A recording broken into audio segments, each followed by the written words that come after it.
Fate, Souls and Singularities by Mundatorem Chapter 266-270. Garden of Order. 8. Mash did not let her eyes leave Senpei, nor did she miss a single detail about him or the way he was carrying himself. She didn't like it, not a single bit. Watching him transition between dead silence and then suddenly working was wrong to her. Though she found herself torn between which answer would have possibly been more appealing. The one where he just seemed to bury what had happened and move on, though it was still there underneath, or the one where he froze up and just acted. Mash was unsure which of the two would have been good. No, that was not the word. That could never be the word used for this. But what else could she say for it? Shuffling ever so slightly, she stepped closer to him without really doing anything else to get his attention. Perhaps she would have opened her mouth and spoken were it not for the fact she caught the eye of Shiki not much later. There was something in the face of the woman that had her briefly catch herself and straighten out. Mash could not quite describe the look, but it was one that carried across a clear message. Wait. But even then, what could she get from those? For how long was she supposed to wait? What was she supposed to wait for? Shiki stepped away from the wall she had been leaning against and made across the room, passing by the strange lancer as she did so, not that he reacted much to her presence and kept himself silent and still. Not far removed from a statue, he was a curious one, but his impression had been a bit cold, but not unwelcoming.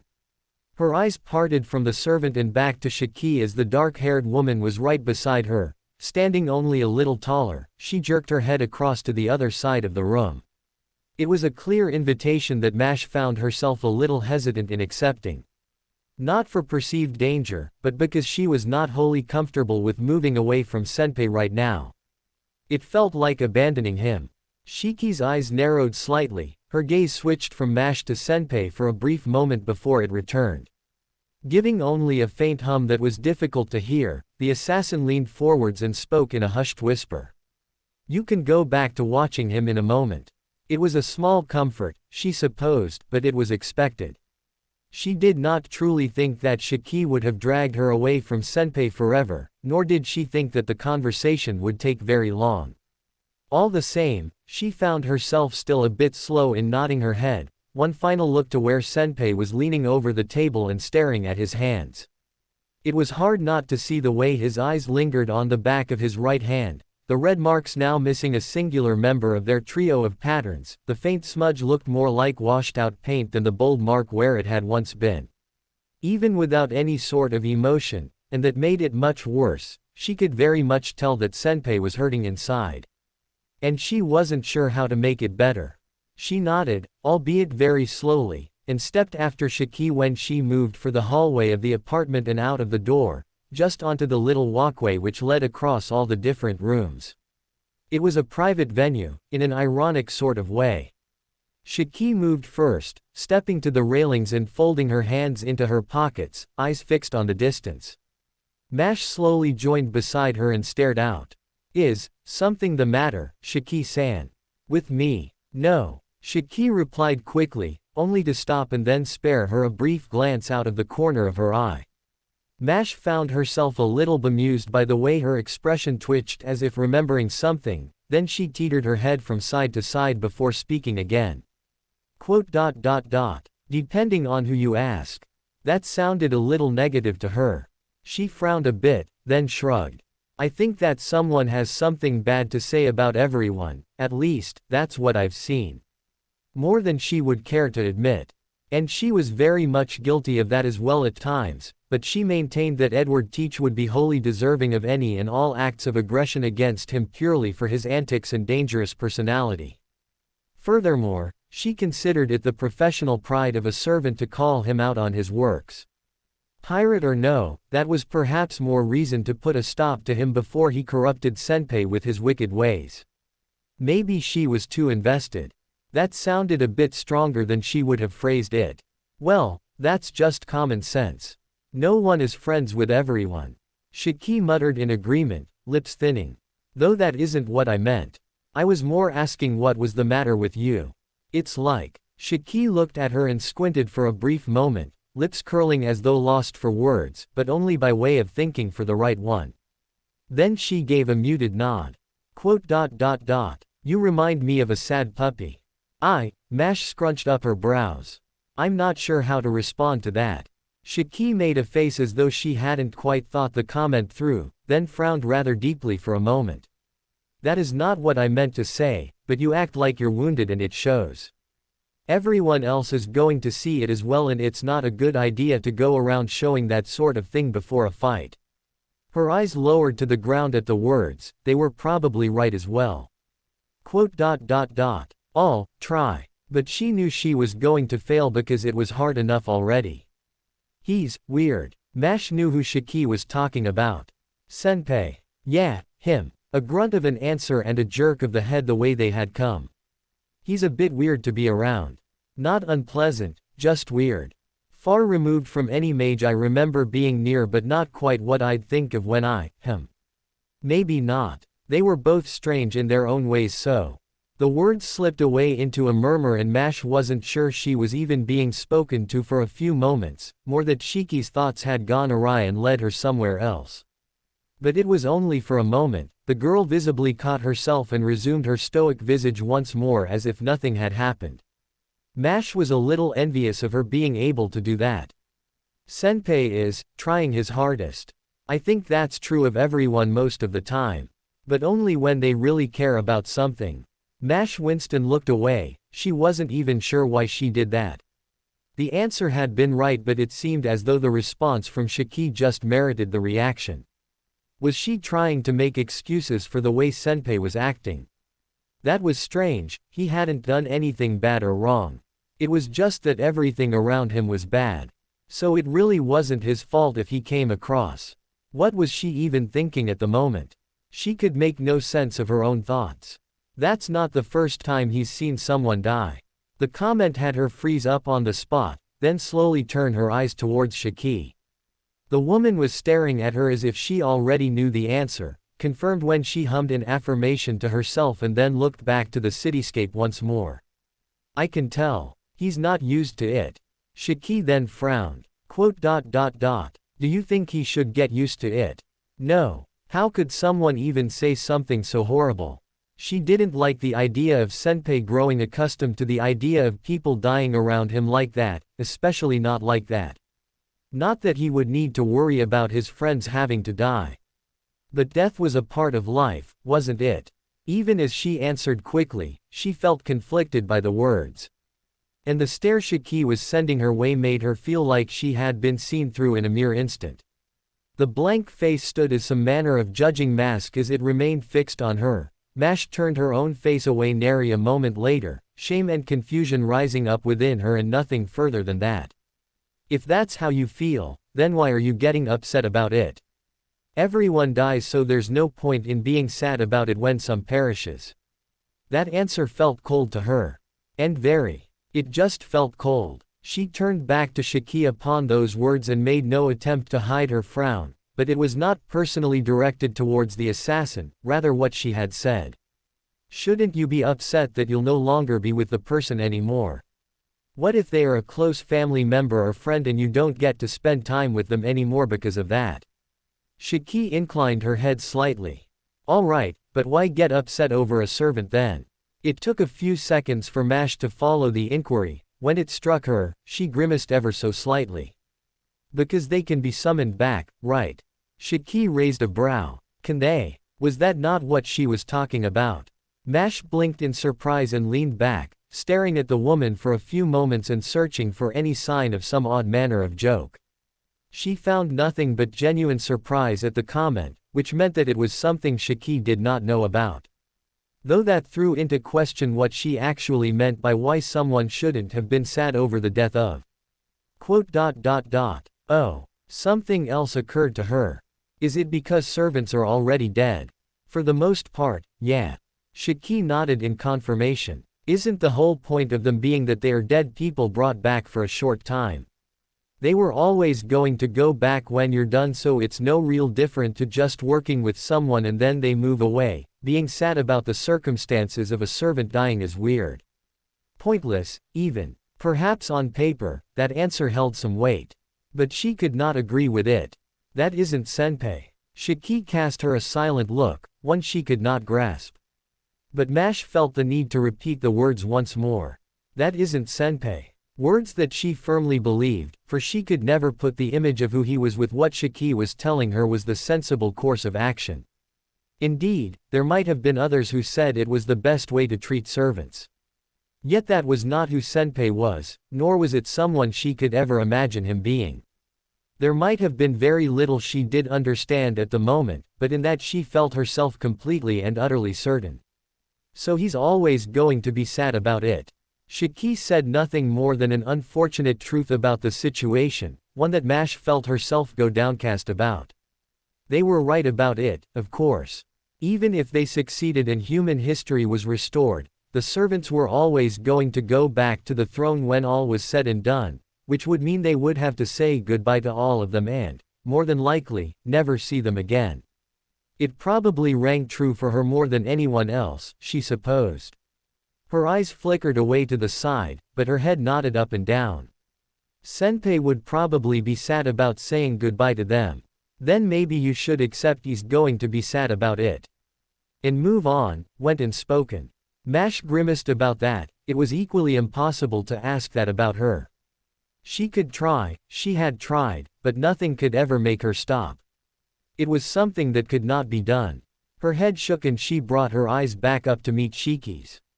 That would be to say I'm ignoring senpai's feelings, or making them feel unimportant. I won't do that. It's terrible and it makes me feel awful, but I'm not sure how much worse it would feel if I were to just watch him suffer and feel nothing about it. The mere thought would have made her stomach churn. Already she felt some odd sense of illness with the thought. Like she had swallowed something unpleasant. Oi! A curt interruption, the pair of them turned. Mordred leaned out of the doorway and jerked her head backwards. Which says she found something, so we're gathering around for a little meeting. Her eyes briefly flickered away from Mash and onto Shiki for a few moments, lingering for longer than they probably should have. Then Mordred stepped aside to let them have a clear passage into the building. Shiki went in first. Mordred watched her the whole while. Mash started to move second and stopped when Mordred's eyes fell upon her. The saber rolled her jaw from side to side before she reached back and rubbed the back of her neck. So, yeah, it sucks. Just remember to take your dues out on the ass responsible for all of this in the first place, yeah. Can't be blamed for wacky magical shit. She blinked twice and opened her mouth, but Mordred had already turned about and walked back into the building without anything further to say. Mash continued to stare at the spot where the saber had been, closing her jaw and furrowing her brows. She supposed that Sir Mordred was probably trying to comfort her. It was a nice gesture. The one who suggested a curse was rather close to the mark. It was the first words out of Medea's mouth. Ritsuka had noted she didn't really wait for everyone to be assembled before she started speaking. It's not even disguised. I would call it shockingly lazy, if the intentions were to even hide the attempt. Though I would wager that either this is an individual who has no concept of stealth or lacks the knowledge. Yet with the effects produced by this curse, it would hardly be long before anyone realized what transpired, as even with your limited knowledge, you deduced as such. Ritsuka hummed and nodded. It was a rather backhanded compliment, he supposed, but it was a compliment nonetheless. And Medea did have a point with it. So, some sort of curse that makes people emotional. It was the link he'd found between Verndari, the unnamed servant they'd first encountered, Priscilla, and now Boudica. The sole exception to this so far, at least through initial encounters, seemed to be the nameless lancer who stood in the room with them all now. Yet Ritsuka could not discount that quite yet. Lancer had not really done much of anything and there could still be time enough for the servant to act. Medea cast him a look under her hood, lips drawn thin. She did not comment for a few moments, simply looked at him. He felt as though she was waiting for him to give a more complete answer. Suddenly he was back in school and had given a half answer to a teacher. Pinching his brows, he rolled his lips and then thought of them all again. The common link between all of them. It makes them focus on grudges. Medea gave little indication that his answer pleased her. She merely continued onwards with a mild inclination of the head towards him as she turned to the group once more. As he says, a curse which draws out the grudges within individuals and makes them far more pressing on the mind than they would have otherwise been. Actions long thought resolved are suddenly torn open and, old wounds are freshened up, as they would say. As with Verndari's gender and Boudica's children. Ritska slowly looked towards Priscilla, sat in silence with her head turned down. He grimaced, turning to Medea. Is there any way we can counter it? I try to command seal but. Simple in design the curse might be, but the power it holds is anything but. Medea interrupted him, but not unkindly. Merely shaking her head from side to side. The power to contain it all within this building is not to be scoffed at, and the manner of work done to the structure as a whole suggests that it was once a home to another magus of more skilled background. Medea frowned and looked about the room. Quite frankly, the bounded fields which once inhabited this building are impressive, old and decayed, but impressive nonetheless. Whoever is co-opting the building now has done very little to revive them, lacking in the same skill, but they are benefiting from the work of the predecessor. Makes sense. He glanced at Shaki, she had her arms folded and gave a single nod. That guy was rather meticulous. Medea only hummed. Quite. As I was saying, countering the curse would be simple in principle. In actuality, the problem is the scope of power. One can only suggest there is the beginnings of a Holy Grail being formed here on account of the distortion, but it has otherwise halted. She waved a hand dismissively. Whatever the current state of it, all that truly matters is the power behind the curse far exceeds anything that could currently be matched, save for a divine spirit with the power to influence minds. Ritska blinked, then straightened. But it was Ash who seemed to realize it first. Mother. His tone kept flat. You mean to say that she could overrule this curse? Medea nodded her head. Mere speculation, but it remains the most likely course of action. Simply put, her authority over the minds of men would be an entirely different league to this curse. If you could bring me to the epicenter of the curse, I could dismantle it with ease. Ritska sighed and pinched his brows. But we're not at the epicenter of the curse, and I would assume it's at the top of the building. He could feel a headache coming on, but they had some sort of solution now. Pulling his hand away, he nodded his head. Thank you, Castor. You seemed to find half the answer by yourself. She remarked, though it was difficult to figure out if it was approving or just a statement of fact. Regardless, she inclined her head in a short bow as her body returned to Chaldea. The room was put into silence once more. Ash turned to him. Call her down. Ritska frowned. Just like that. My approval is irrelevant. Ash cut him short and let out a sharp breath, his eyes closed and the edge fell off his words. Mother is more skilled at this and holds the tools you need to free the servants drawn to the enchantment, you know this as well as I. Yeah, he knew it. But he also knew that if this was a place exacerbating grudges, then Ash would be top of the list at that. Especially with his class. Avenger might have been a class no one knew much about, but the title left little to the imagination about what might happen. Ritska felt a bit strange asking it, but it needed doing. Can you keep yourself calm? Ash did not look at him. If not, she can merely command me. Ash. The blonde closed his eyes and looked down, folding his arms and turning away. It is not untrue. It is not something that I'm going to do. He cut that argument down then and there. To even suggest such a thing with the full knowledge of what Ash went through was disgusting to consider. Ritska was not going to be accused of allowing something like that to happen again, even with the best of intentions. If you can't guarantee it, then I'm not comfortable with risking it. Ash slowly turned his head around. Then send me back and bring her down here. Deployment is not a game of musical chairs.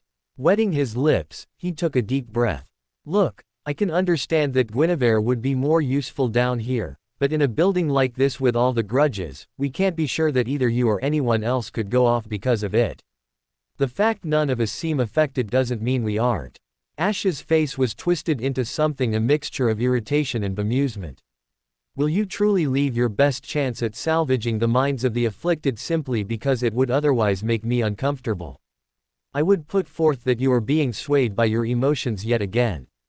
Most definitely, yeah. He wasn't going to deny that, why would he?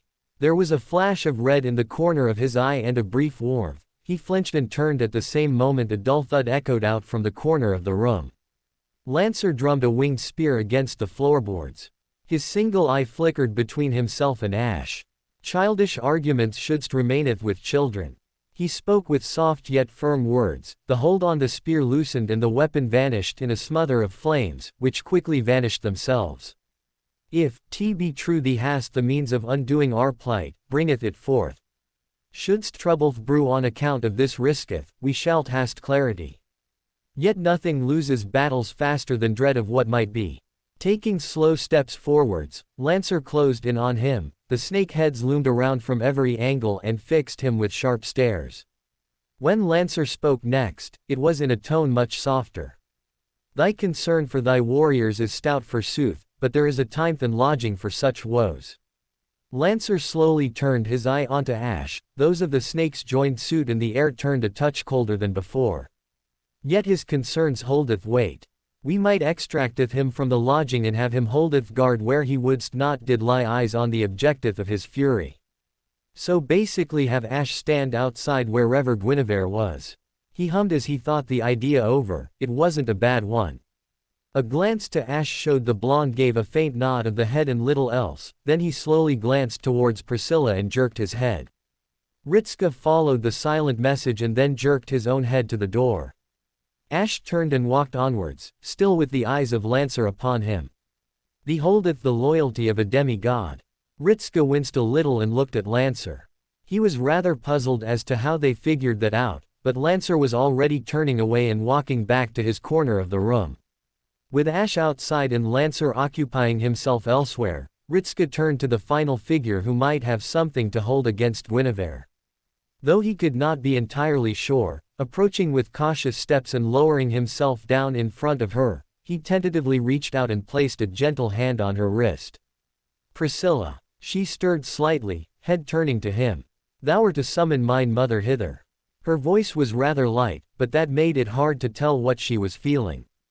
The conversational tone proved a minor problem for that, but he would still ask.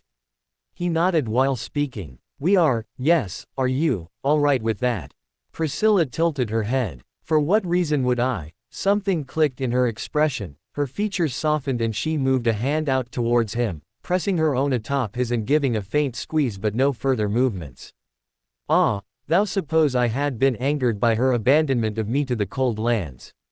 Shaking her head, Priscilla's lips curled upwards into a saddened smile. Thou worry for naught. Mine grudge lay with mine eyes and them alone. Mine mother's fears were well founded. Blaming herself for it, yet he was unsure whether it was Guinevere's fears which led to Priscilla being sent away or whether it was another. Given that Guinevere had apparently been rather fierce in seeing to it that her daughter was not killed in her crib for those eyes. But Priscilla claimed no problem. And with her eyes as they were, he doubted she could achieve much even if she were to take issue. As gross a thought as that was, at least. Okay. A whisper as he pulled away from her and stepped backwards, but stopped at the faint gasp of Priscilla, raising a brow at her and frowning in sudden alarm. What is it? Priscilla moved a hand to cover her mouth, brows raised high. Then she started to fidget, rather nervously at that. A stray thought. I hast never spoken with her. I'd not wish to make a base impression for our first meeting. The thought brought a strangled expression upon his face and a rapid shake of the head. If there was one thing that dominated his mind, it was that Priscilla was worrying about the wrong thing. Or that she should not have to worry about it at all. I'm sure you will be fine.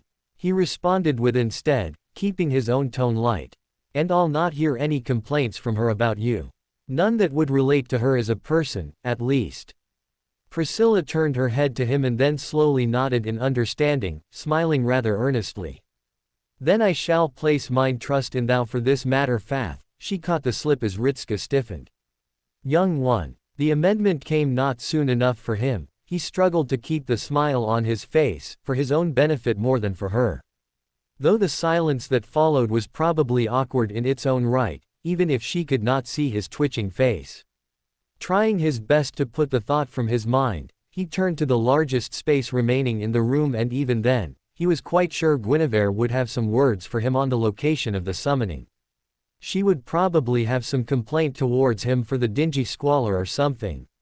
Not that he would blame her. He didn't like this apartment much right now. Closing his eyes, he reached out with his right hand and held it out with fingers wide, calling upon the summons of Chaldea and finding the link. His eyes opened and he intoned the name. It would have been pointless otherwise because Lancer already knew who they were talking about. Medea hadn't left a lot to interpretation.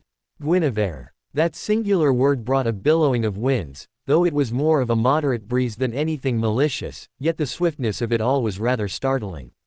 There were seconds that ticked by before the light of the summoning shone through. He squinted his eyes and turned away as golden rays spread across the room.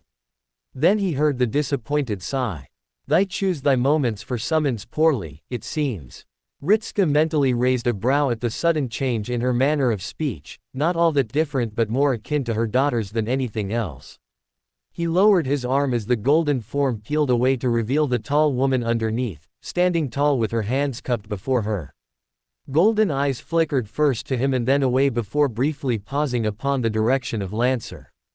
A delicate brow was raised before she dismissed the servant entirely. Whether it was because she sensed something else or held no interest in the man, Ritska could not say.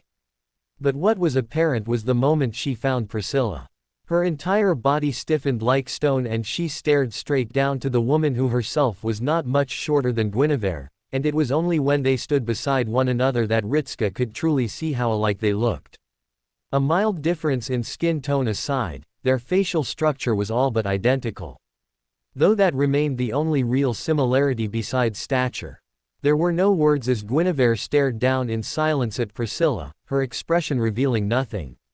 "What hast thou done?" They were words which barely registered in his ears, and had it not been for the silence in the room otherwise, he would have heard them. Spoken so quietly and yet they immediately dominated the presence. Whatever warmth Guinevere brought to the room was snuffed cold in an instant. Ritska thought the question was directed to Priscilla herself. But when the golden eyes of Guinevere turned on him, he registered who she had been asking. Or rather, who she had been demanding an answer from, and abruptly his tongue felt like lead. Her face was devoid of emotion, not a single trace of anything could be seen on her features. But her eyes were as bright as they were cold. A glare so chilling that for a moment he thought he might have seen frost start to form across the room. But Ritska found himself unable to speak as the goddess turned herself fully towards him. Taking a single step forwards and repeating the question, louder than before but with no less authority. "What hast thou done?" Ritska backed up a single step as she closed the distance. He found himself somewhere caught between surprise and alarm. Though his tongue did not quite fail him as he brought up his hands and waved them down, hoping that the gesture enough would have been enough to quell her anger, but from the glare's intensity, it was clear that Guinevere was not operating within the realms of logic. "Hey, we didn't do anything," he argued back, raising his voice but not quite shouting. Guinevere stopped and continued her hardened look. Her eyes remained unblinking as the golden orbs burned all the brighter. As though that enough would have been able to peel away some imagined falsehood and bring the truth to the light. She had the intimidation going for her. It was as though she housed torches in her skull rather than eyes. "Senpei is right, Guinevere-san." Mash's shout came next, jumping forwards and holding up her hand to try and wave the attention over to herself and away from him. A frantic nature in her voice as she did so. "He didn't do anything. We found her like this." Guinevere turned. The oppressing aura remained but it lessened a little as her focus shifted to Mash. Enough that Ritska felt confident in relaxing, but there was still some danger. "Found her." The words were parroted back with no small amount of disdain. As though she were some discarded pup. "Who is the one who has done this? If they are not already fertilizing the soil, I would have them brought herein." She went silent. Her features went tight and suddenly she was looking around the room with great scrutiny. "Where is my bastard?" Ritska made the connection quickly. "Ash didn't do this either. And what am I to think when I called upon to witness my daughter's mutilation and my bastard gone from my sight?" His jaw clenched, he stood firm and squared his shoulders. "All the same, Ash did not do this, she did it herself." Guinevere's glare was as cold as it was deadly. Have care with which you wag your tongue. I'll not hear of drunken ramblings and take them as truths. Oi! A curt interruption, Mordred brought herself to the forefront and was sending a rather sour look the way of the goddess. The woman barely even deigned to look in the direction of the knight, let alone offer any sort of response or acknowledgement. Instead she kept her glare fixed solely upon him. Something Mordred did not look pleased with. As her glare was growing in strength, she opened her mouth to speak again. Right, enough. He held up his hands and fixed the room with a hard look, slowly lowering them back down. We didn't happen upon Priscilla and decide to cut out her eyes. She did it herself and has admitted as such repeatedly. Nor did we immediately try and treat her because she told us that she would have done it all over again if we even considered doing something like that. Fixing Guinevere with an unblinking gaze, he challenged her to argue with him. That is what happened. Her face was kept perfectly still, though the light started to fade away from her eyes and reveal them as eyes once more, and not glowing beams of light. And why, pray tell, did she see fit to torture herself in this capacity? Because, he would have told her, had another voice not spoken up. She might bid me, would she be curious? It was a gentle whisper, but all the more demanding because of it. Ritska turned towards Priscilla, who had otherwise remained silent until now, but he could see the slight tremble of her features. He'd heard the weakness in her voice as well, and he felt himself grimace ever so slightly. Ignoring Guinevere, he moved across until he was opposite Priscilla. She twitched her head in his direction, following his steps as best she could. Priscilla. 'Tis fine, young one. The irony that she was now reassuring him was not lost. She reached across and fumbled with a hand towards him. He moved out with his own and allowed her to wrap her fingers around it. Gently she stroked her thumb across the back of his hand and along his knuckles, smiling weakly as she did so. It is mine sin that hath caused such turmoil as so many, thus I shall grant answers to make amends, if possible. Ritska felt himself twist a little in displeasure at the way she spoke.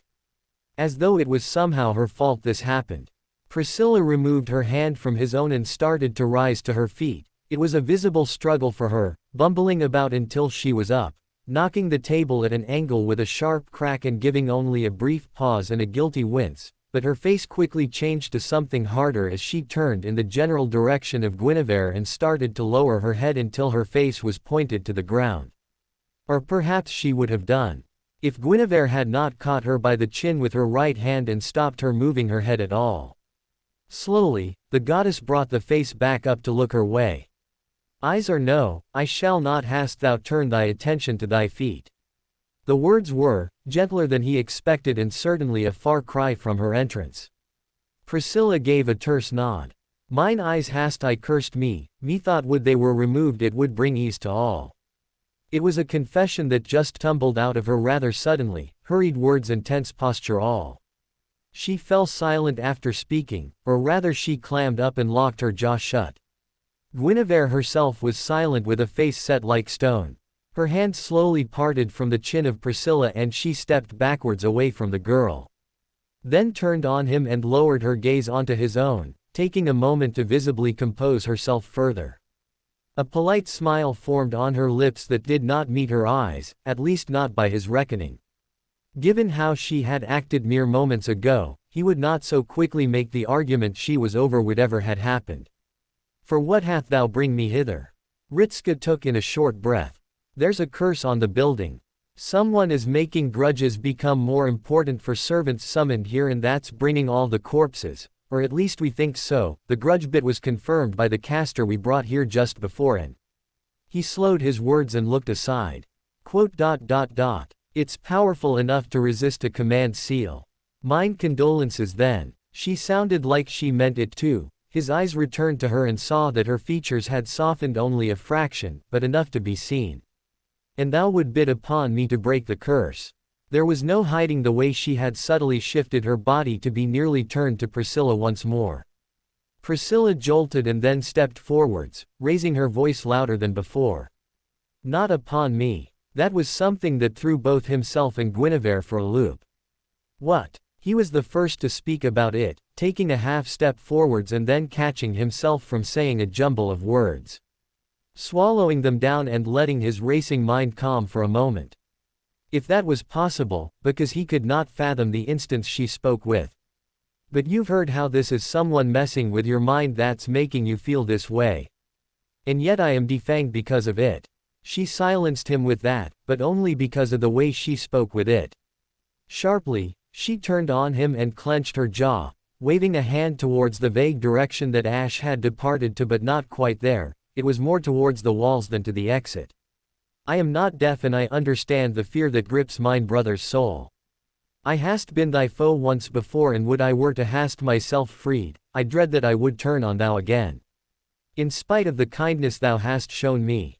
Ritska shook his head. If you're worrying about that, then a risk I am not so content to take.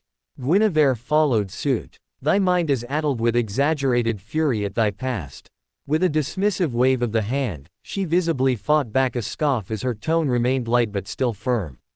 Thou inflict pain upon yourself and maugre thy efforts, thou hast already caused wounds to those whom import themselves with thy aid. Is that not what thou wished to forbear? Priscilla visibly hesitated at that, but quickly recovered. With cold words, she delivered her next sentence in a tone that made it clear she would not budge. It would please me all the more would they were heavy with grief yet alive. As crossed to content yet dead. Guinevere narrowed her eyes. Thou are being stubborn, foolish girl.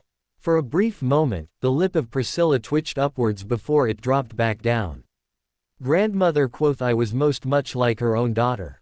Ritska felt his brows shoot up at that, glancing to the reaction of Guinevere. She was clenching her jaw and visibly fighting back the urge to say something. He could not imagine what it would be, but she sharply turned away and marched across the room, heavy steps carrying her from right in front of Priscilla to the doorway which would have led her outside, save for the fact she paused but a meter from it. Then it seems I am not so needed here. The girl can be left to her foolishness. Call upon me when you have one who is not so self-destructive. Ritska pinched his brows. Shiki would have never truly had the patience to deal with all of that. That Ritska took it all in stride was something she was mildly impressed about, but he did show some signs of annoyance or fatigue. Only mild signs, however, before they were all moving again and the honest-to-goodness goddess was back in this, Chaldea, because she was annoyed. Well, it was probably a sentiment some others would have shared. She did not find herself caring much more on the effect it had. Her steps quickened as she came upon Ritska and walked by his side. A quick glance at the boy showed that he was truly starting to show some of that exhaustion, but that could well have been because of the loss he'd suffered rather recently as well. It became clear he was unusual but also regular. In a strange way. You deal with that often. Ritska gave a hoarse chuckle. It sounded weighted with experience he'd rather not have. I seem to be gaining more all the time. Far more than I would ever want, that is for sure. I'm struggling to understand how a single family can cause me so big of a headache. TCH. Trust me, master. It can always get worse. Shiki spied over her shoulder as the horned knight marched closer to them, bulldozing into the conversation. Their own tone was not too far removed from Ritska's. Gawain was a regular old pain in the ass, and that was without him knowing we were related. Gareth could tell you all sorts of stories about him being some sort of overprotective lummox or anything else. Then there was Agravain. He was a hardass and a cheapskate at times but, well, had his moments. Families sound more bothersome than anything else. She found herself speaking in turn, then giving a shrug of the shoulders when the eyes of the pair turned on her. Just saying how it seems. Or perhaps it's because of important families. Between a king and a goddess, I'd say neither are far from normal in the first place. Mordred was silent for a moment, then she made a small noise of bemusement. That's probably wait, I mean none of us really knew any of us were related. Well, except me and Agravain in the beginning, but that was because mother was always telling him stuff and he was telling me stuff. She broke away into a mumble as she scratched the underside of her helm. It produced a sharp scraping noise that was mildly unpleasant. Ritska gave but a single blink before he turned straight ahead once more. I'm sure there's a royal family out there who doesn't have any sort of problems at all. We've just not encountered them at the moment. Shiki raised a brow and avoided commenting how he sounded rather hopeful. They stopped as they happened upon the next door. She moved to the front and readied herself. There was only one thing for it. Her body twisted and she swung with all her might, driving her boot into the handle and shattering the frame. The door fell inwards with a loud clatter. She drew her foot back down and brandished her knife in preparation for someone on the inside being violent to a home invasion. She would have been. Only silence greeted them. Already she was alerted by that. Ritska stepped into the corner of her field of vision, whether out of some burst of bravery or just apathy to the situation. He leaned across and peered down at the ruin of the door without concern for something lurking in the shadows just waiting for the weak link to reveal themselves. Fortunately for him, nothing took the bait of removing his head from his shoulders. Mostly on account of Mordred slamming a hand on his shoulder and sharply yanking him back and behind her, all the while she was chastising him. The hell you playin' at? What are you gonna do if you stick your head round there and an arrow slams itself into your dumbass skull? Shiki didn't wait to see if Mordred was going to lambaste him further, she was already moving into the house. After everything that was happening, she preferred the simplicity of a fight. Much easier to understand than the constant talking that was going on between everyone. Knife at the ready, she glided through the darkened hallway and noted that like all the others, it was colder than it should have been. Far more so than the outside currently was. It was actually a mild chill at night, but in here it was as if someone opened the fridge and called it a day. She stopped and rounded the next corner of the main room. Then found herself blinking with furrowed brows. Why did every servant dress strangely? Oh, there was a sharp crack that filled the air. The white-skinned man turned about and twisted his body like some sort of gymnast, certainly in a way that he truly should not have been doing if the sound was any indication. Oh ho ho ho. And now he was singing. And dancing, it seemed. She briefly looked down to see that the man was prancing around on his tiptoes, shooting back and forth while wearing a grin on his face that was far too wide for her to be comfortable with. Especially with the way he was currently dressed and acting. Very much like a clown. Tight-skinned suit of dark blue with checkered tights, a red vest covering only his torso with aqua sleeves. Long flowing pinkish hair and a rather large feathered collar at the top of his clothing, all of which was topped with a wide-brimmed burgundy-colored hat with a golden decoration mounted on the front. Shiki squinted just a little. Those were also horns poking out from the hat. A color that looked to be deep violet and white stripes. They curled around one another in a crooked manner that looked more forced and chaotic than natural. By the looks of things they were an affectation of the hat than actually part of the man. He was still grinning at her. A visitor. After so long. And I was without hope that there would come a soul who could join me. Yet my fears have gone unfounded. Spreading his arms wide, he cackled a little and hopped on one foot and then the other. Welcome, welcome. I would advise you to make yourself at home. For it is someone's home indeed, and I do believe you shall find it as appealing as the previous guests did. Why, they loved it so much that they never wanted to leave it. He stopped, then tilted his head. With a look that faked thought, he cupped his chin and muffled a laughter. Or perhaps they couldn't leave it. Who can really say? Perhaps we might ask their ghosts. Or the ghost of their killer. Her eyes narrowed at that, her hold on the knife tightened just a little further.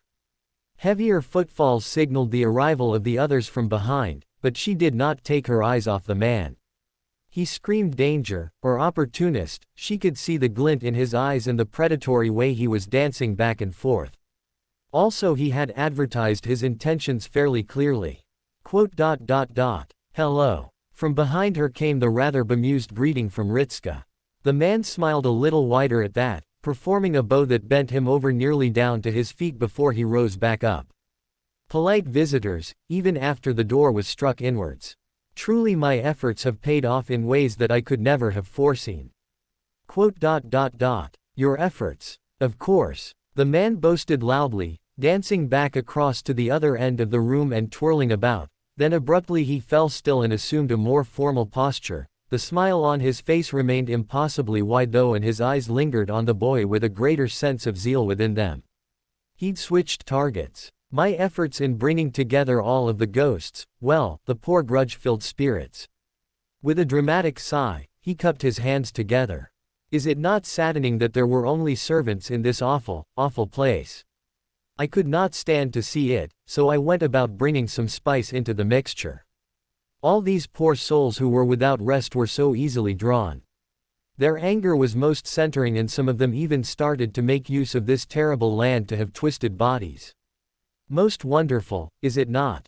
He preened as though hearing applause. Shiki raised a brow at him and said nothing else. This guy was definitely some sort of weirdo. Do you know this guy? She asked Ritsuka, expecting that he probably would have said yes. Somehow he seemed the sort that Ritsuka would have actually known.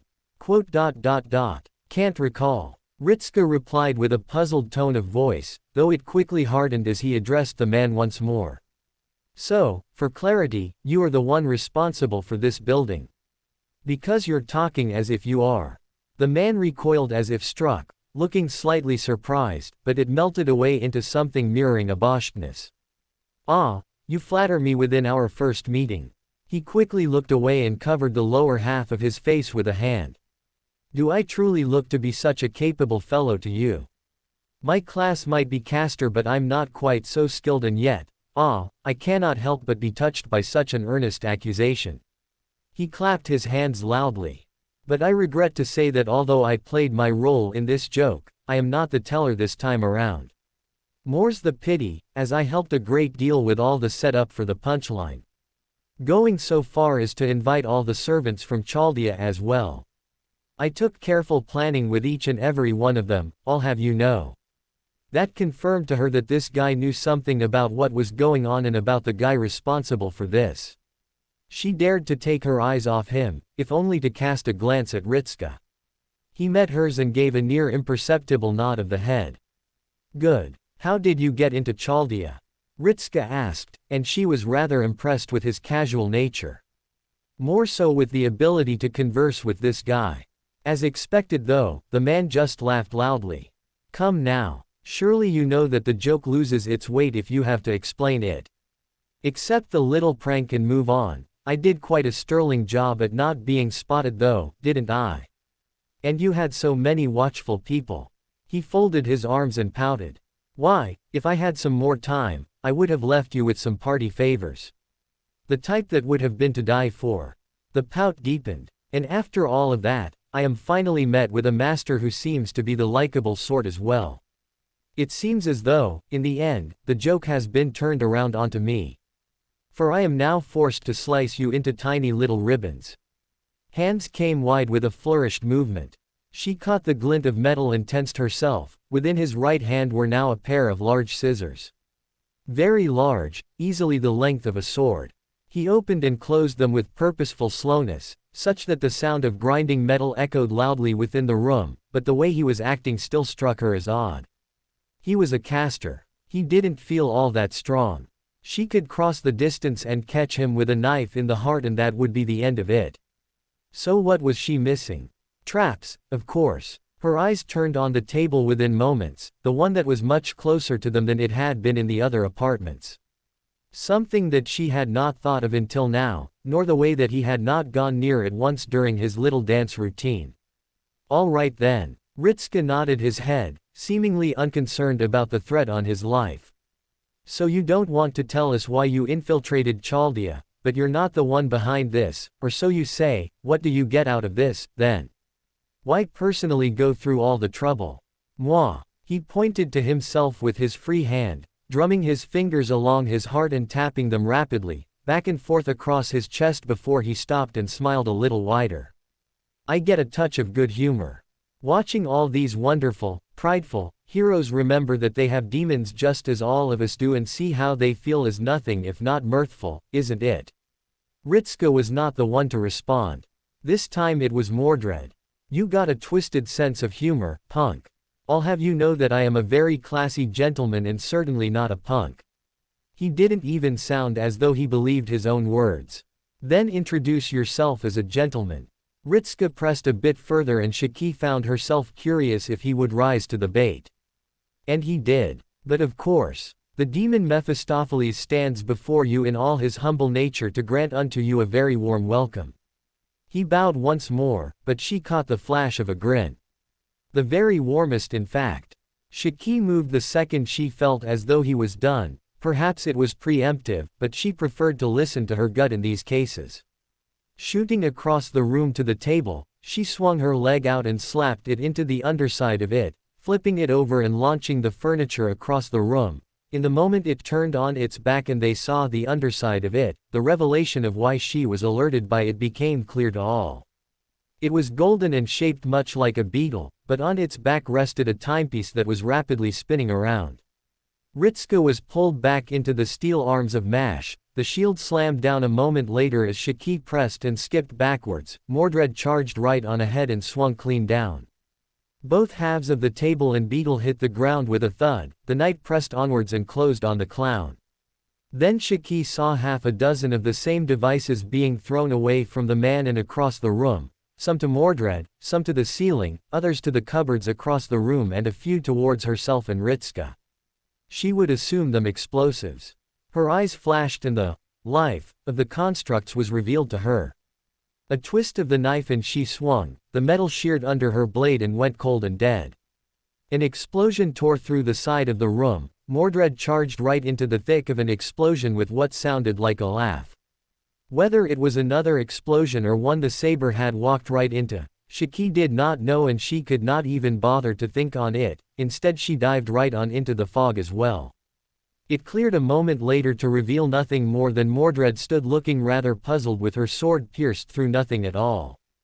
The two of them stared at one another for a moment, then a scurrying brought their eyes up, dust fell down. There was a hole in the ceiling wide enough for a man to fit through. Shiki raised a brow. It could not have been like that, could it? Damn ratty bastard. Mordred grumbled and marched to the underneath of the hole, then she turned and spat. He's gone up. Then we're giving chase. Ritska yelled back. Shiki turned to see he was already breaking away from Mash and sprinting for the door. Then he fell back with a strangled gasp and scrambled away. The cause revealed itself soon enough as a figure darkened the doorway.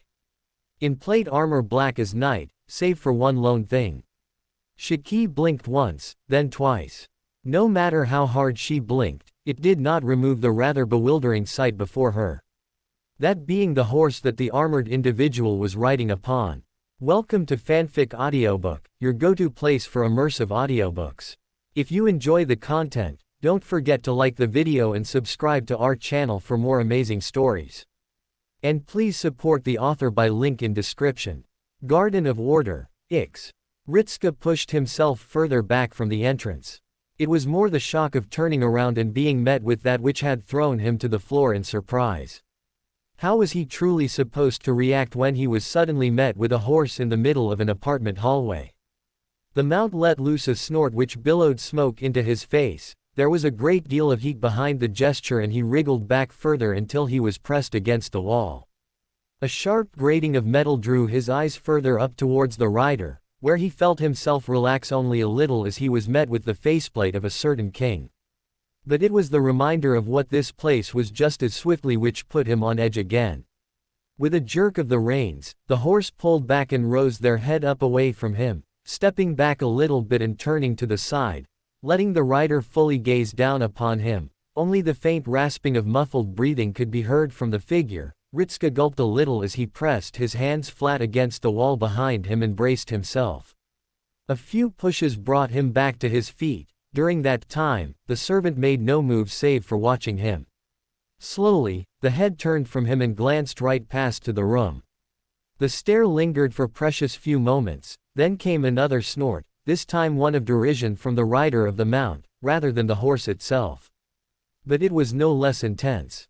I had wondered who could have been making such a nuisance of themselves, yet to find myself faced with the same court of jesters and wandering vagabonds yet again, HMPH. It seems the figments of my dreams follow me regardless of where I might be summoned. Slowly, the elder Arthur tilted her head and peered back down at him. You linger in places that should remain untouched, boy. My dreams are not a place the living should dare to tread, even with the curious company you happen to keep with every instance of your appearance. Ritska slowly steadied his nerves and stepped up, bracing himself a little before he pushed off the wall and back to the center. I'm more shocked with how often we cross paths, Your Majesty. It's becoming a habit. And he meant that quite honestly. He would be surprised if they could go a single ray shift without an interaction with King Arthur at this point, or without someone who was in some way associated with the King of Camelot. France seemed to be the sole exception off the top of his head. There might have been others, but he could not place them at this time. A habit indeed. Arthur pulled on the reins of her horse. Rarely have I encountered a dream as lucid as this, and I find myself stricken with it several times over. Perhaps there is something about the kingdom you come from that is adept in focusing one's mind. All the same, you have come here for a purpose, and I am not fool enough to dissuade fools themselves. That sounded like a very backhanded compliment to him. We need to move past you, Your Majesty. You track the jester, no. He blinked. How? There is but one miscreant on these floors which might have held your interest.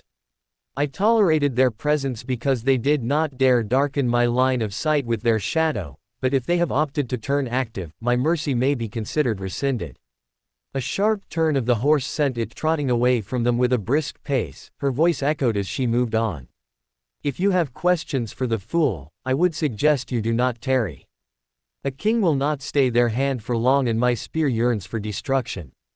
Ritska found himself reeling from the swiftness of the conversation, then caught up with the underlying threat towards the clown man.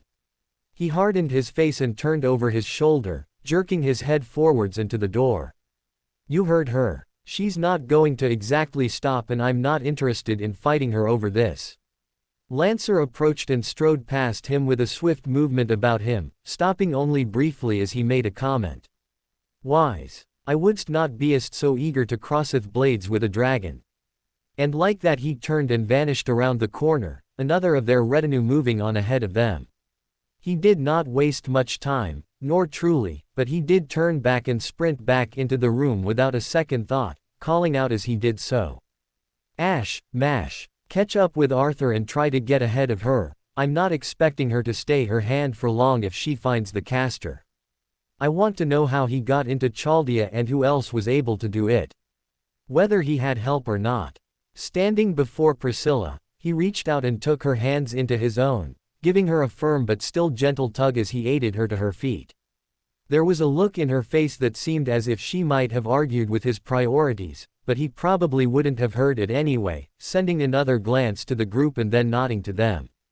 Ash and Mash nodded back. The former spared him only a brief glance after the nod before charging to the center of the room right underneath the hole in the ceiling. Legs crouching, he pushed off and shot right through the hole as best as he could manage. Ritska jerked back as the hole widened, crashing from above, followed by a flash of light and burst of heat through the hole. Ash's voice echoed down a moment later. There were more explosives. Ritska grimaced. Are you all right? I can still move. That sure wasn't an answer that he felt all that comfortable with, especially considering Ash's pain tolerance. Turning his head to Mash, he saw she was wearing a similarly troubled frown on her lips.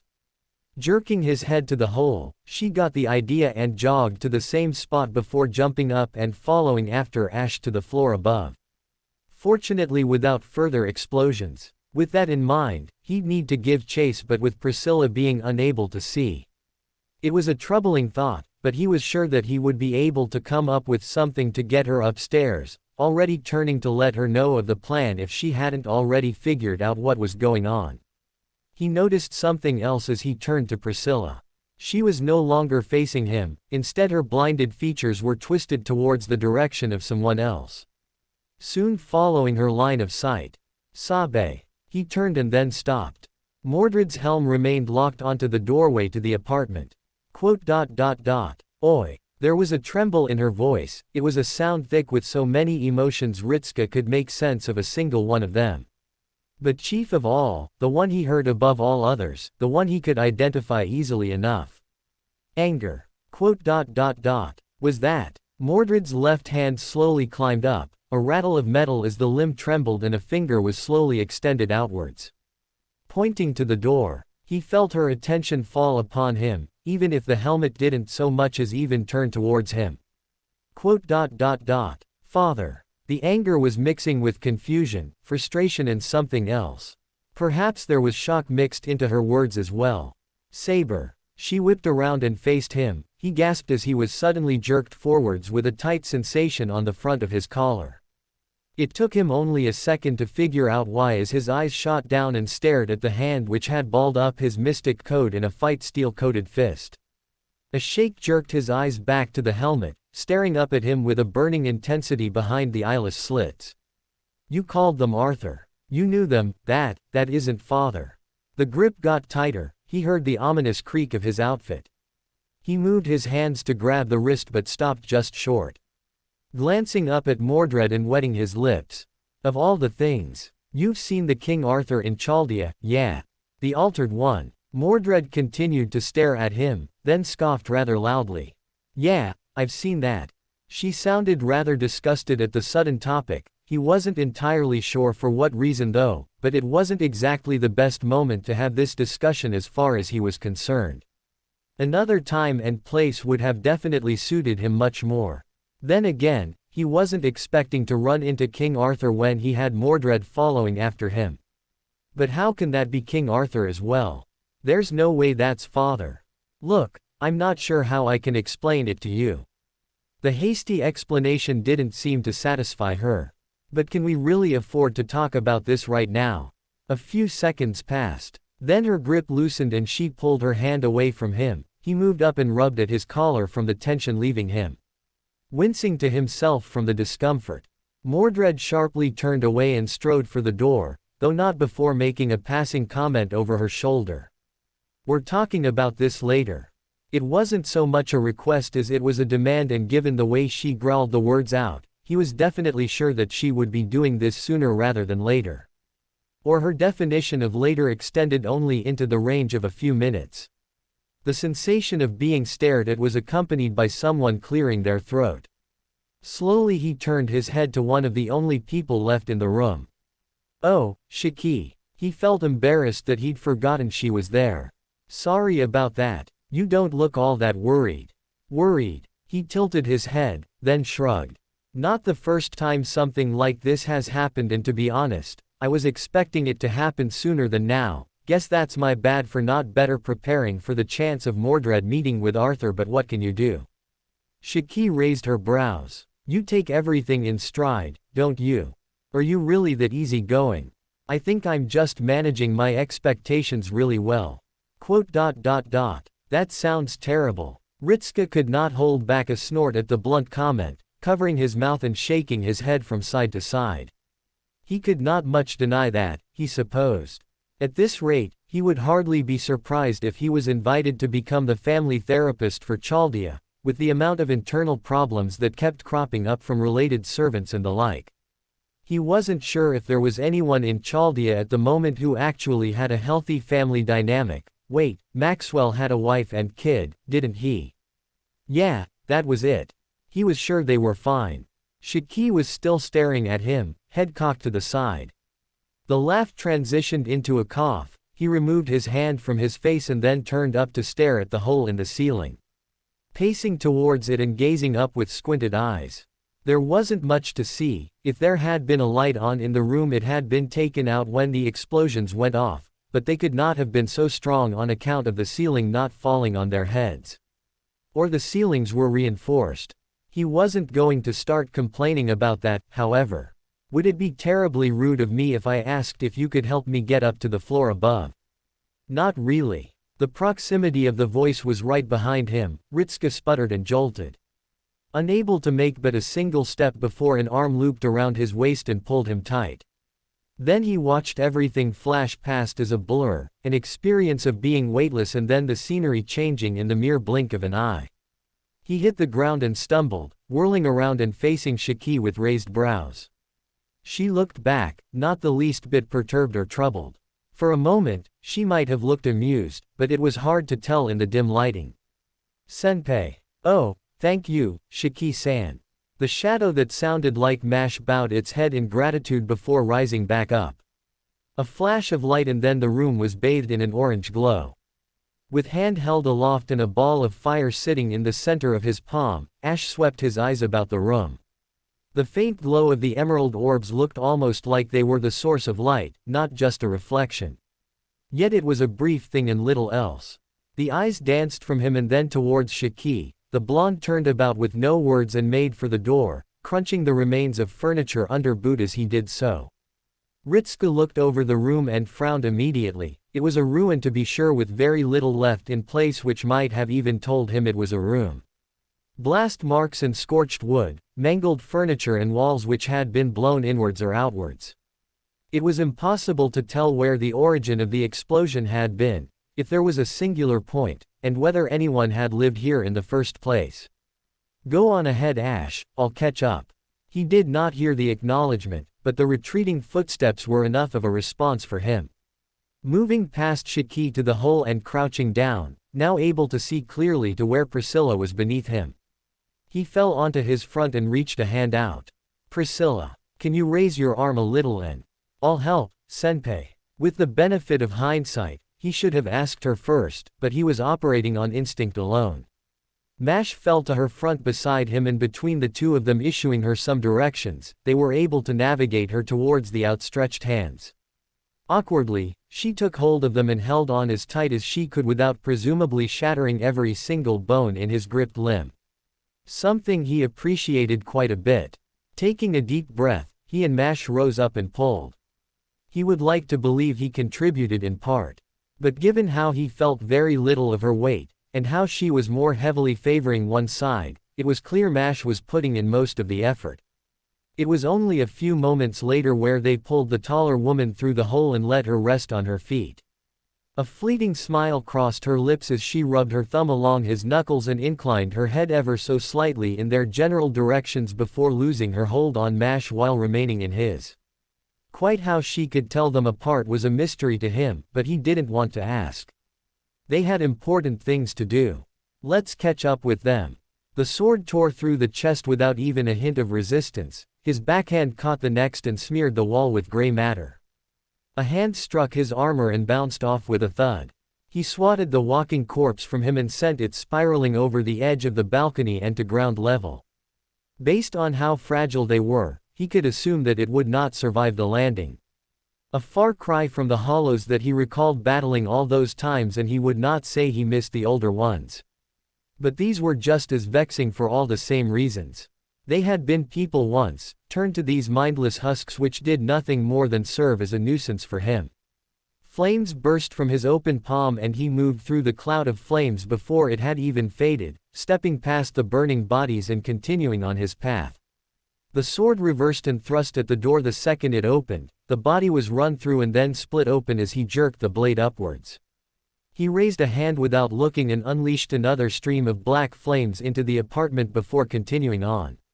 Eyes narrowed. The clown could not have gotten far through all of this, and he still sensed them up ahead, but there was the matter of traps which lay before them. A singular one of those exploding constructs would have proven little trouble, but the dozen or so that had gone off in his face had proven to be a greater issue than he would anticipate. Was he getting overconfident? He would not have imagined so, but how would he be able to tell? Another twitch, he turned and narrowed his eyes at the burst of magical energy he felt. A blur shot over the balcony and landed before him, rising to its full height. The snake that coiled across Lancer's shoulder turned in his direction. The servant himself made no such move, but there was the feeling of being watched. Neither one of them made much of a comment as Ash continued on his walk once it became aware who it was, but as he recalled, Lancer had been directly behind the other Arthur. If he was here now, then it meant the king was not far from them. A twitch ran through his mind. He stopped and turned at the next door. His boot smashed through it a moment later and flung debris inwards, a glint of light, and he stepped out of the way, watching the beetle-like construct fly right past him before it produced a ticking noise. Ash raised his arm to cover his body. Fire and heat washed over him as his ears rang loud. A grunt and he stepped back, lowering the arm and looking across to where Lancer currently stood, the servant having taken a step backwards to avoid the explosion entirely. Golden eye remained solely on him. Ash did not wait for the caster to escape. He ducked through the apartment doorway and charged inwards, focusing on the sight of movement that caught him and pushing off with a burst of strength. Castor was halfway through turning when Ash slammed into his body, his shoulder buried into the gut of the man and dragged the breath from his lungs.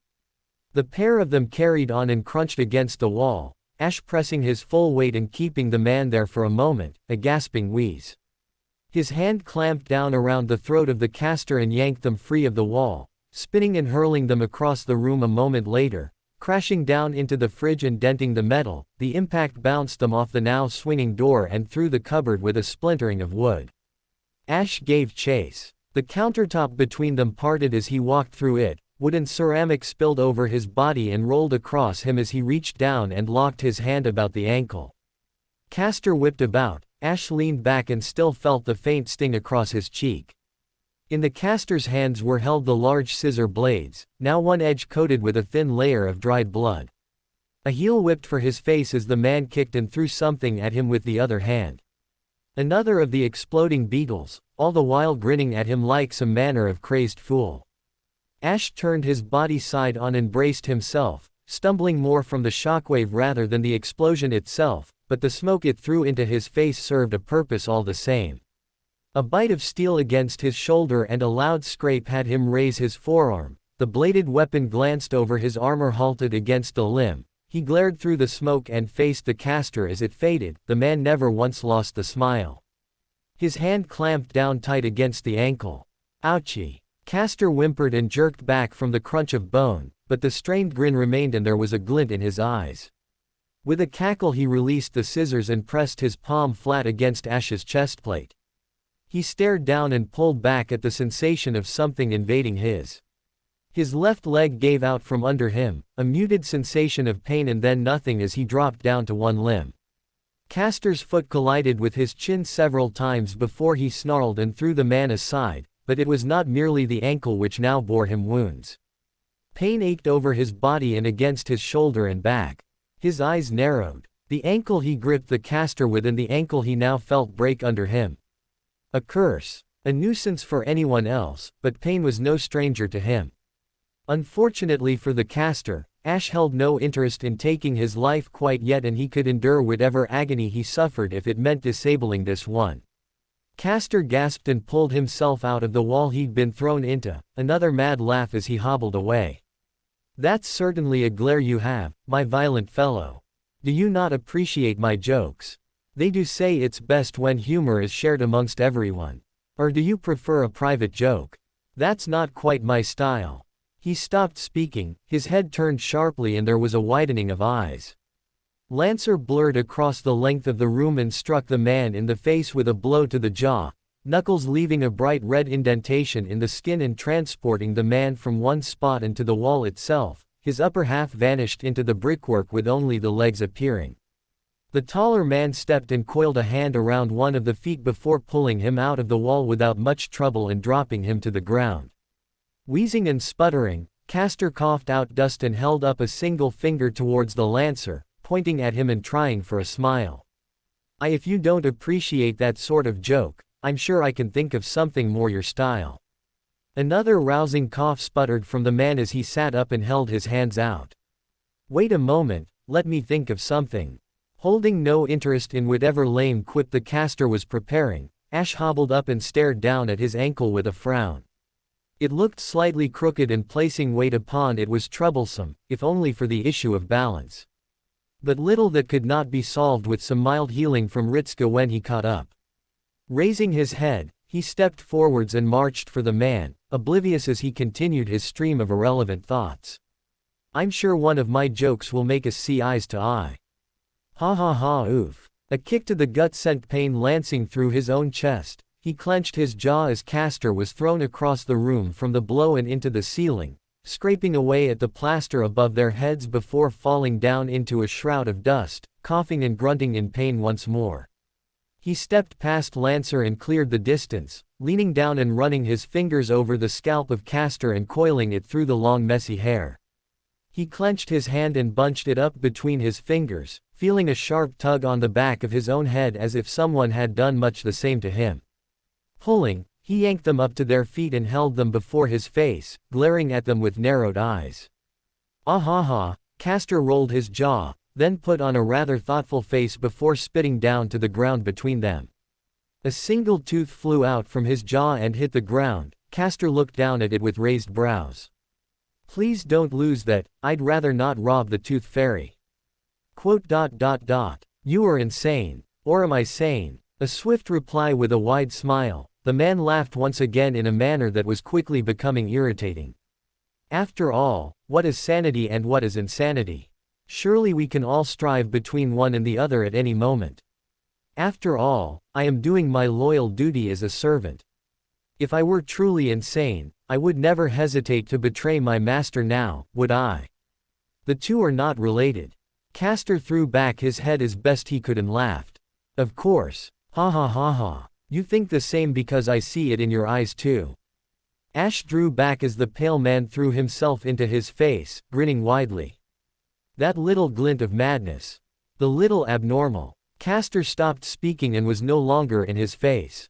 His hand was outstretched and facing away from his body. Ash blinked once, then twice, following the length of his arm towards the hand. Sure enough, Castor was still held firmly within it, but this time his face had been smashed into the wall enough force that there were cracks running from floor to ceiling. A splatter of blood surrounded the impact site where he had been thrown into the wall. Pulling him back, a line of red connected the Castor to the mangled image of his own face.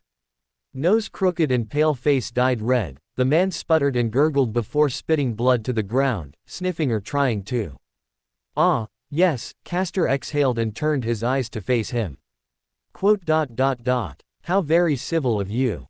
Did something I say offend you that much? Was it not your master that ordered me to be taken alive? A glint formed on the smile, a sharpness to it. I dare say you might be a worse servant than I. Never would I let my emotions get the better of me when chasing down my prey.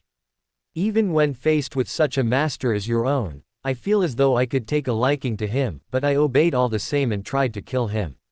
With a melodramatic sigh, Castor slumped his shoulders. Which is indeed a shame, but we must all do what we must. It was a mixture of madness which had his frown deepen as he stared at the Castor. At first he dismissed them as insane and true to that belief. Little had dissuaded him of that notion, but the pointed words that were being thrown his way were giving him pause. Not because he believed in them, but because of the implications behind them. Implications that bordered on being offensive. Before Castor could finish his sentence, Ash slammed his face once more into the wall, this time with full awareness of his own actions, holding it flash against stone and pressing it further and further inwards. The muffled cracks and ominous rumbling only intensified as the cracks widened. I hold no claim to common sense, but I doubt it would welcome the likes of you. A notion almost laughable, but he could find not a shred of humor. Long after having crossed the realm of insult as even at his worst, he believed that this brand of malicious nature would be beneath him. Would it not? He rolled his jaw and pulled the head out of the wall, looking over the face which was rapidly starting to lose any semblance of humanity from how purple and bruised it was becoming. Blood streamed down and fragments of teeth pattered against the floor. Yet there was something else. Castor was not resisting, it was hardly as if his hands were bound. Was he truly relying on this mirrored form of harm? Surely he realized by now it would. No, there was some twisted madness to him that he could not make sense of. Attempting to make sense of them would invite only unneeded confusion.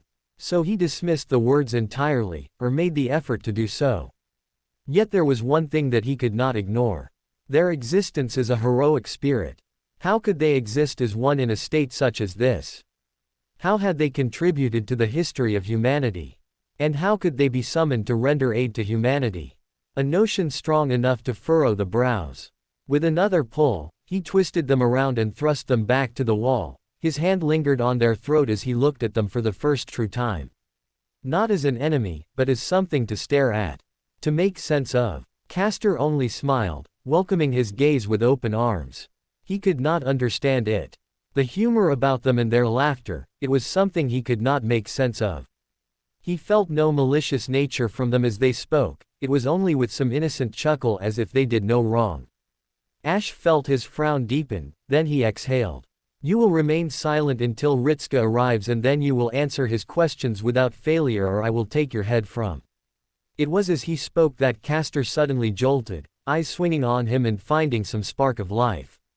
A frantic twist had him jerk in his hold and briefly pry loose one or two of the fingers under his chin. At the same instant his legs pressed flat against the wall and pushed forwards. Ash kept still, but the caster slammed into him as a tackle. Whether to throw them down or to try and rush past him mattered not. His hold on the man stayed firm. Castor pressed his head right beside his own and, this time there was a triumphant hiss in his words. And a surge of magical energy. Tick-tock bomb. Ash reacted in the same instant, ripping his hand away and throwing the man across the room, sending the surge of power away from himself as he did so. A noble phantasm that likely required distance and he twitched, snapping down to his left arm, still outstretched from the throw. It was a prickle which ran under his skin, the sudden sensation of an itch. He felt his magic resistance combat something but he could not make sense of it, a noble phantasm. His left arm tensed as he felt some muted sense of heat ripple across it from under the skin. All of which transpired in slow motion. His eyes flung down to his elbow and he watched as the space between the armored plates burst open with flames. His limb went numb in that same moment, the smoke flooded from the ruined elbow and right across his eyes, a sharp turn of the head on reflex alone when he saw the spark of fire at the very center of the smoke. The arm dropped down to his side and refused to move. The explosion came from within, it was the thought which sprang to his mind. It was also the thought which dominated him as he felt the same ripple spread out beneath his skin at his torso. Unable to even look down before the pain surged through his body once again, rapidly expanding outwards but slamming right into the armor. Trapped by his own protection, he watched the flames jet out of every crack they could find, followed by a spray of black smoke. His instincts flared to life, his right hand obeyed him still and he swung it up. Gurg. His fingers curled around the blades, the scissors halting just close enough that they touched his throat but did not break skin. Castor looked rather shaken at his actions himself. Ash narrowed his eyes to slits. Oh dear. He pulled and wrenched the scissors from the grasp of the man, driving his elbow up in the same motion and sending it crashing into the jaw. Teeth flew out of the mouth with a splatter of blood. He twisted the scissors about and thrust them forwards, piercing them through the shoulder and into the wall, nailing the body in place. Ash grimaced and staggered back, feeling the weight of the accumulated damage over him.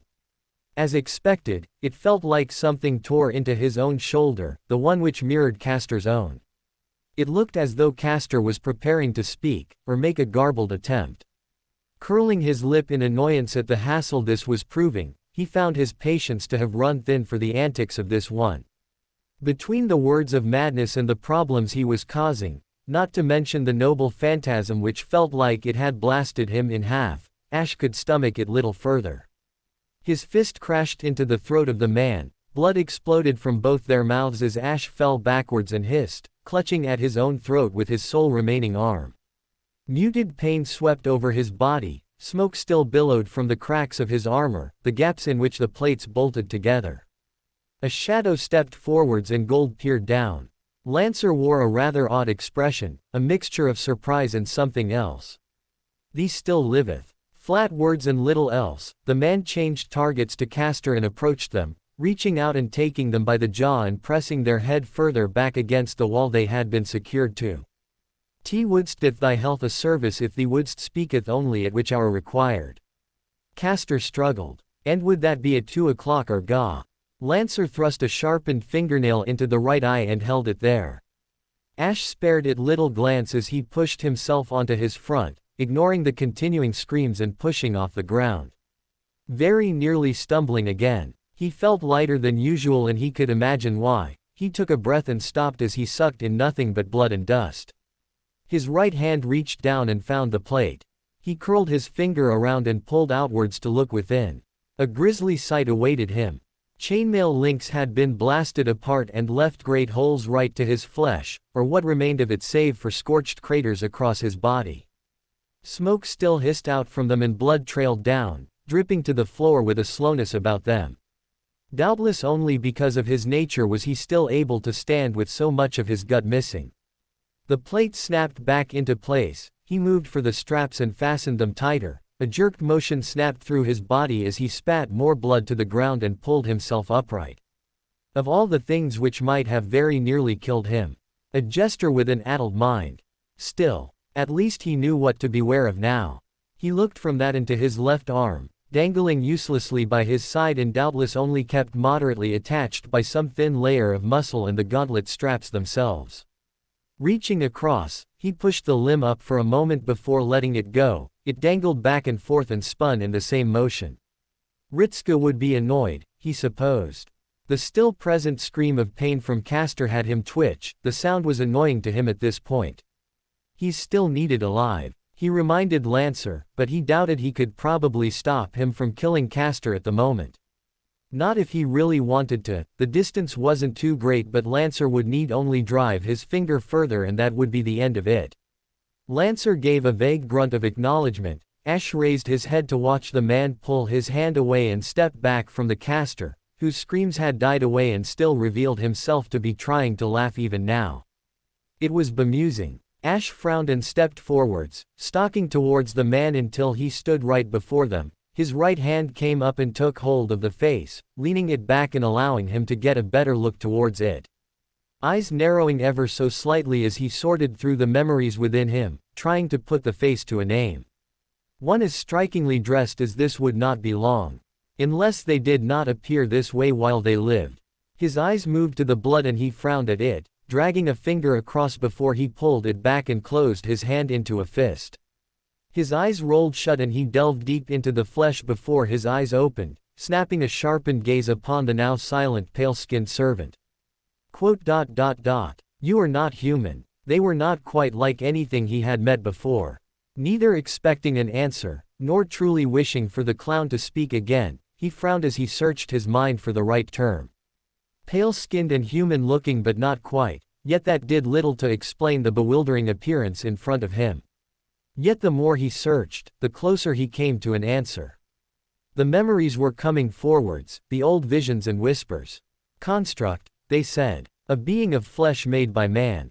Homunculus. He had never thought he would meet one before, but he doubted they would all be as deranged as this one. Subtle movement. Castor leaned back and rested his head against the wall. Ash tensed at the action but realized he was doing little else but moving his head, looking back at him with a smile that was certainly smaller than before, but no less amused. Somehow holding the same level of twisted mirth as his wider cackles. What did he have to smile about? Given his situation, Ash doubted there was very much that could be found amusing, if anything at all. Strange thing. You look tro. Galvatine was leveled at the throat of the man, stopping the sentence before it could be completed. The warning was well received. Slowly the homunculus closed his jaw and raised a brow slowly as though confused with the actions. Ash stepped closer and pressed the tip of the blade against the throat of the caster. I will say it here and now. Ash warned in a low voice.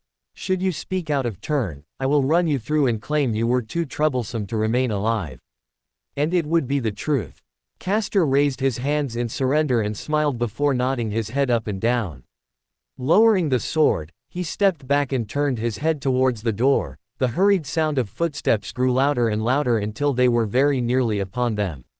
Ritska rounded the corner into the apartment first, sliding to a halt and stumbling over the remains of the door before catching himself. Hopping over what remained and then into the center, his eyes turned on them and his mouth opened. Then snapped shut, brows climbing as his focus switched entirely onto him. He used his noble phantasm. The news did not look to mollify Ritska in the least, rather the concern grew and then he jerked his head to the side, a clear gesture of him to step away. He hesitated for only a moment, then did as he was instructed and moved across to the side of the room. Ritska stepped towards him and held up a hand. The mystic code flashed and he could feel the healing spells take effect. It was slow progress, at least when compared with the usual healing. But it was faster in casting, at least. HMPH. He would have thought Ritska to arrive arm in arm with his sister, did he rush ahead of them. Eyes climbing for the door, Mash was the next to enter, and that came with Priscilla right behind her, then was Shaki. And then no one else. He frowned. Where is the traitor? Ritska twitched at the remark and sent him a faint look of warning. At least call her by her class. I will call her what she is. His left arm felt some sliver of response. He moved the limb up, though it still felt numb and rather difficult to command. The fingers did nothing even close to twitching, merely flopping helplessly as he moved the limb back and forth. Ash lowered the arm back down and moved away from Ritska and back towards Castor, planting down his sword and resting his good arm upon the pommel. He was a troublesome opponent. Ritska made a sound that was almost chiding. I can see that. Anything I should watch out for? Some manner of spell which shared our damage. Hand on his chin, Ritska wore a ponderous frown before slowly nodding his head and then stepping forwards, looking over his shoulder and then frowning deeper than before. All right, can you go and look for Saber, Ash? Search for Mordred. Very well then. If that is your... A shadow fell over them both before he could finish. They turned as one and looked up at Lancer, the snake head drifting between gazing upon him and looking upon Ritska. Wouldst beest wise to keepeth thy allies together, I shalt track thy wayward knight. Ash raised a brow but otherwise kept his silence. Ritska was the one to make such decisions on this matter regardless. You don't need to go through the trouble for that. Ritska answered, shaking his head. You already helped catch Castor, and were not really under contract with one another. And yet, Lancer's words were slow and quiet, a faint tilt of the head. I maketh the offer all the same. Visible debate flooded over Ritska before he nodded his head. All right then, thank you for that, Lancer. There was no response. Lancer stepped past them all and made for the door, leaving in silence with steps that barely reached his ears despite the height and weight behind them. Turning the corner and vanishing from sight. Ash kept his face even, then glanced down at Ritska. The boy held his own eyes on the door, then looked at him from the side. I thought you'd argue against it. Because he is without name and without contract. Ritska nodded. It was your choice either way. And it's not because you don't like Mordred. He had been midway through turning before the words stopped him. He frowned deeper than before and brought himself back around. Ritska maintained a simple stare his way and waited for a response. Ash rolled his jaw. He himself did not know the answer, troubling enough. It was your choice. The only answer he would give, for it was the only one with certainty. Ritska pressed no further, and for that, Ash was thankful. Once more shifting his gaze towards the direction of Castor and stepping forwards, joined at the side by Shaki, who was looking the jester up and down with a raised brow, then looking towards him and sweeping her eyes over the parts of his body which were clearly damaged. Mordred wanted to keep her head clear. It was for the sake of her master that she was. No, that answer would have been a damn lie, and she knew it. The fact Master ordered her to keep pace was nothing more than a coincidence, and she would not pretend otherwise. She wasn't doing this because she had been ordered or commanded to do so. She would have done this either way, and if her master had even thought to order her not to give chase, she would. Mordred was not sure what she would have done, and that troubled her. Her head snapped to the side and she aimed a glare at the building itself, the walls she walked past and the dimmed-out windows. She slowed only for a moment as she stared at the damage. An entire section of wall had been torn out, stretching from one apartment and down the next three. A singular gash had lifted out the front of the complex and thrown it into the individual apartments themselves, if they could even be called individual. It was astounding none had heard anything. But just as she expected from any version of father. As if mere shambling corpses would have been anything other than an insulting distraction for her. Her brain twitched for a moment and she clenched her jaw shut, so hard that her teeth started to crack against one another. Her hands turned to fists and her gauntlets groaned under the weight of her strength. Clarence hilt remained firm, however, and she felt she would dent her own hands before she ever found herself able to crack the sword. She took in a slow and shuddering breath through the nose, then exhaled out her mouth. It was a thought that troubled her. Whether this hatred she felt at the moment was truly her own, or if this place was trying to twist her anger against father so that she would lose control, as she had seen happen with the writer earlier. Queen Boudica, of all people. That had been grisly. Seeing someone reduced to nothing more than some savage barbarian who would slay their master because of their anger. Mordred wasn't like that. Once more, her march resumed and she was compelled further by the thought of proving the blonde asshole wrong. He held the same face as Gawain and was unfortunately armed with the same capacity to be a pain in her ass. But it was the silent judgment in his eyes, that every time he looked her way there was that twitch as if he was just waiting for her to do something. She could see it, that he already looked as if he understood who and what she was. Well, she was the knight of treachery. She would not deny that. And that ass wasn't even a knight in the first place. He was just some schmuck in armor who killed people because he got told to do so. Taking any sort of judgment from him was an insult. She had been knighted by King Arthur themselves. Who was that punk to think he could judge her? He was just begging for someone to put their fist into his stupid face, and if it wasn't her, then she hoped it was someone else who might have been physically stronger, and then she would probably join in and give a few kicks for good measure. A click of the tongue, she sharply turned her head and scowled. This sort of thing was beneath her, the level of petty annoyance. Her anger was her own, it was hers and no one else's. She wasn't going to have her hatred weaponized by some hidden scoundrel who thought they could use her like some tool. She was the knight of treachery because it was her anger. It was hers to wield and hers to aim wherever she pleased, whenever she pleased. But when else would she get this chance? It was a traitorous little voice, but it was the sole one which came to her, and it was one that stayed within seconds. There were Arthurs in Chaldea, but they were contracted. There would never be a chance for her to settle the matter with them in any means that she could be satisfied with. Master would never allow for it to reach that point, and there were plenty who would enforce such a stance. Not least of all would be Gareth and Percival themselves. And did not think she could best Percival. But this was an Arthur, if they could even be called such a thing, that was without ties to Chaldea in any real way. Which meant that while they were no confirmed enemy, they were no certain ally either. Certainly from the way they acted, distant and aloof, it was clear Chaldea meant nothing to them. So if she was to fight with Arthur, could she be held accountable for it? Her steps slowed and her brows pinched as she found the thought garnering more and more weight within her mind. And this one, really, they could not be called King Arthur, could they? Certainly nothing like the father she remembered, at least those in Chaldea wielded the holy sword or were from some point in her life.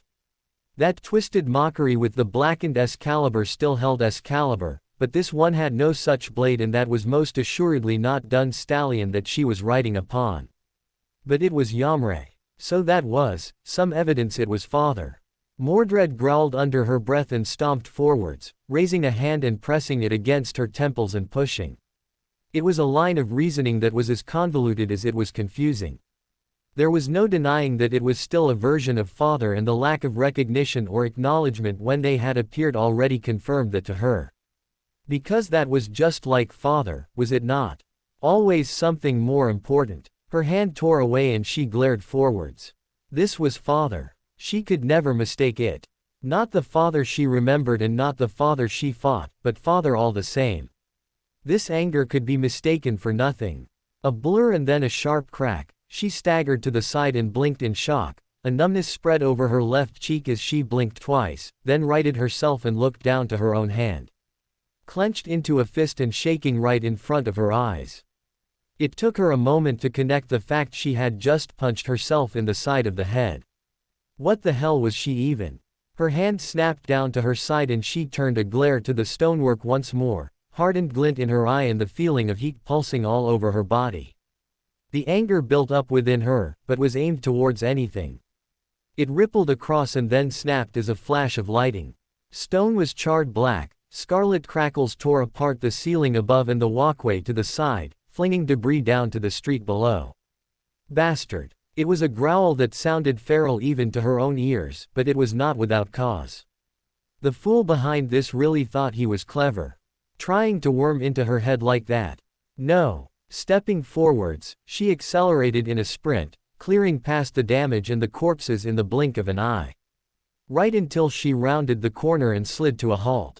The clopping of the horse fell silent, the mount kept itself still as the rider twitched ever so slightly. You showed later than I would have thought.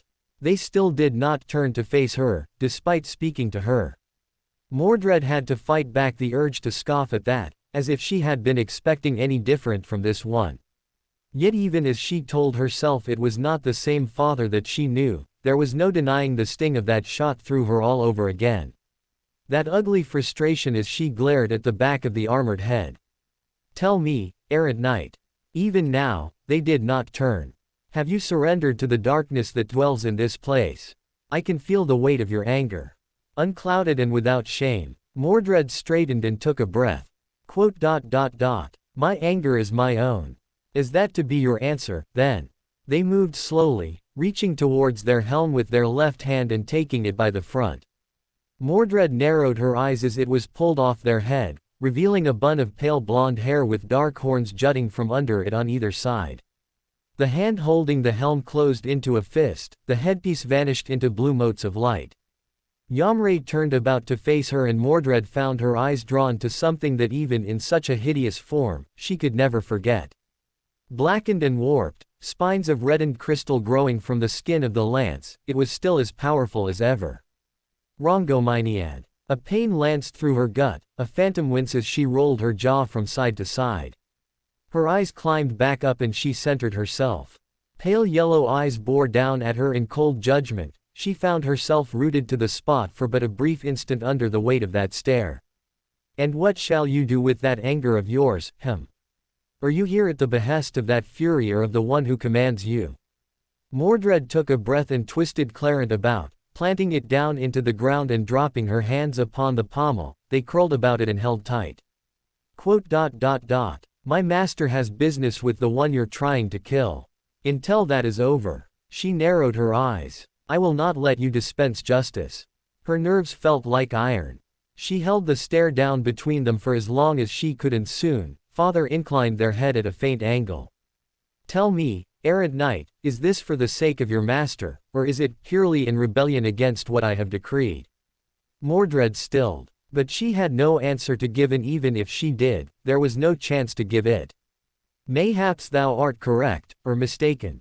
Footsteps from further ahead. Mordred did not normally dare look away from father, but in this instance she stole a brief glance beyond the mounted king.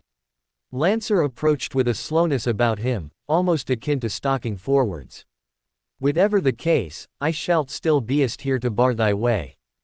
Mordred wanted to argue that she needed no aid from this skinny-looking giant when it came to father, but she rolled her lips inwards and turned her eyes to father once more.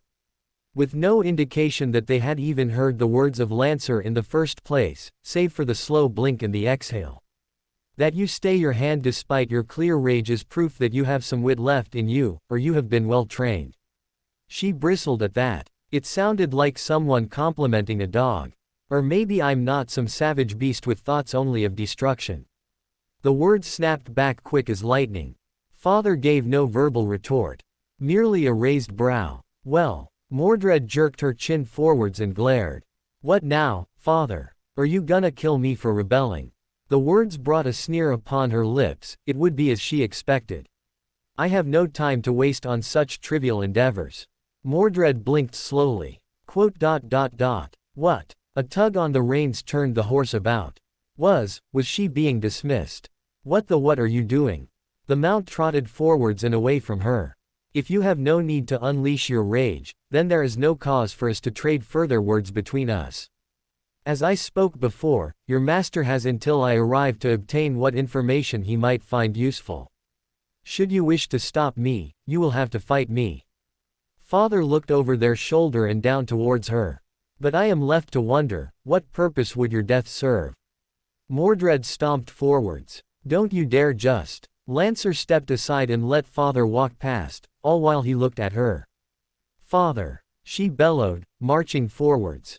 Get back here. Where the hell are you going? I said. A hand dropped before her and it was all she could do to not grip it and tear it from the owner, but she did turn a sharp and warning glare to the taller man. He met her look with one of apathy. Wouldst bloodshed abate thy anger, truly? Shut up and get out of my. Wouldst it serve thy sworn lord? At that, she stopped. Her jaw clenched once more. Lancer held that look as he lowered the arm down to his side, the snake at his shoulder twisted about and looked her up and down before drawing itself back. She very much found it odd the way the serpent looked at her, compared to how the man kept some cold look in his eyes. But it was forgotten. Clicking her tongue, she pushed past him. No, she answered to herself. It wouldn't serve anyone, save for the swine who made this place. And she would be damned before she helped whatever ass was behind this. Garden of Order, X. She heralded her arrival with the caw of ravens, the flutter of her allies swirled about before vanishing into naught but air. A short bow came next as she faced the direction she sensed her contractor and held herself back up once again, allowing her dark lips to curl into a warm smile. It was one that only grew when she saw the company that was being kept. Despite the current condition of her face and the lack of her eyes. That was a touch concerning. Closing her hands together, she angled her head and hummed as the breath of the land came to her. There was something quite foul afoot in this place. A musty scent which was not too far removed from old rust. It tickled upon her as she made sense of what it was within but a few moments. There was anger and there was vengeance, the call of crimes which the victim felt had not been properly compensated for.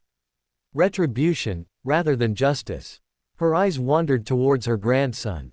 His head sharply turned down, unwilling to meet her gaze, and she was sure from the slight jerking of his body that he very nearly spun around to show his back to her instead. But he held firm in some amused attempt at bravery, or stubbornness. The two went hand in hand with their family. It was a nostalgic sight to be sure. Though she would never say it to his face, he looked just like his mother when frightened. Ritska. But it would not do without speaking with her ward as well. Her smile widened just a touch as she directed her focus to Priscilla, taking a step towards her and reaching out. The girl shuddered a moment as her hands rested upon the furred arm but soon inched forwards to get more of the sensation from her. Priscilla, look at you, softly cooing, she moved her hand further up the length of the arm and towards the shoulder, dancing past it and finally coming to a halt at the cheek of her granddaughter. The poor dear. Cupping her head, she dragged a thumb back and forth right under the hideous gashes where Priscilla had obviously used her fingernails to tear free her eyes. To think that she could inflict such brutality upon herself was surprising, but there was something lighter about her person now. Priscilla felt quite a bit different. Grandmother, Priscilla whispered as she leaned into the touch, her left hand moved up to hold the hand Velka held against her. There was still that warmth in her tone, however. It was something that had clearly not changed in the least. Her eyes flicked down to the right side. More so on the hands which were joined together, between Ritska and Priscilla, but she did not even believe it was born of some romantic infatuation. Her eyes softened, she turned and sent the boy a rather pitying look. Guilt and shame radiated off him as heat did from the sun, even as he met her eyes for but a few moments before turning them away into the ground. It was something that they both knew, but it was not for her to call out. Should he ever again feel the need, he would speak with her again. I am pleased to see you in whatever state you are in, Priscilla. Pulling away from her grandchild, she stepped back and cupped her hands together once more. And further joyed to find that you have such attentive company with you. With a faint smile, Priscilla looked rather warmly down upon her for the praise and angled her neck ever so slightly to turn her focus to the young man. But there was no hiding the faint note of sorrow in the girl. She likely realized it as well, even deprived of eyes. Pity. But it was not what she was here for.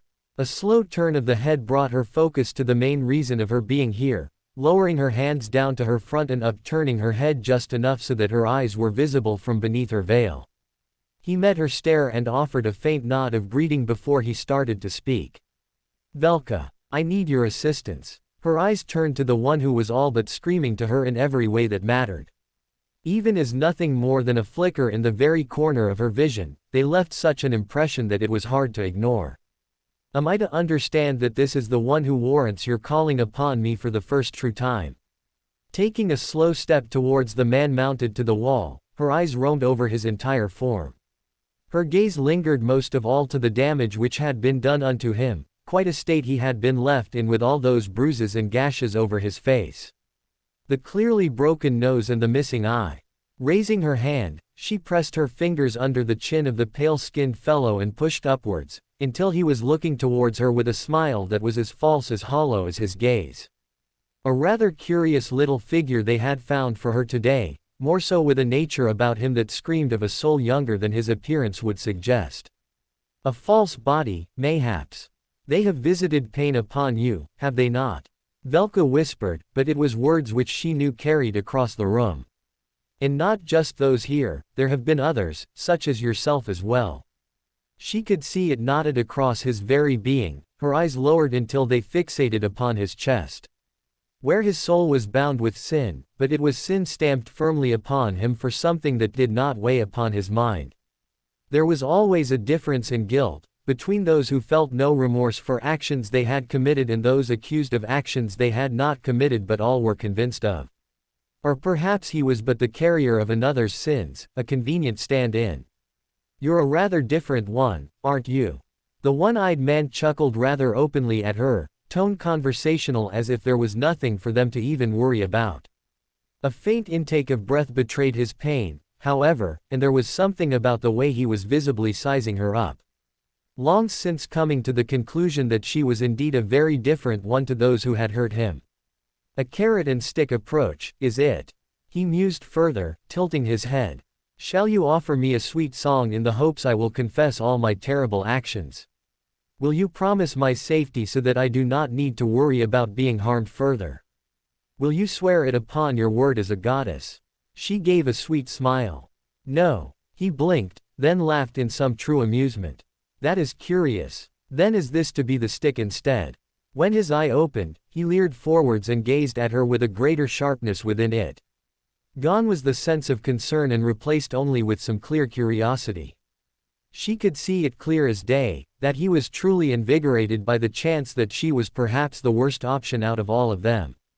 Perhaps she could very well have been if there was more time for all of them to become better acquainted. But, well, she supposed there might not have been. What sins would you have this one confess, Ritska? Calling over her shoulder, she leaned back. I assume that is why you have brought me here, Ritska was not long in replying. He was the one who managed to get servants from Chaldea to come here, but he himself didn't break into the facility. Someone else showed him how and I need to know who. Or if he doesn't know that, then what else they might be able to do. Velka hummed and watched the man for a moment, measuring his reaction to the words. There was only that glint of mirth. She smiled as it clicked into place. I am afraid you have come to a slight misunderstanding, Ritska. He only made offers, the servants who came here would do so under their own powers, is that not true? The man looked back to her and raised his brows, but the smile grew wider still. Oh, we have a clever one. I am nothing more than a man and a messenger. I gave them a choice and they chose. For such valiant heroes, it was a surprise to find them so blind to the battles within. For the moment they made the choice the battle was lost and they came here ever so quickly, well, that was the intention, foo. He grinned wide and showed bright white teeth. Well, she assumed they might have been bright white once, the splattering of blood over them spoiled that image. Such small whispers, do you not see the troubles with yourself? And, is there not a plague which nests in your heart? And they were swept away as soon as they admitted to it. Velka could imagine so. A few little whispers here and there, some could be ignored as no more than a trick of the mind, others not so much. The servants who followed those small urgings without even realizing blundered right into his trap before they even knew what was upon them. A rather chancy movement that could have ended badly if not placed right. Which meant this one was either lucky or smart. But they accepted his deals and were brought here. Wait. Ritska spoke up, a frown audible in his words. Surely you tried to get more than Boudica and Vrindari down here. For an infiltration into Chaldea, you only walked out with 2 servants. The jester pouted and looked almost indignant. I made such sweet offers as well. You can see that very few took the bait. As though they had some prior experience that meant they ignored my sweet whispers. Had I been just a touch slower, they might have found me, and I so very much wanted more than those 2, but they were entertaining enough. With a raised brow, the clown looked past her to the boy. Oh ho ho. Did someone play my prank before me? That must have been it. Dear me. I feel so very cheated now, to think that I was retelling an old joke. I should have noticed after the first walked by without so much as a twitch. Then it had been blind luck that aided him and nothing more. He captured what few he could and fled before he could be discovered. She assumed as much, from the magical spells which surrounded this one. Curses one and all within him and about him. Something that she could certainly see rather clearly on the man who coded himself as a demon but was still but a man. She could see it all within him most clearly. But more than that, she could see his name and his legend. Mephistopheles. Ah. The man blinked, then snorted. A ruler, are you? How fitting that you should come here to this terrible place. A mediator in the land where none cares for it. How curious, how exciting. Wait, Mephistopheles. That's his name. A rather loud shout from behind, the one who had struck her across the face. They held their fire true, even now. Little Olga Marie. But that is the demon who supposedly contracted with Georg Faust. Oh, he is nothing of the sort. Velka saw fit to interject with a shake of the head. Or rather, he is indeed contracted with Faust, as a child would be to their parents. The great work of a mage who created you. A homunculus with an ego so very human and clad you in the name of Mephistopheles, and history did the rest, did it not? Adorning you with the might of a fictitious being. It was a prophecy that was self-fulfilling. The words of a play forged the demon, rather than the works of a demon forging a play. In spreading the tale of Mephistopheles, they created the demon themselves after death. Or perhaps, there was something else behind it. After all, this was one who made no sin in their own mind, wasn't it? A homunculus who garnered the traits of a demon. That would certainly explain their abilities in curses if they could affect even Ash through his magic resistance. Regardless, you are pressed for time. Make yourself useful and find more about his contractor. Velka turned over her shoulder and looked to see how Ritska would take the news. He looked pensive for a moment, his eyes meeting hers past the screen of light. Then he sharply nodded his head for her to continue. Pressed for time then. Very well. She turned back and reached out, dropping a lone finger onto the temple of the supposed demon. Mephistopheles glanced up into the finger, then down to her with a faint smile. Shall you now peer through my mind of madness with mirth? It will be a long journey for you, of that I can promise. Or do you have some other curious idea behind you? Please tell me, I would very much wish to know. It is certainly an exciting meeting. Between divine and demon, isn't it? Velka shrugged. I'm more accustomed to the other variety of demons, those adorned in brimstone and fire. But they are all terribly boring, aren't they? One is only as boring as they wish to be. She responded, dragging a nail across his skin gently, humming all the while. But you did as your creator wished, did you not? I can hardly call your desire a sin, merely the actions required for it. That gave a rather long pause from the man, intrigue in the eye now. Oh, I would expect judgment. You shall receive judgment, but perhaps he should have been clearer still. Pulling her hand away, she lowered it down and stepped back, weaving her hand and calling forth the space before her. A blackened tome fell into the air in between them, flipping open and cycling through a dozen pages swiftly before halting upon the correct one. She smiled down and turned it about with a gesture before holding it up to the man. Your entry. Mephistopheles inclined his head forwards and read from the pages, then slowly nodded and leaned back. That is quite a list of charges, I see no reason to deny them. A man is honest with his contracts, is he not? I did only as Faust wished. I made him into a man forever immortal. Yes, she supposed he did. And one without understanding could only act as they desired of their baser instincts. She lowered the page and smiled. Your honesty is appreciated and the sins are counted. Perhaps you might confess to some others. Such as your contractor. The man chuckled and then spoke. I see nothing of him but shadow and laughter, a merry one he is and with a sense of humor about him too. He raced on ahead of me ever so quickly and led me to Chaldea. I walked and found so many different fellows who were just right. He told me they would make such fine guests and the invitations were extended. Then he raced me all the way back here and told me to do nothing more. It was a tumble of words, but they came cleanly. When it was over, he blinked and frowned. But he never did tell me his name. Oh, wait a moment, that was rather. She stepped back and turned to face the others, smiling at Ritska. And there we have it. A pure and open confession. An ability of his contractor who is the secretive sort, but there is nothing else this one would know. Ritska looked between her and then to the book in her hands. She chuckled. I merely laid bare his crimes and contracted him. The book of the guilty tells no lies. With his legend and his name, he could not help but confess to all else he has done upon manifesting in this land. I did say his sins would be counted, did I not? You did, he muttered, then nodded with a touch of a smile.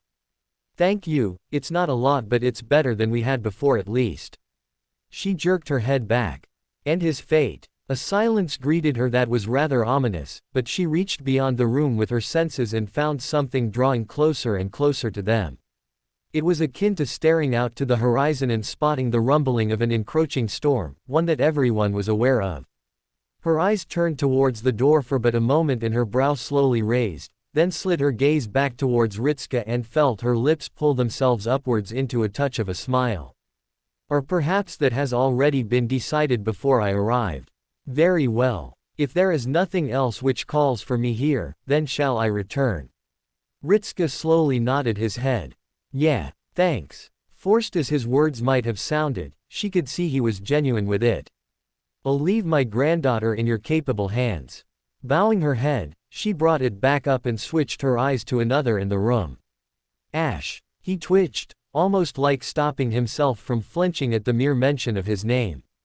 His focus fell on her but not his eyes, those remained fixed towards the ground and his posture went taut. Coiling so very tightly that the slightest jerk would have him snap into position. Or just break. Take care. With that done, she pulled herself away from the summoning and returned to Chaldea. Certain that things were to get rather intriguing in her absence. As opposed to her arrival, her departure was silent.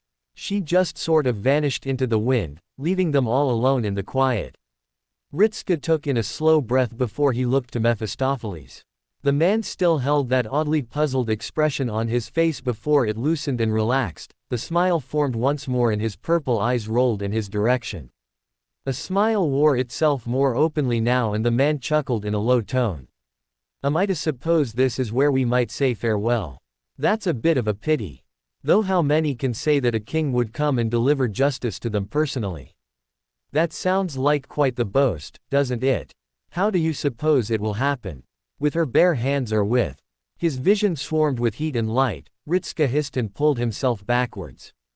Raising his hands in the same gesture at the sharp crack, almost like thunder, and then the scarlet which poured into his gaze. It was as though someone had just opened the door of an oven and slammed it closed in the same motion. Lasting no more than a mere instant, but there was nothing but silence. And a very foul smell.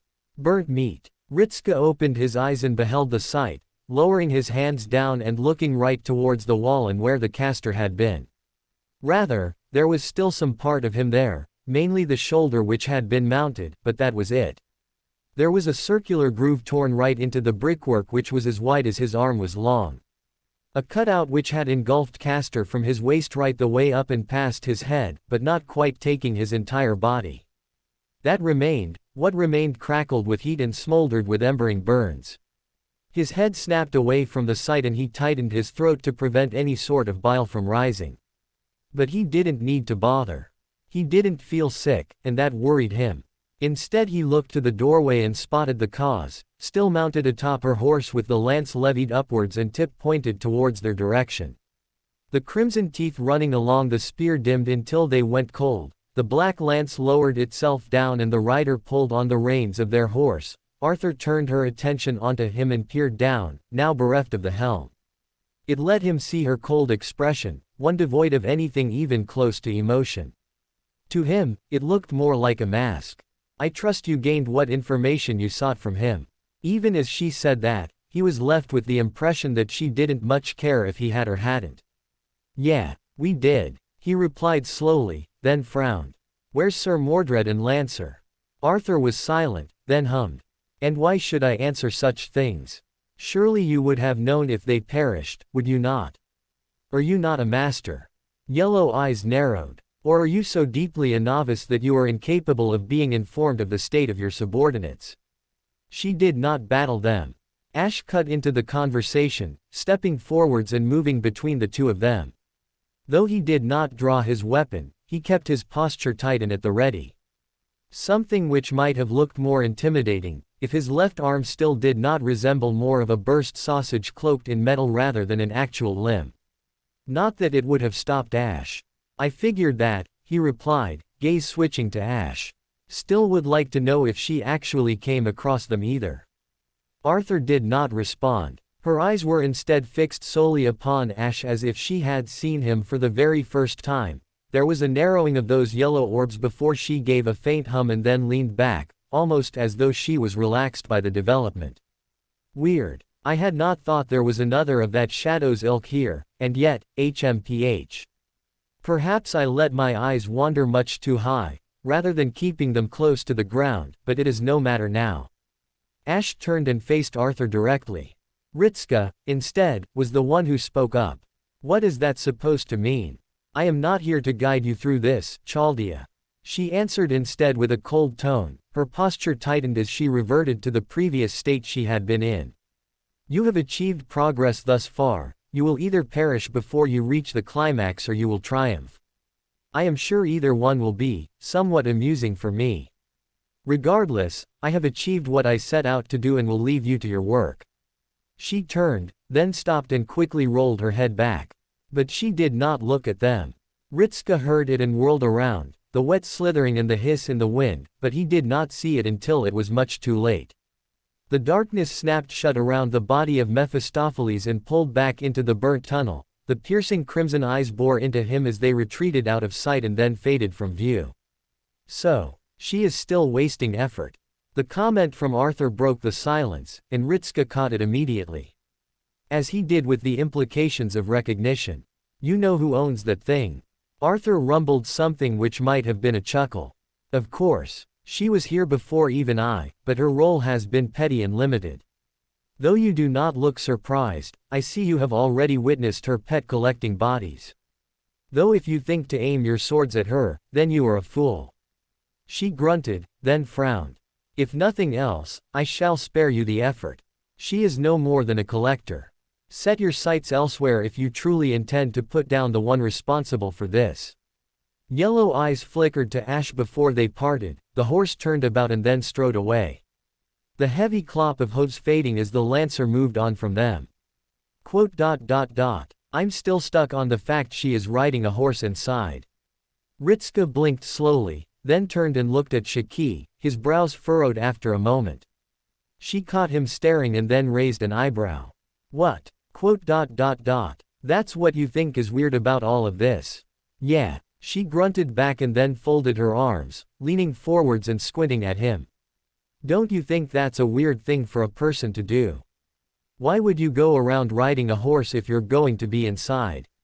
Isn't that just asking for you to walk into a doorframe or bounce lights off your head? He didn't really consider that.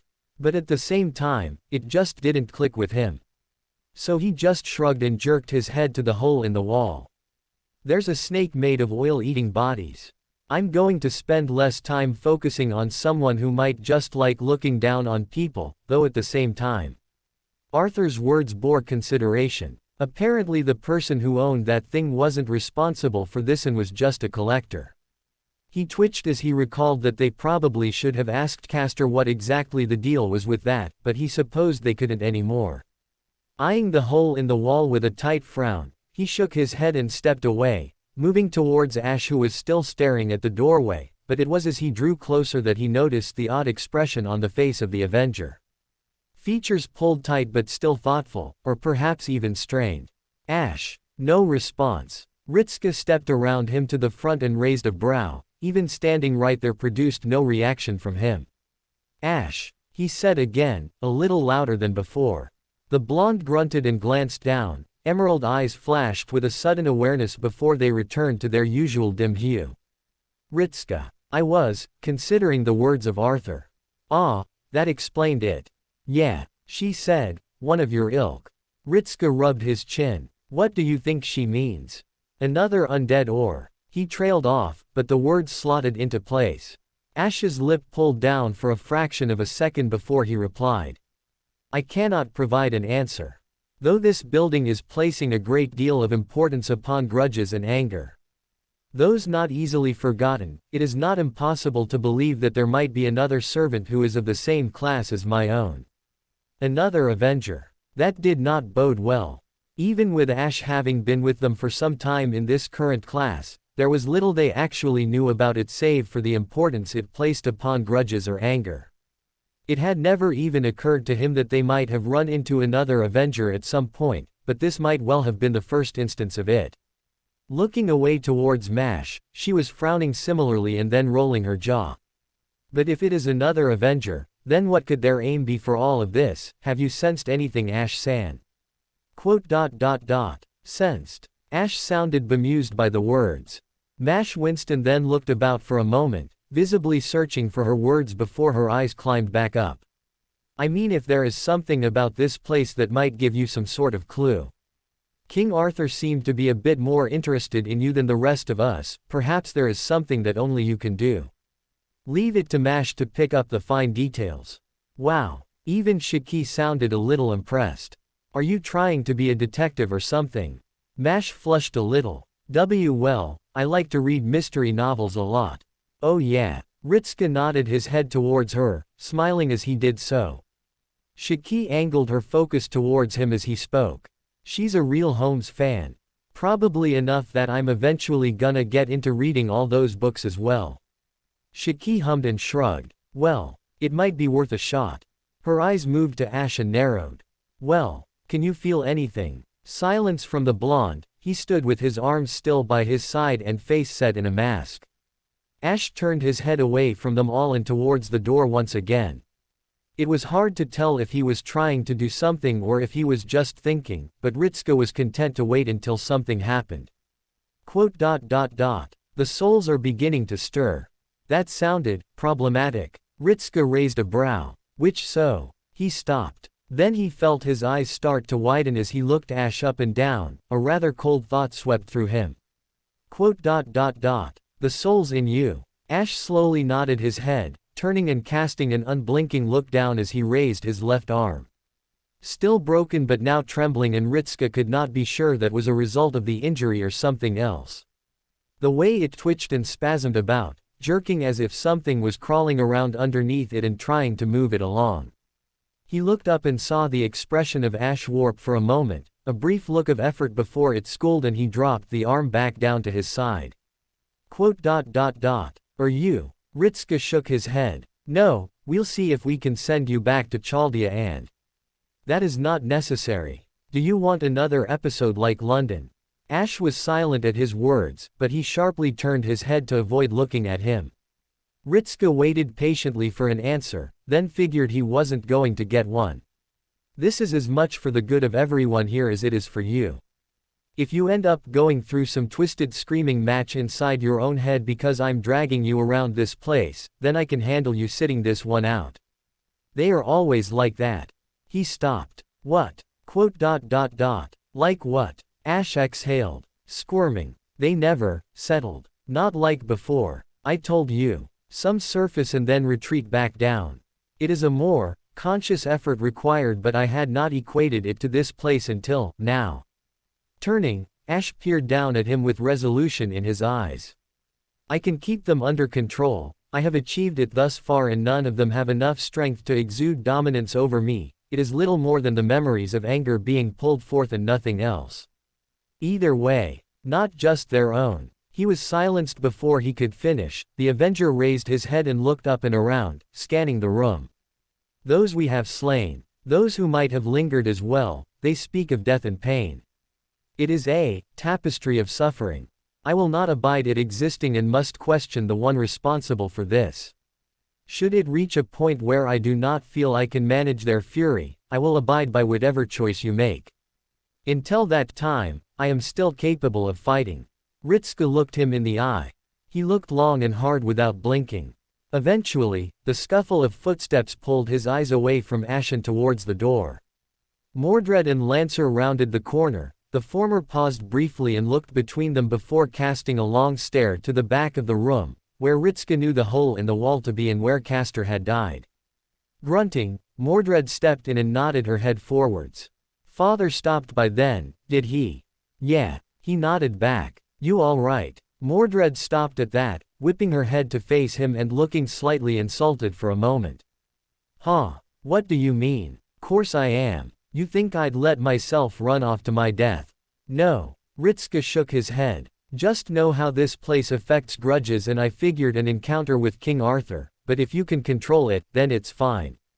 He smiled. Good job. Mordred went silent, her expression evening out before snorting rather loudly and scoffing as well. She turned and marched past him, grumbling under her breath as she did so.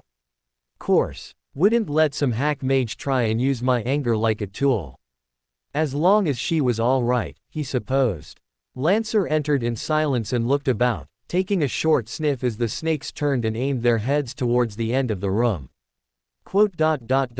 Another god was here. He didn't sound all that surprised, or put off.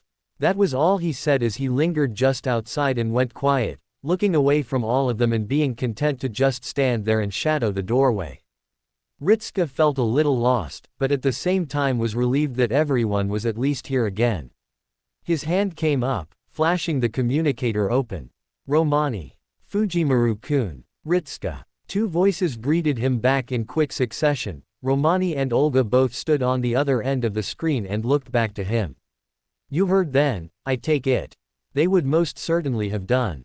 Thoughts? Romani went silent and glanced over his shoulder to the director. Olga wore a troubled frown before taking in a breath.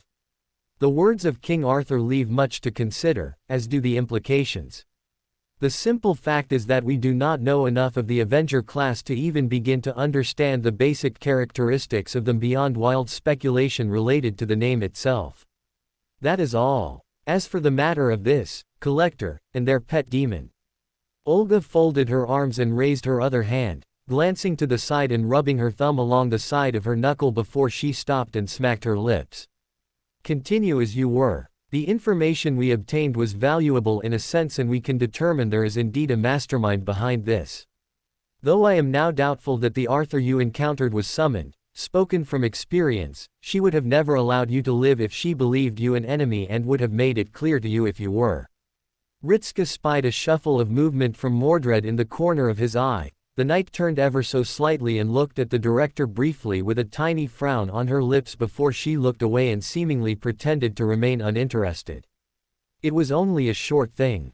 Romani perked up and leaned forwards. We'll keep an eye out on this end, Fujimaru-kun. Though with most of the interference, it seems related to the rooms or is getting worse in some places. Olga nodded behind him. We can assume it relates to the strength of the grudges, or the quantity of them. The rooms and halls already clear provide us with more detailed readings than those above you. So just keep walking forwards and. He stopped, then frowned. Ash started moving and strode forwards, without even so much as a peep. The Avenger walked forwards and right out of the door towards the railings which overlooked the grounds below. Ritzka raised a brow before giving chase after him. He had stopped and was looking straight down, tilting his head ever so slightly. Ash. What's wrong? I feel. Ash twitched rather suddenly. It looked involuntary but was just sudden. His neck jerked before it straightened out. The forest. The souls squirm as I stare at the forest. They are more aware of it.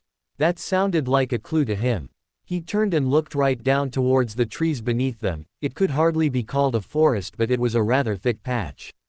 It certainly felt eerie to look upon as well, a brief chill as if there was something in there looking back towards him. Change of plans. We're going to the woods. Huh, what? Twinned exclamations of shock came from the communicator. He side-eyed it and raised a brow at the pair of faces before he explained. Ash says there is something weird, and I just took a single look and I can tell there is something weird about it, and not just in the sense that woods can be spooky at night. I mean, he trailed off and rolled his jaw, shaking his head and looking down. It could be called gut instinct more than anything. But there was something about those woods which made him feel uneasy, akin to staring at the mouth of a cave and hearing a growl from within the darkness. You didn't know what was living in there, but you just figured there was something you didn't want to see. Except in this case, it was something that he was very much going to head down and see if he could fish it out. All right then, if you're sure about it. The director eventually replied. You will likely pass by Verndari on your way back. It would be a suitable enough time to put the previous hypothesis into practice on a more trusted servant. Ritska twitched at the words.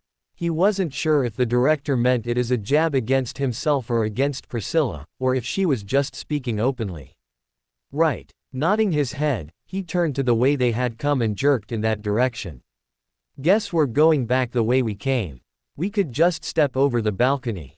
He made it not even a single step before he found himself stumbling over his own feet at the words, whipping around to face Ash and noting that he was now leaning forwards over the railings and pointedly looking straight down.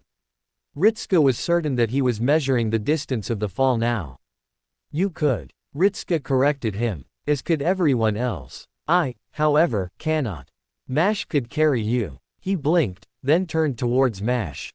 Very slowly she nodded her head up and down and confirmed that she could probably carry him on the way down. It wouldn't really be the first time they did it either. Ritska blinked slowly, then stepped up beside Ash and leaned forwards to stare down the length of the railings. It didn't actually look all that high, not when compared to the other falls he'd gone through in the past. We'd have to come back up anyway, so we could catch Verndari then. Musing for a moment, he cupped his chin and rubbed it back and forth before shrugging his shoulders. All right then. I guess we're heading down. As you say. Without further words, Ash placed his hands against the railings and pulled himself over. Ritska did not even get the chance to utter another word before the Avenger launched himself from the floor and then plummeted straight down towards ground level. Ritska leaned forwards to catch a better view of the fall, then raised a brow at the brief cloud of dirt kicked up by the impact. Ash stepped out of his minuscule crater and then turned, looking up towards them in what he assumed would have been expectancy. There was a shuffling of movement either side of him. A quick glance showed that there had spawned a small audience now of the servants, most looking over the railings towards the ground. HMPH. Mordred scoffed, stepping upwards and balancing herself on the ledge. I can do that too. And with that, she just stepped forwards and fell like a brick right to the earth. Lancer was the next one over, more silent than the others as he moved with a touch more grace about him, vaulting the railings and plunging straight down, landing in a roll rather than an explosion and sliding to a halt after no more than a single meter of movement. It was rather impressive, though there was something else he was a bit more curious about. He turned to Shaki and raised a brow. What about you? HMPH. She looked back. Can you take the fall? Why wouldn't I? He shrugged. I'm not sure. Just figured you might be a little similar to Lord El Meloy in not really being. I mean, can you just jump off and not hurt herself? Like, can you take the fall? Is there some sort of conceptual weakness you have to falling? Shaki was silent for a moment, then she blinked. Is that a thing? For one guy, yeah. She blinked once more. Oh. Another short glance over the edge. I can take it. I've fallen from taller heights. Technically so have I, but, trailing off, he shook his head. Never mind. Mash felt her knees buckle as they struck the ground. She held herself there for a moment before she stood up straight and walked out of the indentation in the soil, a pair of marks where her boots had punched themselves into the upper layer of grass.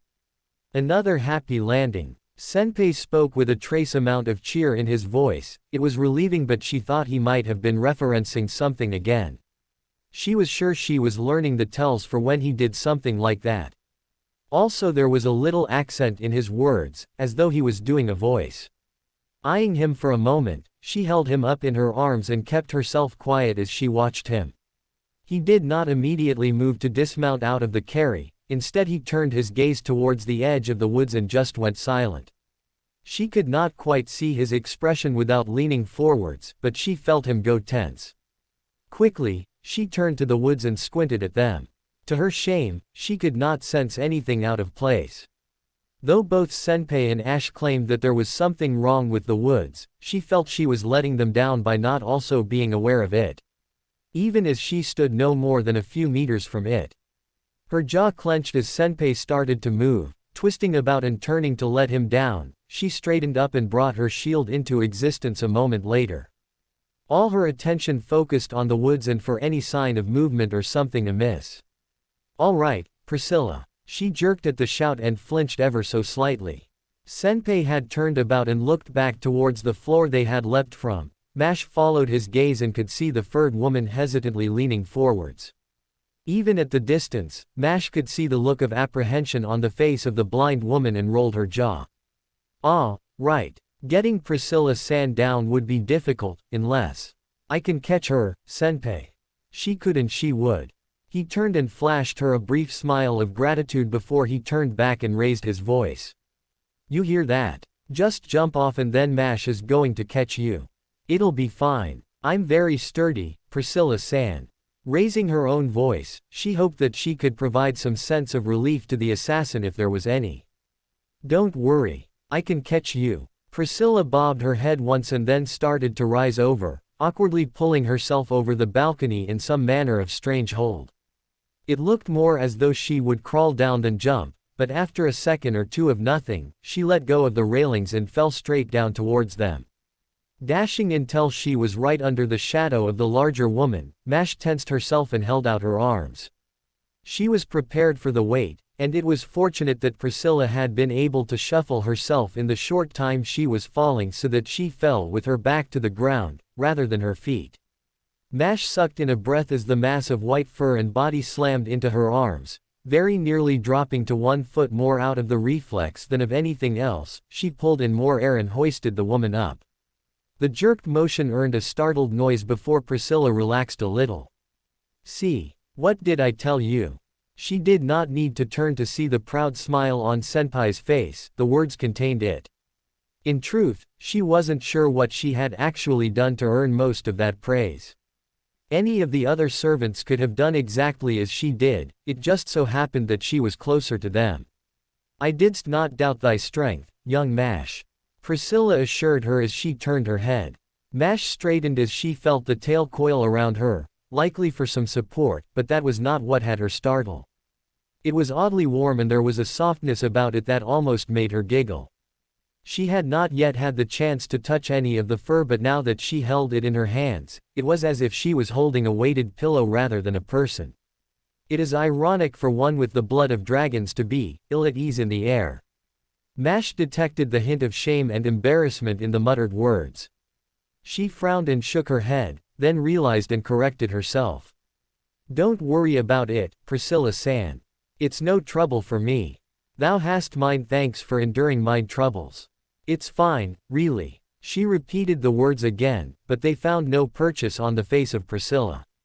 Instead she wore a smile that was indulgent, and Mash felt as though she had seen that same look before, on the likes of Romani and Da Vinci both at times. A smile that should have made her feel more at ease. But in this situation, it only brought her more trouble. And she wished to know how much of this was on account of the building and the curse, or if it was truly Priscilla herself.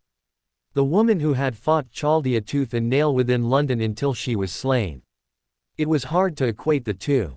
Priscilla clambered from her hands without another word, briefly resting a large hand upon Mash's shoulder and giving a thankful pat, but she said nothing to the woman as she strode off. Senpei was there to meet her and took her hand, leading her onwards and to the others. Mash kept silent. She was good at that, she supposed. And yet, her eyes slowly found a new target in the form of Ash, who was still standing with sword unsheathed and gazing at the woods with focus, a posture unflinching and stalwart for any danger. Even with the potential that he was affected, and now with the news that there had never been a moment where he was not affected. Though now she was troubled by whether it was Ash just being resigned to his fate or if he was truly just strong enough to ignore it all.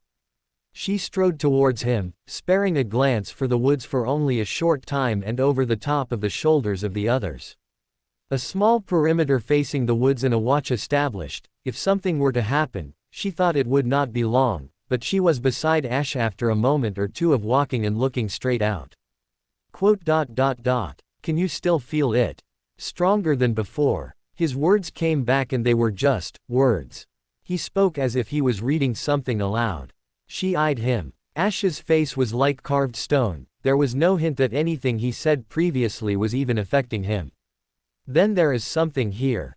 There is. Ash nodded once, green eyes briefly darted to the side and towards the direction of Senpei. You should be with him. He needs a protector more than I. Yes, of course. Mash ducked her head and jogged away, taking only a few steps before she stopped and rolled her jaw. She wanted to ask if Ash was all right, if he was suffering anything and if there was anything she might do to help. She stopped herself before she could make a bit of a blunder and carried on. Even if there was something wrong, what was she to do about it?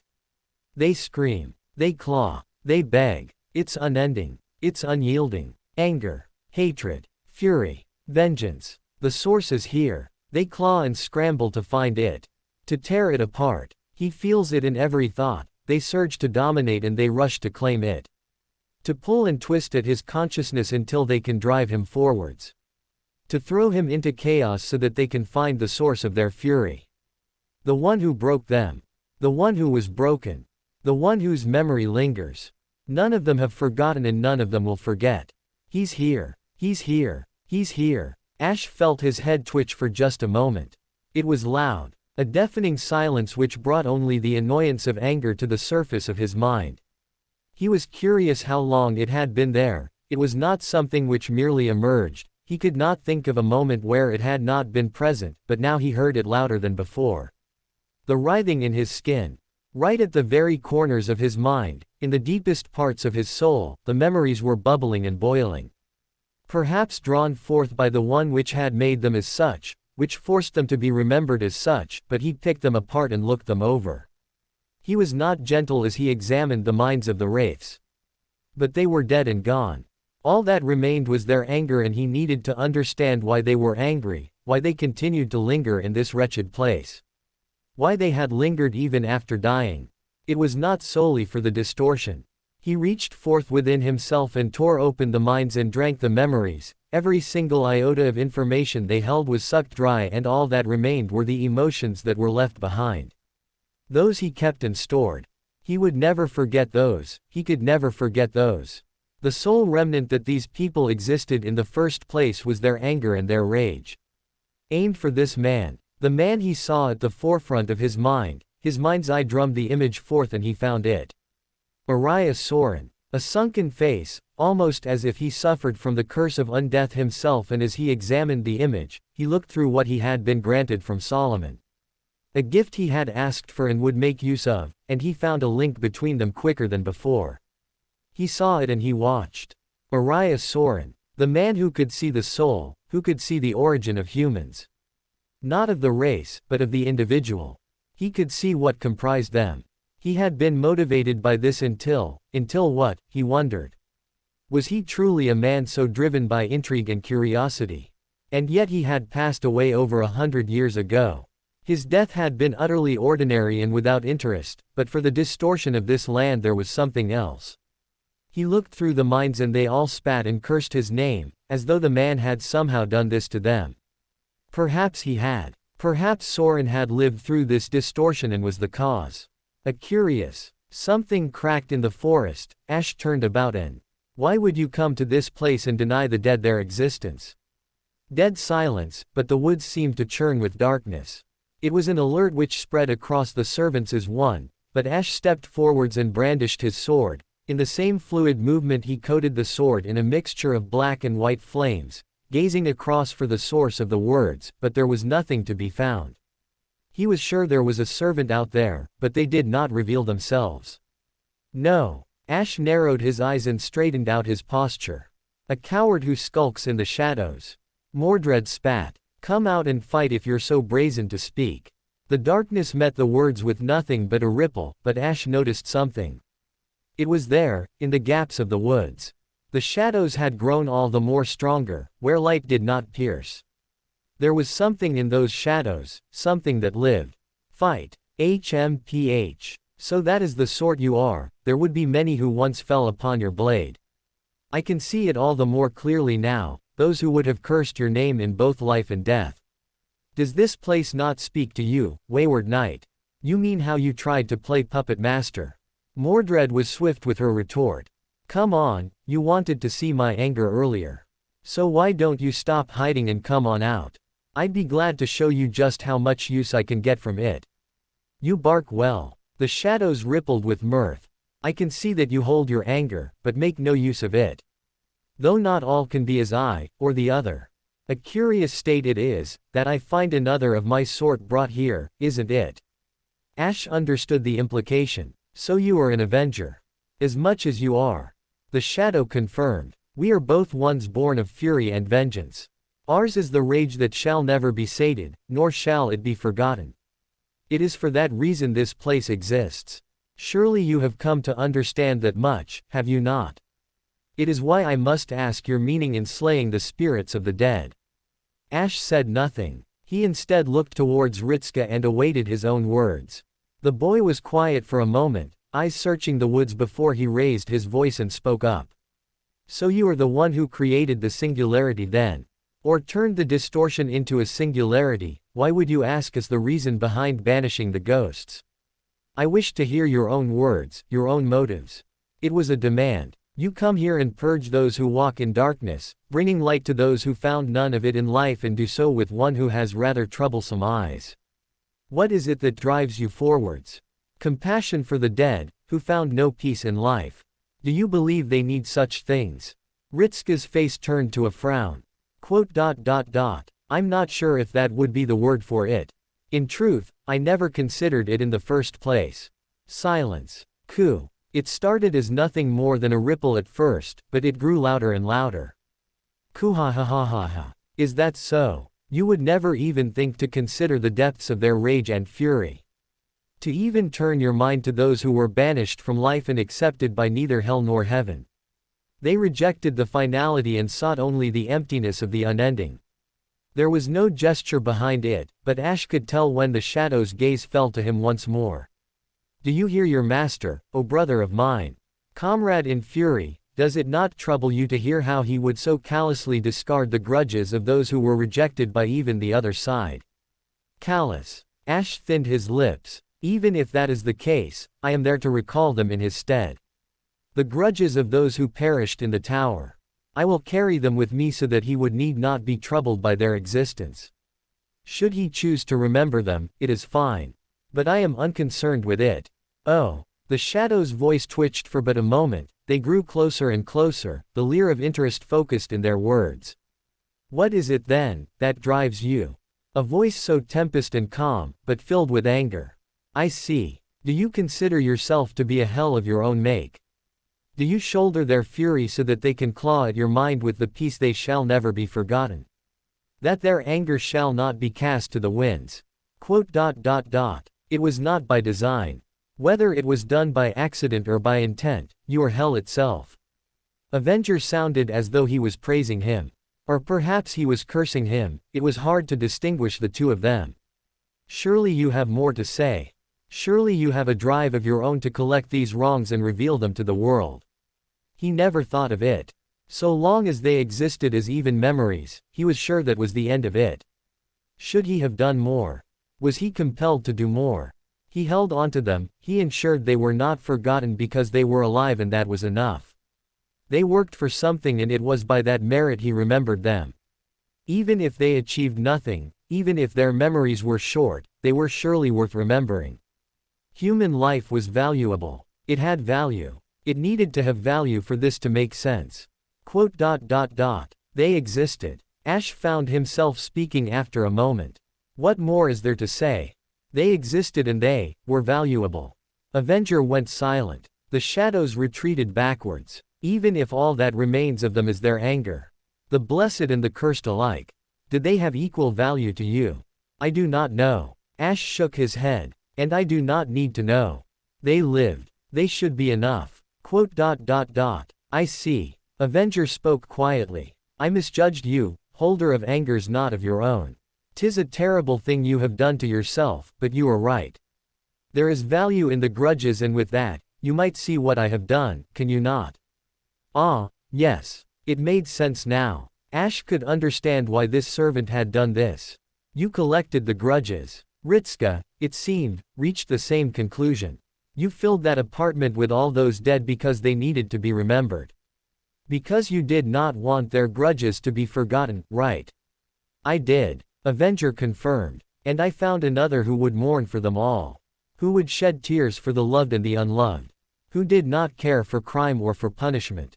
For she saw that all of those who perished were worthy of weeping. I can speak not for her efforts, but her motives are pure. A kind soul, even if proclaimed a demon. Ritska exhaled. You know we cannot let this continue, don't you?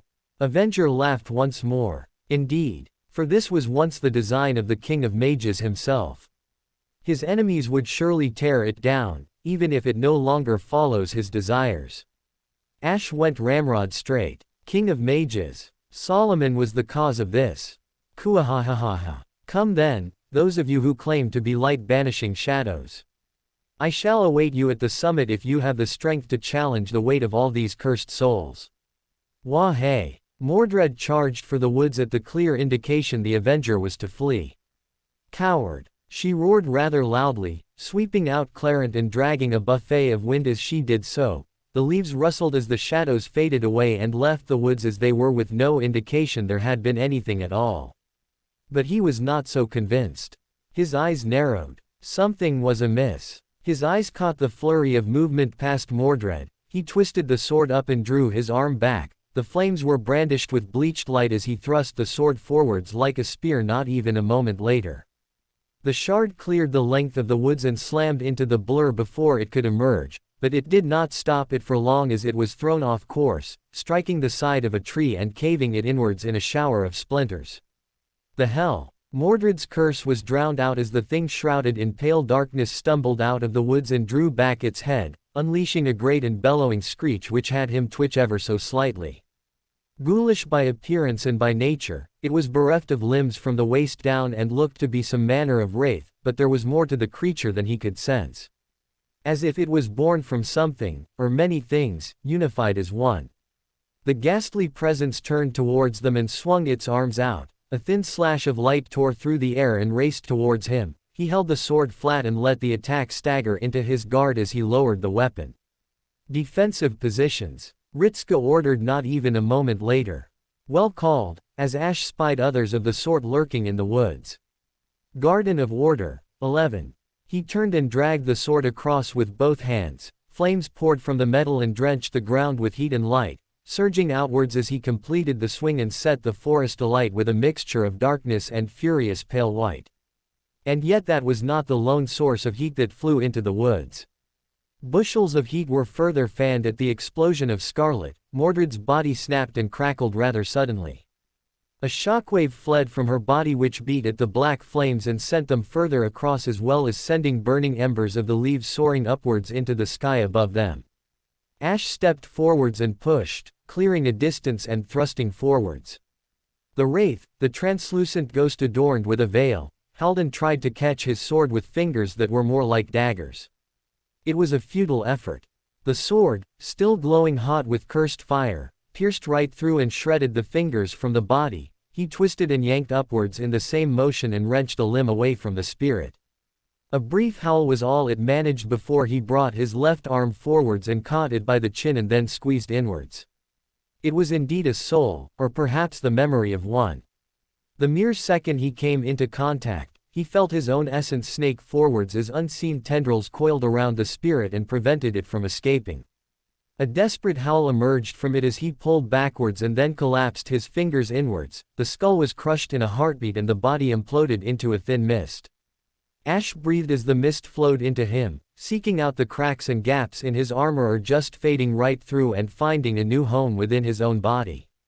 He twitched for only a moment at the intake of the soul before he held out the flat of his left hand and released a burst of flames. The dart of magical energy crashed into his own attack and broke apart. The wall of fire collapsed and he lowered the hand, twisting on his heel and dragging the sword down as he spun. the tip of the blade glancing over the edge of scorched grass and dragging behind it a trail of dust as he completed the twirl and swung up. A veil of ash mixed with flames, the sword held as he unleashed a river of flames right towards the direction of the spirit. It vanished under the blanket, and in the next moment he intook again, more of the essence flowed into him. Fragmented and far from complete. Avenger had spoken truth. All that remained seemed to be the essence of anger, the lone emotion which had anchored them to the world. How pitiful. And yet, their anger had been enough for them to linger in this world in some capacity, even if nothing more than the anger itself. It was a testament to their endurance and the strength of that fury. A flicker of movement removed him from his thoughts, and he leaned backwards as claws swiped past the front of his armor, narrowly missing him. Peering down at the ghost, it pivoted through the air and thrust a clawed hand towards his gut and speared its fingers. The thrust was parried aside, he cleaved away the limb and followed through by pulling the sword back around and decapitating it. He started the fight by setting the damn woods on fire. Never mind whatever else she thought about the guy, he was as utterly stupid and careless as Gawain could ever be.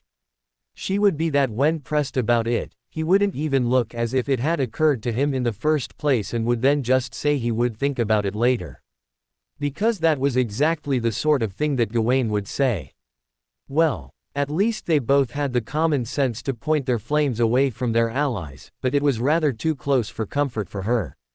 The mana burst had been mostly to try and fan the fires away from her before they could reach her, because those black flames of his were seriously messed up. Yeah. Cursed would have been the right word for it. She knew a little about curses to recognize them. Whatever. Most of her thoughts were on smashing up these wraiths that served as little more than a nuisance for her. With a click of the tongue, she turned and hefted her sword about, hurling it forwards and then chasing down after it. The blade pierced through the chest of one and she caught it by the handle before it dropped, pulling up and then sweeping straight down across the chest of the ghost beside. Both howled and vanished into white mist. If this was the best that Coward could conjure up, then it would be a short fight when they all caught up with him. Mordred wasn't sure if she should have been disappointed or not with how easy this was. For a guy who talked up so big and ranted about grudges, his little pack of feral cretins were nothing more than gnats flying into her face. She turned and dragged her sword about. The forearm raised to block her attack didn't last so much as a second as it punched clean through and tore the wraith in half. Another crackle of mana scattered the remains as the ground churned under her boots. Another shadow moved between the fire and the smoke, clawing its way out and towards her. Mordred scoffed and then shouldered her sword once again, glaring from under her helmet as the shambling body stalked closer to her and marched right out of the thicket of flame and straight towards her. Briefly she raised a brow at the state of this one, different from the others, and holding a more crimson hue about its body. Also it had legs. Without a word it charged towards her and hefted up a rather large greatsword with both hands and swung down. She brought her own sword across and braced it, grunting as the pair collided and her feet dug into the earth to anchor herself there. This one felt a little bit stronger. Knocking the sword aside, she slashed up. The veiled head leaned back and deftly avoided her slash, then countered with a lunge of its own which had her step to the left to avoid it, slashing down and knocking the sword to the floor. Clarent glanced along the surface of the translucent blade as she swept across and up towards the neck. The crimson spirit pulled the sword up and yanked both weapons into the air. Mordred fell back a step as it charged towards her once again. Another clash rang loud in her ears as she stomped down and caught the sword in her guard, narrowing her eyes and then shunting the thing backwards. Hefting up Clarent and holding it in a high guard, she paced around to the side and watched her opponent closely. It was hard to say if they were mad or not. She would equate them to a berserker. "Oi, master." The message sent through the link as she shot forwards and crashed into them, hammering away at the wide-brimmed sword and throwing the wraith onto the backfoot. "Got a bit of a tough one here." A slash glanced over her shoulder and sent sparks flying. She drove an elbow into the underside of the sword and slashed in the same motion. Clarent scored a large gash across the side of her opponent, another grating of metal as she landed only a scratch against the red hue. Master's voice filtered back a moment later. Forlorn, by the looks of things. There was an undercurrent of a grimace in his words. "You're not alone in that. Others have emerged. Fall back to our position and try to keep them all in front of us. So they had met these things before, had they? Arms blurred as they collided once more. The speed at which this wraith moved the greatsword was rather impressive, as was the skill they wielded it with. Her initial assessment as a berserker might have been giving them too little credit, but at the end of the day, she was always going to be better than some spooky-looking knight wearing a rag over his head. Stepping back, she skipped away and predictably enough the wraith gave chase, stepping after her and lunging towards her with a rather obvious overhead slash downwards. The sword fell like a hammer and she watched it do just that, narrowing her eyes and counting until the very last second. Mordred stomped down and halted her movements, then span on a heel. The sword passed close enough to glance across her breastplate. She turned and swung her arms over the top as well as stamping down on the sword and forcing it further into the dirt. The wraith leaned forwards as it was jerked in the movement, a perfect position for her to drive Clarence's pommel right into their head. Snapping backwards, they lost their hold on the sword as she followed through and continued the strike, twisting her sword and slicing upwards as she did so. The armor, however, served its purpose and she felt Clarence grind to a halt as she bit about an inch into it, but not so shallow as she did not meet something softer underneath. She frowned as the hands fell down to try and grab her sword. A boot to their chest pulled her weapon free and sent them sprawling to the ground where she might have pursued to finish them off. That was, if a scythe taller than her hadn't suddenly entered her field of view and forced her to step into it just past the blade, raising up her forearm and catching the pole just underneath the head and meeting the gaze of yet another of the Crimson Wraiths. She scowled as it hooked the curved weapon across her right side and started to pull. Mana swirled around, lightning crackled about her. A ball of fire crashed into the side of the wraith and staggered it away. She used the distraction and stomped down onto their knee. The scythe loosened its hold and she followed through with a headbutt, gripping the blade and pulling up and over the top of her head. Clarence opened up along the side of the right knee and then thrust into the gap under the arm. She twisted the sword and pulled it out, tearing the scythe away from their hand and hurling it towards her previous attacker. The scythe went flying as it was slapped out of the air. The wraith yanked the sword from the ground and then made it all of a single step. Lancer just appeared by their side like a comet of fire. Spear alight with dull orange flame, he thrust it straight down and into the earth. The wraith hopped back to avoid the blast and Lancer had barely pulled the spear from the resting place before he was spinning around and trailing fires all around him, making it hard to see where he began and where the flames ended. It all ground to a halt as Lancer jerked to a still movement and swung out his left hand, throwing out a wall of fire right into the face of the wraith to obscure the movement. He thrust right through the flames and then pierced the chest of the wraith, pulling forwards and yanking them right over the top of his head before slamming them into the ground in a single fluid movement. Though she saw nothing else at the echoing clang from behind her, she turned and jumped towards it. Shieldy blocked another of the great swords and then pushed back, catching it with the cross of the shield and spinning them both over. Mordred landed down and barged into the side of the wraith with a shoulder tackle, knocking it into a further stumble. A high kick from the girl landed into the face of the red ghost as another one in the form of a roundhouse hit their side and hunched them over. Clarence raised high and then fell down, cleaving through the hood and neck both. The body crumbled like dust and vanished into nothing. Mordred turned and leveled the sword to the burning woods once again. Though she saw nothing to direct her anger to this time, only the fading remains of what had once been their enemies, the last of which suffering only a single blow. The woman with the knife, the one with mystic eyes, flipped over the top of them and landed down, reversing the blade and then driving it down into the back of their neck and deftly removing it. Nothing more than a quick thrust without resistance and the body collapsed like all the others. Mordred swept her head around and frowned. Looked like the last of them, master. For now. She was rather surprised by the hint of, she could not quite say what it was but there was a sadness in his voice. Turning about she raised a brow at him under her helm and though he could not see her face, he must have figured out what she meant. Master exhaled and shook his head. Gale, one of the servants we met a while ago, told us about the Forlorn. They were just people who got abducted from whatever world they were from at random and then experimented on. Oh, well, Mordred shuffled about and glanced down to the spot where she had slain the last one and frowned. That sounded rather unpleasant. They are dead now, so it's probably a mercy for them. She's right on that front, Master. She jerked her head to the Shaki girl and nodded along with the stray comment. Besides, we lost track of that other ass. Master straightened and frowned. So he was an Avenger, and if he's gathering grudges. There was a brief silence before he turned about and looked past them all. Ash. How many forlorn exist? Hundreds. Mordred blinked and turned her head about. The blonde guy whipped his sword to the side and extinguished the flames before slotting the sword back over his shoulder and mounting it to his back. He turned and leveled them with dull green eyes as he spoke further.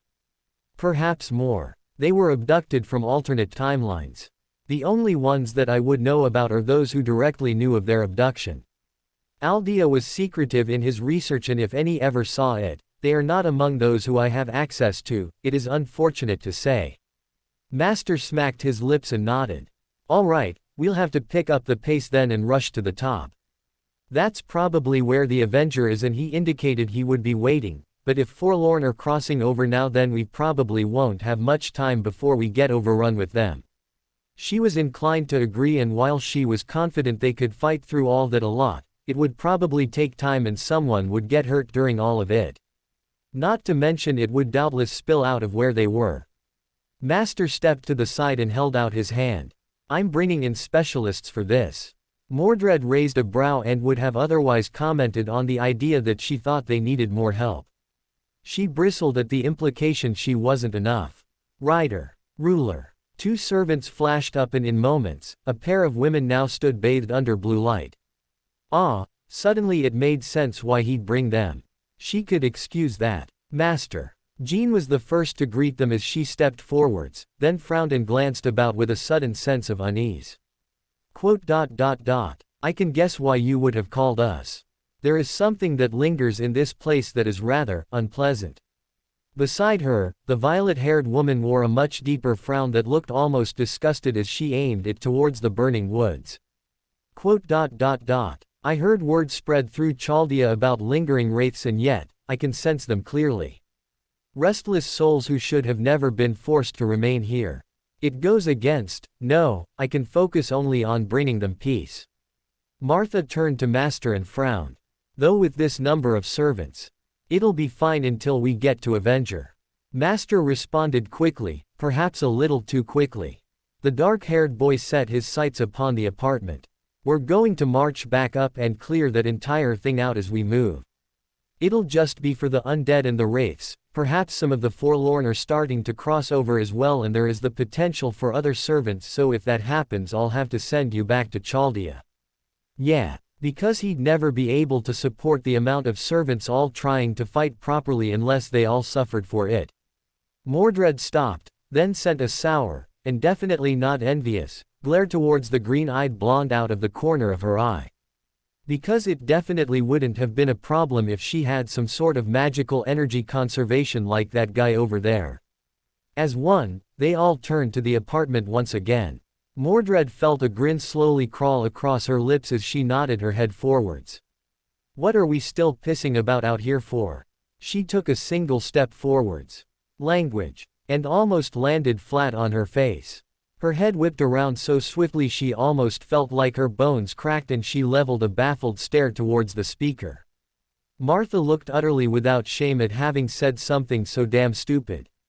Rather, the saint was looking at Mordred as if they were the one who had just said something wrong. Are you serious? Martha, if anything, looked more resolute. There is no call for crudeness. She had no words. Genuinely no words. It's a thrum of light and a gentle warmth. The spirits don't even make a single sound before they just vanish into nothing. Martha's cross shines with a brightness to it which is both blinding and comfortable to gaze upon. But Ritska does not hold the contradiction in his mind for very long. His hand raises and commands chant through his mind. Mash flies over his shoulder and crashes right into the thick of the undead. The floors had returned to being full during their brief absence. He suspected it was motivated by Avenger in order to delay them. Something that perhaps would have worked on any other day, if only for a time. But not today. And certainly not now. The chaos of Mash serves well. Ash launches himself just above the shielder and down into the mass. A swing of the sword spreads a wave of fire across the length of the walkway and burns the bodies to cinders. Just as swiftly the flames are extinguished and drawn back into the servant, he snaps his fingers and heralds another explosion. He summons Mordred forth, appearing in a flash of light and a bellowing cry of excitement as she plummets down and upturns the concrete underfoot. Her moves are faster than he can follow and she just vanishes from one spot to another with a flicker of red light is the only warning, sword twisting as a silver streak and leaving bodies behind in their masses. "O Lord!" Jean's voice echoes around them. "Let these souls find peace." It's a gentle prayer and as one, the undead start to break apart. Amen. Blue flames sweep over them, or what remains, and they crumble away into dust within seconds. They pass through the first floor. And on the second they are met with nothing but scorch marks and slashes through solid stone. It is a sight that Ritska can only account for being the work of a sword. The marks along the walls and floors are jagged and rough. Not any flame but something hot all the same. It is a thought that is answered when he finds the door to Verndari's room burst wide open, the door shattered from the inside out and nothing remaining behind. Senpai, does this mean? I certainly hope so. And it is something he means, not simply because he believes it will reassure Mash but also himself as well. There is no ignoring the evidence of a fight before them and the patterns of attack are familiar enough with him that he can account for it being Verndari. Especially as they pass through the second floor without ever once encountering a single undead or spirit. But it is as they come to the third floor once again that Ritska finds himself to a halt and frowning deeply.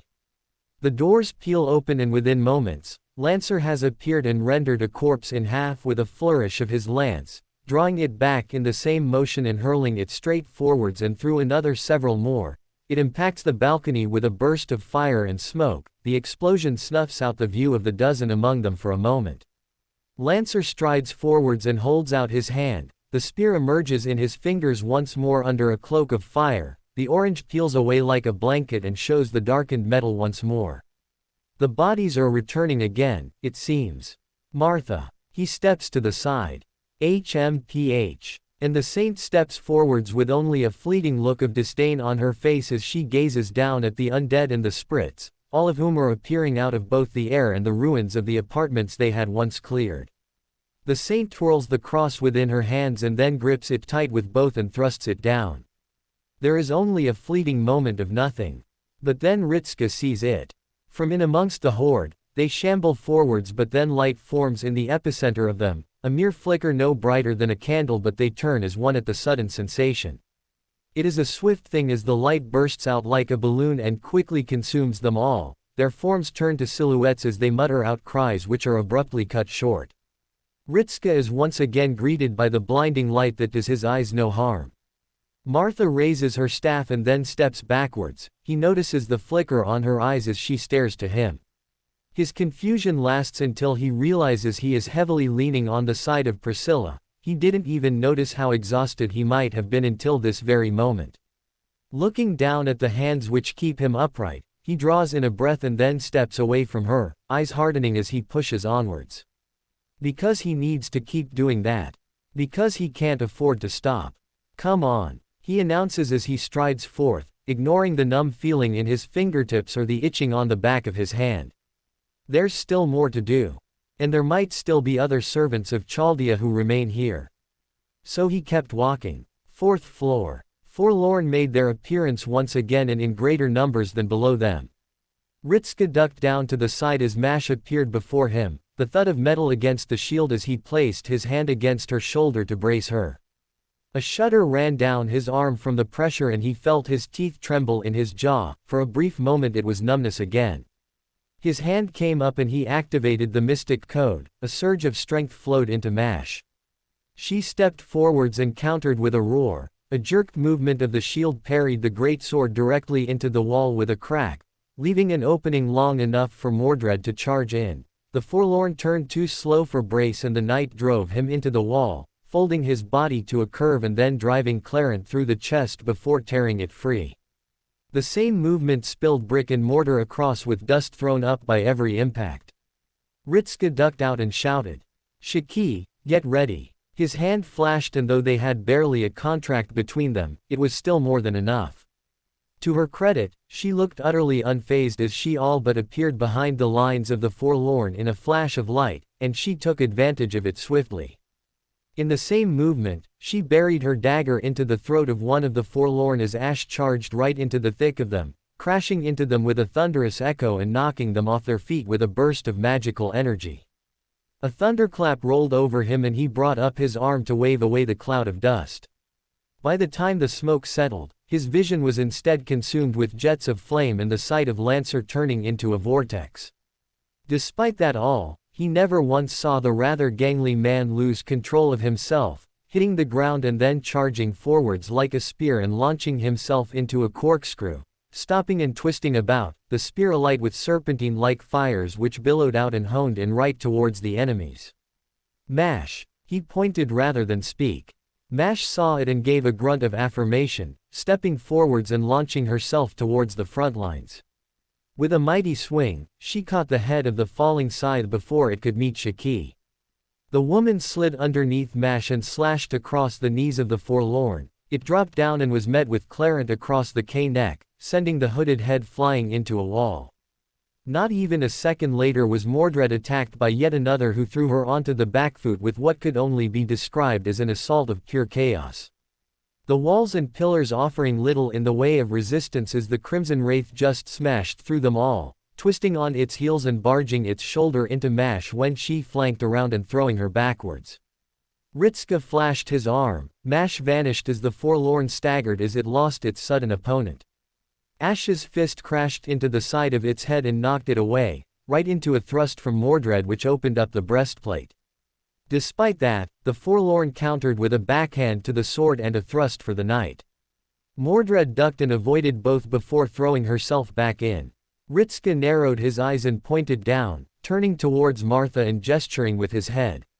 He wanted to speak, but he felt a wave of vertigo that robbed him of his words, so he instead swayed and fell back into the waiting arms of Priscilla once again, and he was left briefly thankful that she was ready to catch him just as before. But the recollection that she was blind had him stall for a moment. How bad must he have looked that even a blind woman could tell? His mind focused a bit more from the crashes and thuds. The glimpse of light and the burst of noise in his ears brought about a discomforting hiss. Turning his head to the forefront as he watched a rather hefty kick from Mordred knock a Forlorn to the ground, where it was then skewered by Lancer and its remains flung over the balcony to sights unseen. It was a brief reprieve, but he noted how the silence lasted longer this time. Right. His throat made it hard to swallow, much too dry, and he was still feeling a little dazed.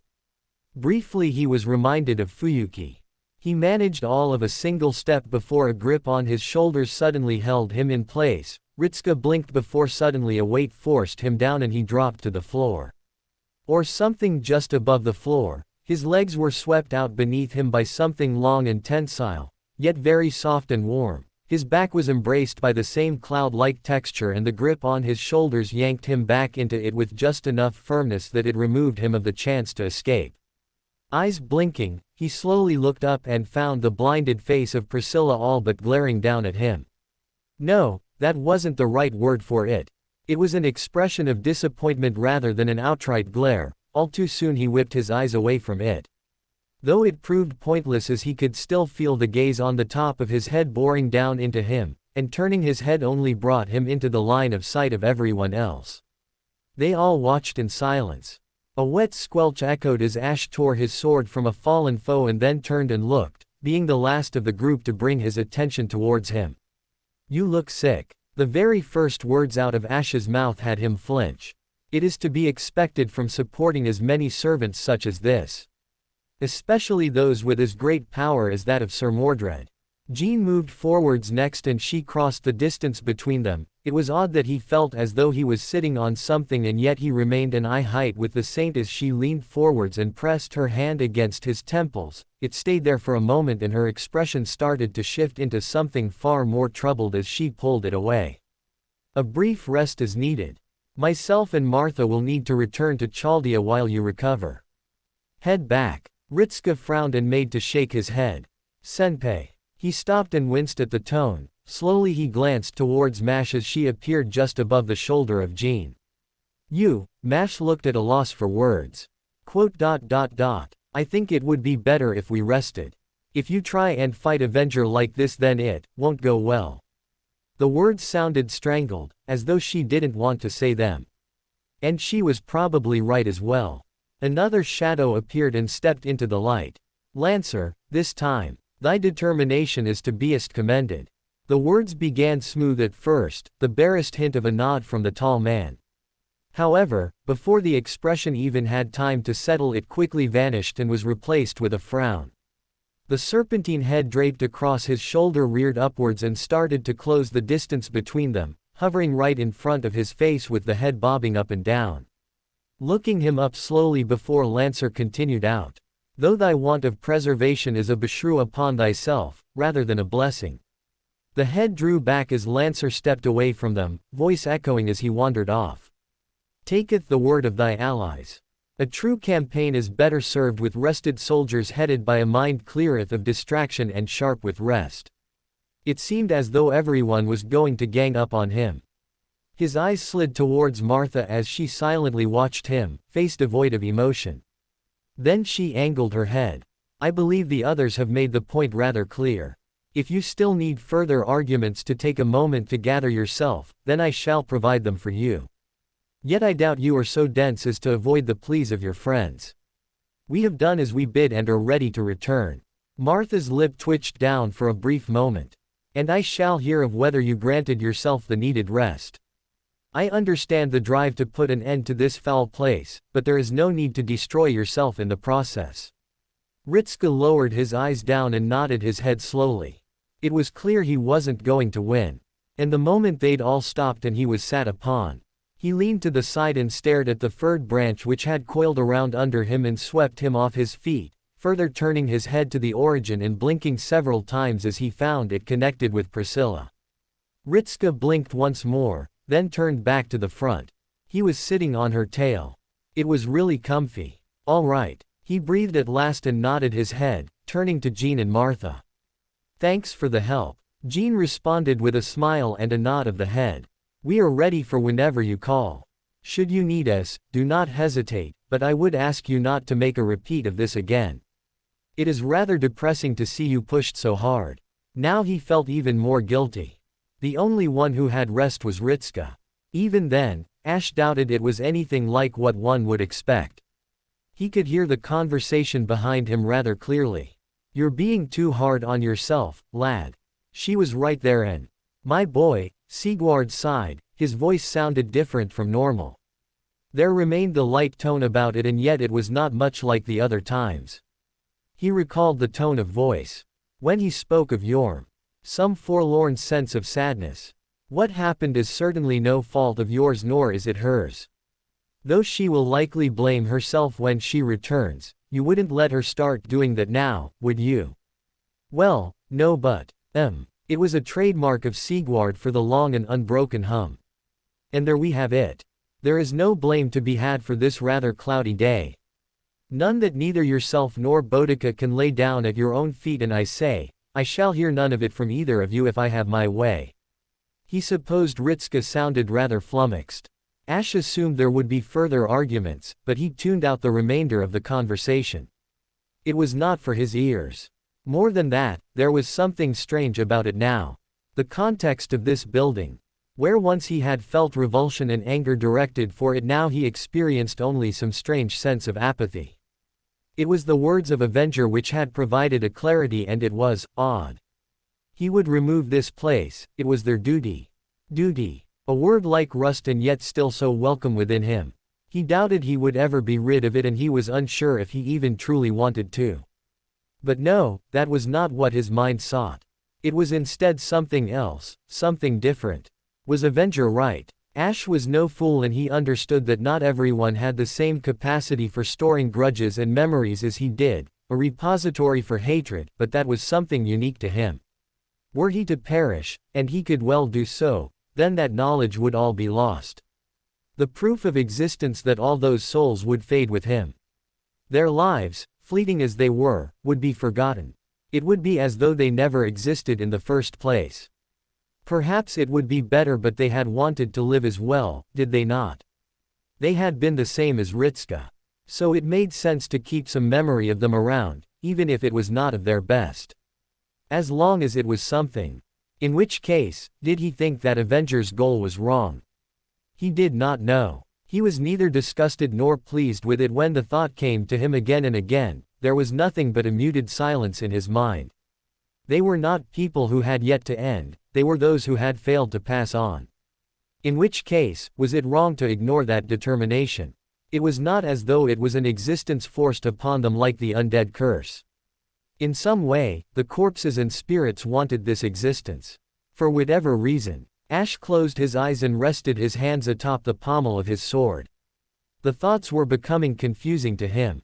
It was not a way of life that he would find himself agreeing with, subjected to this existence, and yet he could understand the drive from Avenger to ensure the grudges, the essence, remained because surely those had value merely as an existence. And yet this place was a threat that needed to be removed. The death of Boudica and the corruption of others had demonstrated that this was not so close to what he wished. For those reasons alone he would admit that this apartment complex needed to be purged.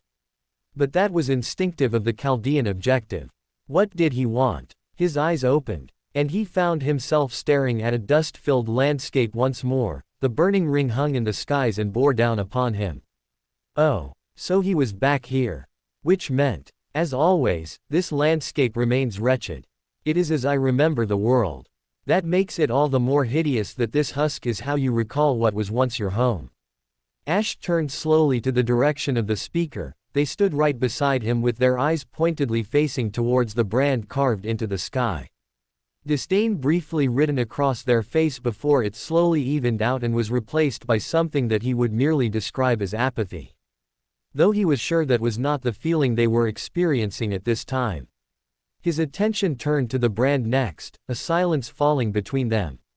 Without even the whistle of a breeze, it was a true and pure nothing which filled the void between them. Ash broke it first. I was not expecting to see you again until we fought. I was not expecting to see you at all. Solomon responded with a blunt coldness about him. Reading between the lines was simple enough. That is a fast dismissal. You are free to make such claims because even now, you are ignorant. I remain as above you now as I did when you were unleashed in London. Not even at your height could you challenge me. It might have sounded like a boast to someone else. But Ash was not sure.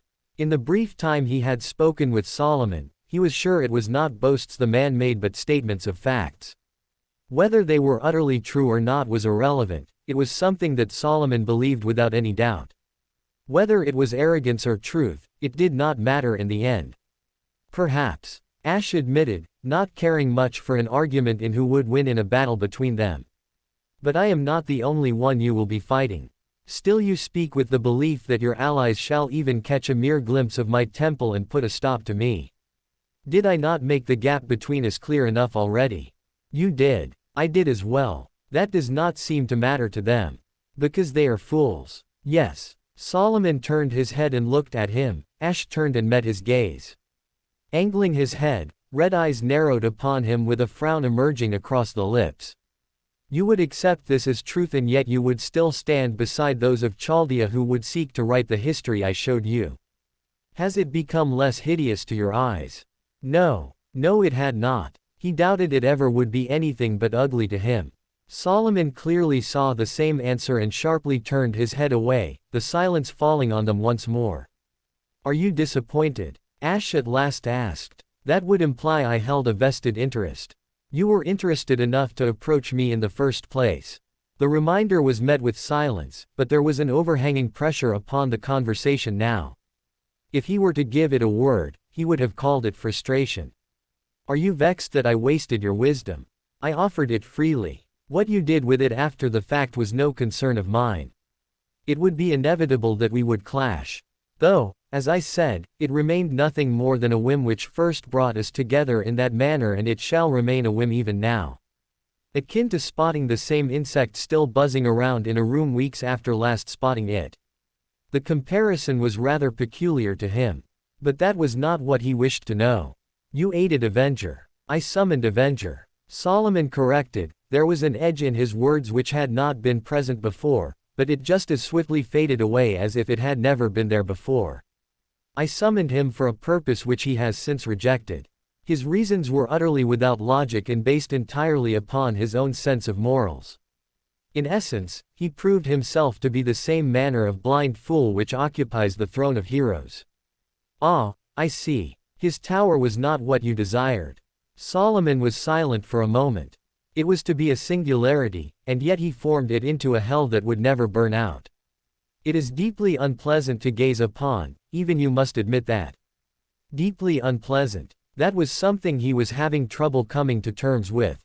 Am I not the same? Is that an answer to my question? Solomon queried, is there something to be found valuable as you behold the very worst traits of humanity? The anger, the hatred, the violence and deprivation, sorrow and desires for salvation that went unrewarded. Is that truly what you believe should be allowed to exist? If they did not exist. Ash replied with, how would any know they existed at all? What legacy will they carry if their final pleas are removed? He turned to Solomon at that. It was the question that came to him. Perhaps it was preferable to remember otherwise, but that might be averting one's eyes to the truth of the situation. Humanity was ugly. If they were remembered as anything more than being ugly, then it was not humanity. It was the best and worst. They were not good or evil. They had duty and they had blindness. It was a mess of contradictions. Yes, he did find it ugly. But perhaps that was the point. Solomon turned his head slowly and stared at him, face blank. Tell me then, Ash. What is it that you currently seek with these things that you find so ugly? What meaning can you see within the depths of the repulsive creature you call humanity? He did not know. I have not found it yet. I do not know why they keep driving forwards. I do not understand why Ritska wants to live. I simply do not understand how they can exist. I have made efforts, I have copied those around me, and yet I find myself feeling no different than before. I do what is expected, what is right, by all standards of humanity, and yet, nothing. Why do you continue trying? Ash angled his head. Why did he continue trying? Because humans want to live with that ugliness. He simply replied. And I want to know why. What simple reasons? Solomon responded, a voice that betrayed neither disappointment nor surprise. It simply was what it was. But there was a burning inside the eyes of the man when he turned on him once more, an intensity within them as he spoke the next words. And if you are unable to find that reason, if you fumble throughout all time and are left utterly unaware of why humanity continues its pointless and depressing struggle, what is to be done then? Will you forever strive in that bleak land until this comes to pass? The final words were delivered with a wave of the hand towards their surroundings. The humans here would have been much the same. Forever striving and forever slaughtering one another for utterly pointless reasons. Made all the worse as they failed to perish again and again. A tapestry of misery. Can you grasp their motives? Can you understand why they would wish to keep the first flame alight? No. Even though you were to be sacrificed to it. It was my mother's design. You know better than that. He did. Even without his mother, even without a single god, he had seen them sacrifice humans to the first flame. Yorm had done just that in an effort to save his people and instead killed them. But that was beside the point. The price for protecting this revolting history is not one you should have needed to pay. It is unworthy of asking even a single soul to burn up for its truly deplorable state, and it demands that price be paid again and again and again. Consider it. Solomon stepped forwards and frowned.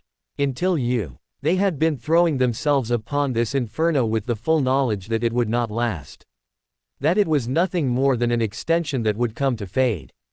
In sacrificing themselves, they doomed another to burn where they stood. You and Mash Kyrillite both. Ash stopped at the mention of the Shielder. It is a humanity that demands you to burn yourselves up. For what purpose can you justify such an existence? Do you believe that your lives are somehow less valuable than others? Do you not wish to continue existing? They do not care for who you are. They care for what you can do for them. Maybe. Solomon blinked slowly. Then he stepped back. I did not come to involve myself in a heated debate with you. Your intentions have been made clear, and though I will denounce your goals as foolish, I will accept that this is the path you take. Ash blinked rather slowly at that. Solomon, however, was not finished yet. I doubt we shall ever meet one another again. He continued, but if somehow we should find ourselves standing before one another in person, then understand that you will die for the humanity you are so desperate to fight for. Contemplate the inevitability of your fate as you, once again, surrender yourself to a goal that will lead to your death. He sharply intook. He was back in the apartments. Snapping his eyes left and right, he found that Ritska was still speaking with Sigward regarding Boudica's fate. Not much time, if any, had passed it seemed. Ash turned his head back to the front and stared. Still, Solomon just spoke with me. Beats of silence followed his words, so long that he thought no one had heard him. Then the strangled gasps from behind pulled his head about and saw the many faces, ranging from confused to perplexed horror. Ritska was on his feet and the apprehension was clear on his face, the way his eyes narrowed upon him, how his balance shifted. He just spoke to berate me. Ash clarified. The apprehension did not disappear, but it did fall slightly. That was all. Ash nodded his head, though he did confirm he summoned Avenger, who had turned away from his design. Ritska remained silent for some seconds. And that was all. He nodded again. He does not expect to see us again and has informed me that should we cross paths, he will kill me. Straightening, his master slowly dropped his shoulders and nodded his head. This happened just now, right? I announced it as soon as our conversation ended. Good, Ritska breathed out, turning his head and nodding. Good, right. Mordred brought attention to herself with a grunt. Are we just acting like this is normal now? Ain't Solomon our enemy? And he, waving a hand towards him, he could feel her frown deepening. He found himself more troubled that he could not argue against her logic. Just has him on speed dial or something. Ritska raised a hand. Not the first time this happened, but if Ash had any problem, we'd have known fairly quickly. Still, this is useful. How? Mordred tilted her head. Because the two bastards we're fighting currently aren't friends with each other. Mash raised her head. King Solomon seemed to have some interest in Ash-san before, but I trust Senpei and Ash-san. He did tell us, after all. Didn't need to, especially after last time. Ash kept himself quiet and his face even. Mordred clicked her tongue. Whatever. Your choice. But he saw the way her head turned onto him and felt her stare on him. He mentioned another. It took him but a moment to realize he had been the one to speak, but as the group fully turned to him, he continued. Avenger. He spoke of another who collected grief of others, did he not? Not like myself, but the one who controlled the creature. He did, yes. Mash was quick to nod her head, standing up and looking at him with something akin to concern and intrigue. Why? Do you think that they will also try to stop us as well? If that was their intention, then they have failed the numerous chances they have been given. Shiki inclined her head next, turning sharply towards Ritska and raising a brow at him. It was an expression that expected some sort of response from the boy, though he could not be sure what she was expecting. Ritska, meanwhile, bit his lower lip and leaned forwards. His attention briefly removed from the communicator. Collecting grief, he talked about mourning them as well, didn't he? How they mourned for everyone. Whether they were good or bad.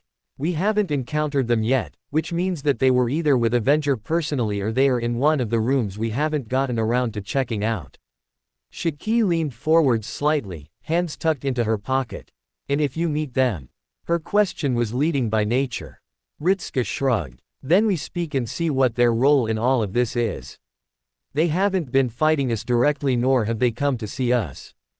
All we've seen of them so far is the monster they have, which just arrives when a servant dies and collects them. If Avenger's words are any indication, then this servant takes them back to mourn. And then, Shiki prodded further. Ash raised a brow at her. What was she hoping to gain with this? Ritska blinked, seemingly rather bemused by her continuous questioning. Well, we ask if they want to try and help us out. Or at the very least whether they will stand aside and let us deal with the singularity. There's also Vrindari still out there for us to find and the teen drew in a breath and fell backwards, leaning against the stone wall directly behind him. Eyes closed, he raised his hand and cradled his temples. Figured you would say that. For whatever reason, Shiki looked a touch smug. Meh. Mordred broke the short silence with a grunt and a rough shrug of the shoulders.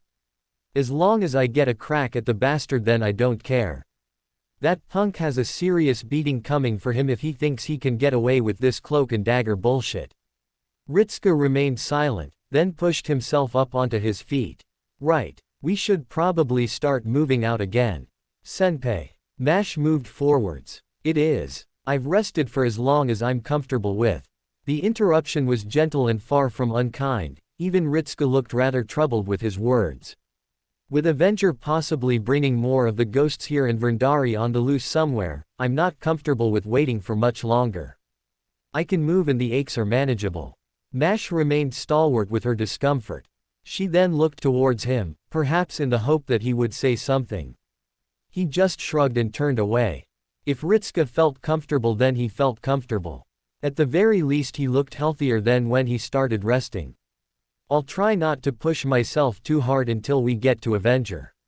He could hear Ritsuka offer reassurances to Mash. All right, senpai. The girl in question sounded rather hesitant in her acceptance, but did so all the same. Come on then, let's. Would I might speak a request, I would travel with mine younger brother. Ash turned very slowly towards the speaker. Priscilla kneeled where she had been in silence for some time, but now there was a twitch in her expression. Her eyeless face turned on him and fixed him with a determined stare as best as she might have been able to manage. Though it would not be one that he could quite understand. Unless she sought the same reason as his other family. In which case he could operate better without having to concern himself with the forced bonds they now perceived. Should we encounter danger, I would not protect you. He countered swiftly. You are safer remaining behind Ritsuka and Mash, if it is still your desire to remain with either of them. Priscilla looked unfazed by his words. Then that is how it shall be. I neither expect nor demand protection I am not worthy of. He twitched slightly at her words, then shifted his eyes to Ritsuka. Is this an order? Without saying a word, Ritsuka shook his head. He knew the futility of it though. Priscilla had phrased it as a question, but it was truly a statement of intent. She would walk beside him and was merely doing him the small courtesy of just informing him before she appeared. It was as much a warning for Ritsuka as to her behavior as it was to him to expect that she would arrive. Ash turned slowly until his back was to her. If you accept that you might die, then that is that. Only that it would trouble others if you were to perish. But not you. He turned and looked over his shoulder, staring down at her mangled features for a few moments. There was only some pathetic smile as if she saw his answer. Without saying a word, he started to move. Ritsuka watched Ash walk off in silence, then turned his eyes towards Priscilla and winced. Priscilla beat him first. Are thou worried for me or for him? Both. He answered purely by reflex. And it was true. I'm not sure what you're expecting from him. Ritsuka continued very slowly, standing before her as he spoke and leaning down, extending a hand which she gently took into his own as they both started to stand up. But, I'd just rather that no one gets hurt because of this. Either you or him. Priscilla just kept that sad but knowing smile on her face. I fear I can compose no promises for such things. He was afraid of that. Why? There were a few beats of silence as he assisted Priscilla to her feet. The taller woman made a strange expression as if she herself did not know the answer, or was confused as to why he had asked the question in the first place. But then there was a small sigh. I am unsure, but I feel as though I would like to know now. Priscilla murmured, taking tentative steps forwards which he guided. And yet I have this deep feeling I hast done him some terrible wrong that was never made amends. If this is the only time I might do such a thing, then I hope it is within mine power to aid. Or, at least confess to him that whatever I didst was wrong. You can't apologize for something another version of yourself did. They were words he said without even reflex. They are not you and you are not them. You've already admitted it as such, haven't you? Priscilla just nodded. That is, indeed, true. Yet I would hope this is one grudge that can be settled. And if it can't, then I shall be at peace. The attempt was made even if 'twere a failure. Ritska exhaled and slowly nodded his head. All right, if you think this is something that you have to do then, but he's not obligated to.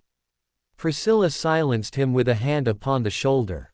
Thou are indeed kind, forbidding thou mine father. I am sorry. 'Tis an insult thou didst not deserve. Ritska met her words with silence and stepped aside, letting her stumble forwards and feel her way towards the direction of Ash. There was something oddly graceful about her even as she blindly moved. As for her words, kind, senpai, nothing. He shook his head and started walking. Nothing at all. Garden of Order, 12. Shiki knew the answer was to come. That was just the sort of person Ritska was. Well, that was the person he gave the impression of being, and yet she thought it strange to see it put into practice like that. Especially with how everything had happened with the caster. He was still a strange person. Silently as she could, she crept up beside him and looked up. Their height difference was not so great that he towered over her, but he was still a bit taller. Not that it was what she cared about, she just watched him for a few moments. Fujimaru Ritska was a strange person. I knew you'd say that. He turned to her at the comment and slowly raised a brow. Say what? That you wanted to talk with them. Confusion danced over his face for about half a second before it shifted into understanding. Oh, yeah, you mean the other person who is here. Yeah, I guess I might be becoming a little predictable at this point, huh? He chuckled wryly and scratched the back of his neck. Shiki, meanwhile, felt a slight furrow spread over her brows as she debated his words. It was the opposite, she would argue. It was predictable but then rather strange at the same time how unexpected his actions were. It was almost ruthless in the way that he agreed to allow Castor to be killed by the person who was apparently King Arthur, because that was a weird thing, and then he would still state a desire to talk. It was curious. Maybe, was the outward answer. But I don't know a lot about that sort of thing.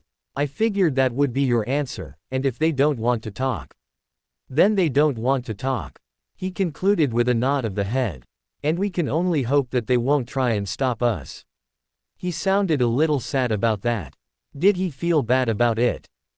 She supposed there were people who felt bad about doing that sort of thing, but if they were left with no choice then she didn't see a reason to feel upset about it. It was just the sort of thing that someone brought upon themselves. You probably think that me being upset about it is weird, don't you? Shiki blinked rather slowly. How could you tell? Ritska just gave her a tired but rather lopsided smile. I like to think I've got a feel for most of what you'd say. You remind me a little of another guy. He's a bit ruthless as well, but, well, I can't think of a but anywhere in there. He's just plain ruthless, but he would argue that being upset over killing someone is stupid, I figure. At least if he was here right now, that is probably what he would say. It is probably easier for some people than others. Maybe. He shrugged. I'm just not one of those people. You let Castor die. Yeah, he sounded a bit distant now. I've let other people die in the past as well.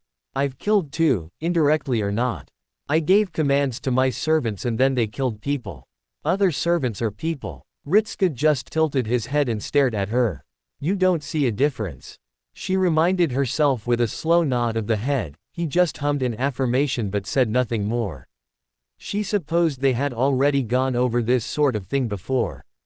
Servants were just people in his eyes, so there was no sense in debating this again. As long as you're willing to do it, then there's no reason to complain about it. A muffled grunt was her answer. She raised a brow as she realized it was actually some sort of weak and hollow chuckle.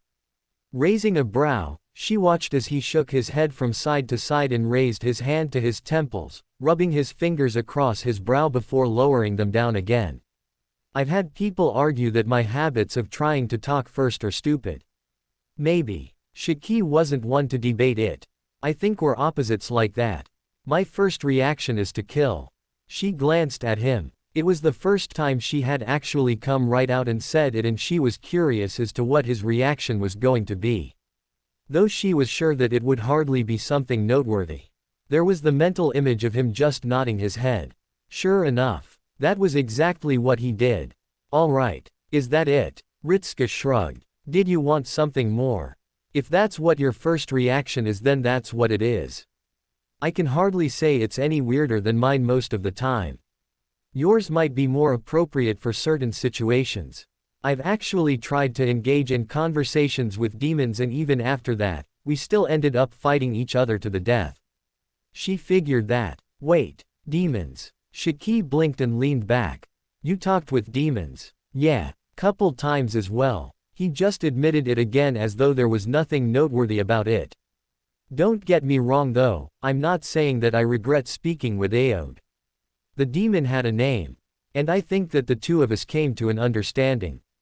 I guess what I'm trying to say is that even if I'm going to be enemies with someone, it would be nice that I could at least speak with them first.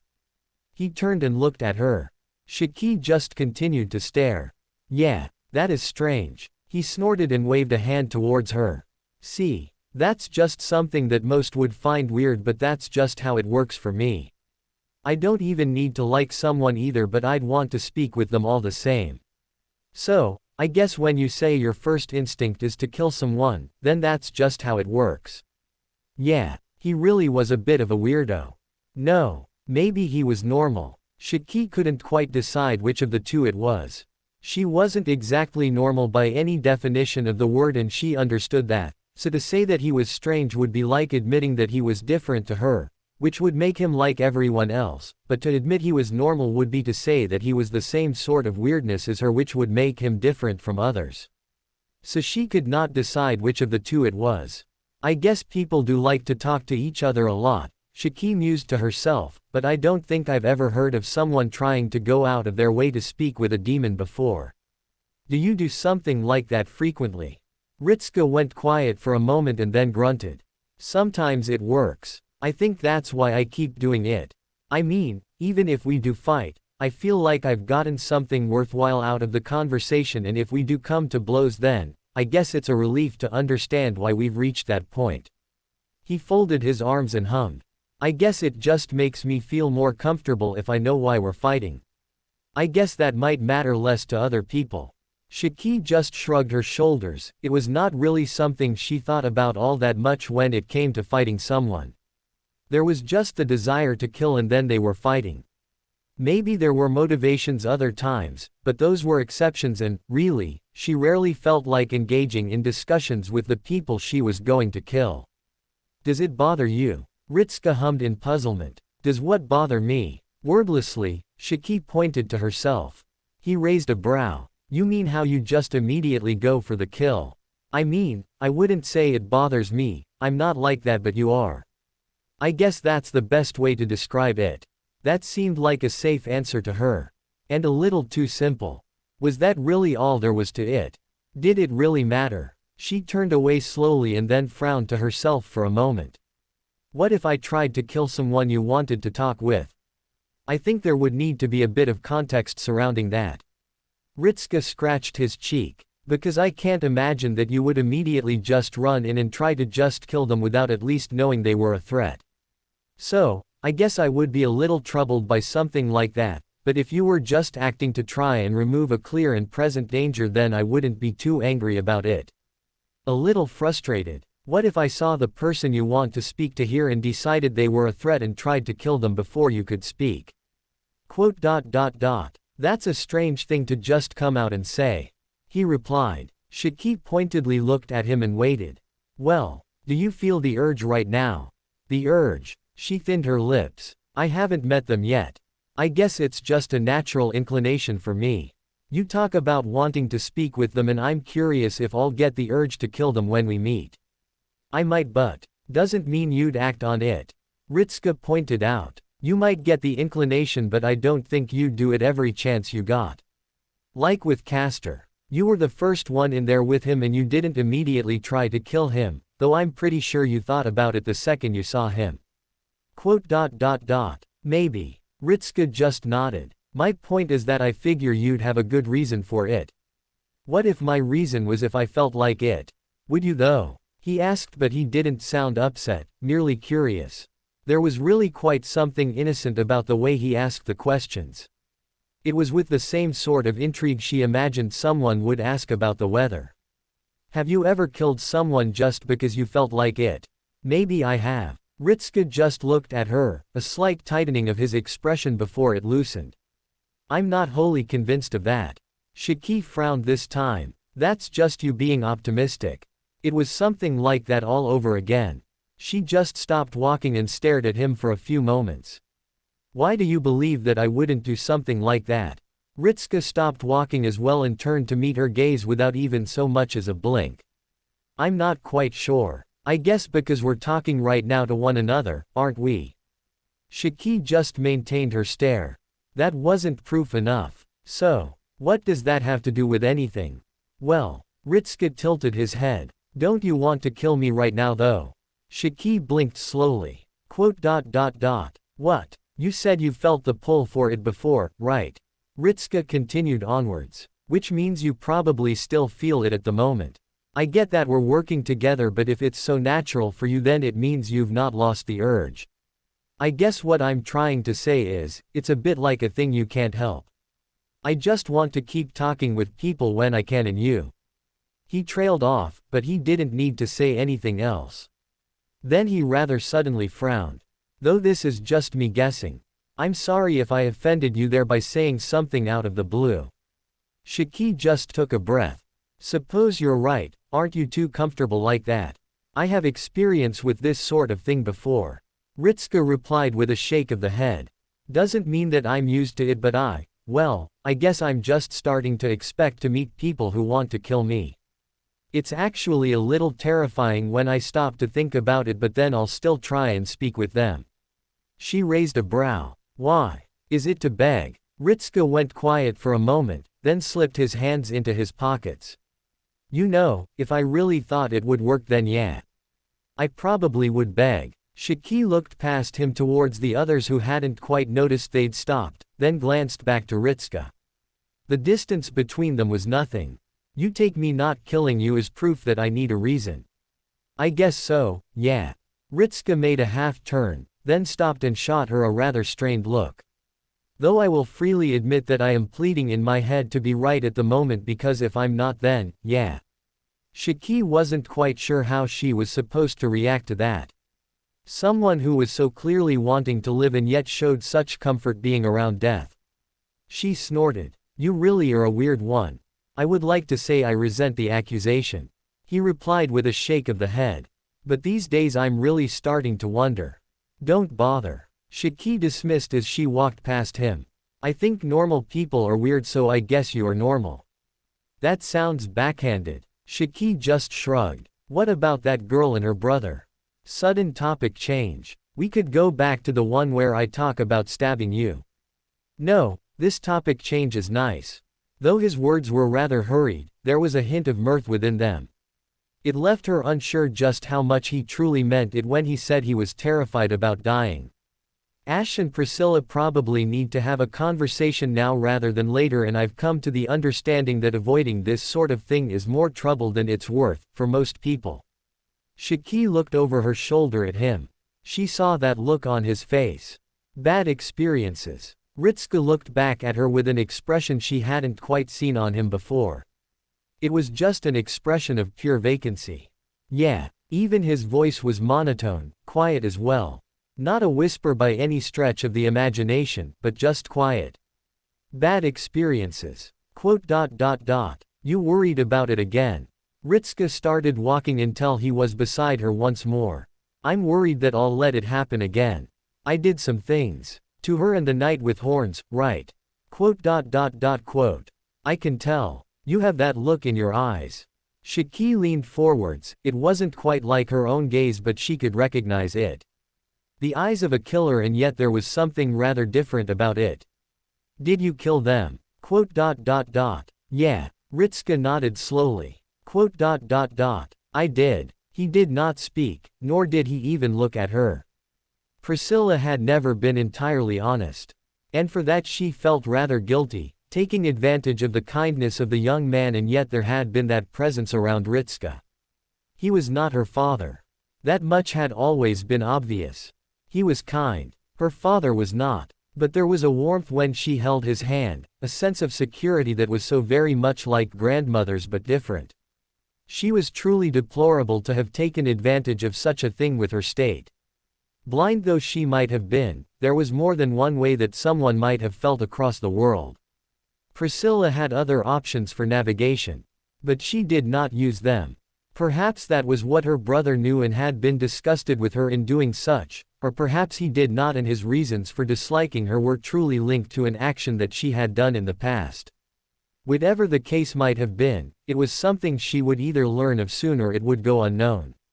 They walked in silence. Priscilla was not sure what she was to expect, and yet this was somehow far from surprising. The cold silence and the lack of acknowledgement in any true form was what she truly deserved for being as sinful as she was. If her grandmother was here, then she would have been seen through in mere moments. It was possible she had already been discovered, and that was why grandmother left so suddenly. Steadying her nerves, she focused her mind once more. I never expect an answer from thou. Her words were slow at first, quiet and wavering. But they gained confidence as she went on. Yet I am compelled to speak all the like. Her head turned in the direction she could feel her young brother. The pulsing of his mind grew faster and faster. The rhythm was chaotic and almost mangled. It was such that she was reminded more of some wounded animal thrashing about rather than anything that lived. It was sickening to even consider the idea she was responsible. But what else would explain it all? The rhythm turned on her ever so slightly. The focus of its chaotic beats fixed themselves solely upon her and yet gave no words, no hint that it was more than a passing glimpse before the dismissal came again. A sardonic smile forged itself upon her lips. Indeed, this was what she expected. I shall speak till thou say to me otherwise. Another silence. Priscilla, however, was still selfish enough that she would take that silence as proof that he would at least hear her out. Not that she had evidence for such things, and perhaps it was merely conceit that drove her onwards. All the same, it needed saying. I understand there is a rift, twixt us as siblings. I canst not speak with any certainty for what I might hast done, therefore I am left to assume I didst thou some terrible wrong in the past. A thought almost too terrible to consider. It was never what she wanted, never what she wished for. Priscilla had only ever wanted to bring comfort and peace to those without either. Perhaps she would fight to defend them, but cruelty was not something she was capable of. Not something she ever believed herself capable of. I understand we hast been enemies in the past. Enough hath been quoth that I know that to be true. Her words trailed off as the rhythm turned for the first time in a proper manner. The chaos and writhing slowed until it was nothing. A single note strung out. Directed solely towards her. Gathering her nerves, she pulled herself up straight, and yet despite all of that, she still felt as though she was the shorter one looking up. She lowered her head. For whatever crime I didst thee in the past, for whatever evil thou suffered at mine hand to earn thy hatred, I offer mine deepest apologies. It felt tight within her, a terrible ugliness that she could sow such a thing. Yet it was not something she could wholly place on her eyes anymore. Rather, she was slowly coming to the conclusion that with or without those, she could still demonstrate herself to be a sinful person, and yet, the anger remained. Not to her, but to those who birthed her. Cursed her with such terrible things that she would be spurned. And above all, a curse unto herself for having such terrible sight. I never say this expecting forgiveness for mine actions, whatever they may be, yet I swear that I shall doth all in mine power not to repeat 'em. Her jaw clenched and she took in a deep breath, bringing her head back up and turning to the rhythm once more. For what I did, thou may treat me as a sinner and punish me accordingly. Silence met her words. But that was fine. She had said all that she wished to. You are under a misconception. Priscilla would have blinked if she were capable of it. Instead she started at the sudden words with which her younger brother spoke to her. They were as calm as they were cold. Rather, there was nothing within them. No trace of the emotion he had shown before. I do not dislike you for what you did to me personally. I do not think of that in any true capacity. Restoring my memories has clarified such things and, perhaps, you were the catalyst for understanding my flaws as an individual. Priscilla pulled her hands together, her fingers bundled tight as she held her grip. Something about the way he spoke brought her no comfort. He spoke of his flaws as though he was broken inside, and thanked her for making him realize that. She didn't want to be thanked for something like that. That wasn't what she wanted. It was only ever to help those who broke, who could bear the weight of the world no longer. It was never for her to make them herself. Ignorant of her inner turmoil, Ash continued onwards. It can be said that in some capacity, I am thankful for your actions in opening my eyes. Perhaps it instigated more, but that is not for this discussion. No, we are just incompatible as individuals.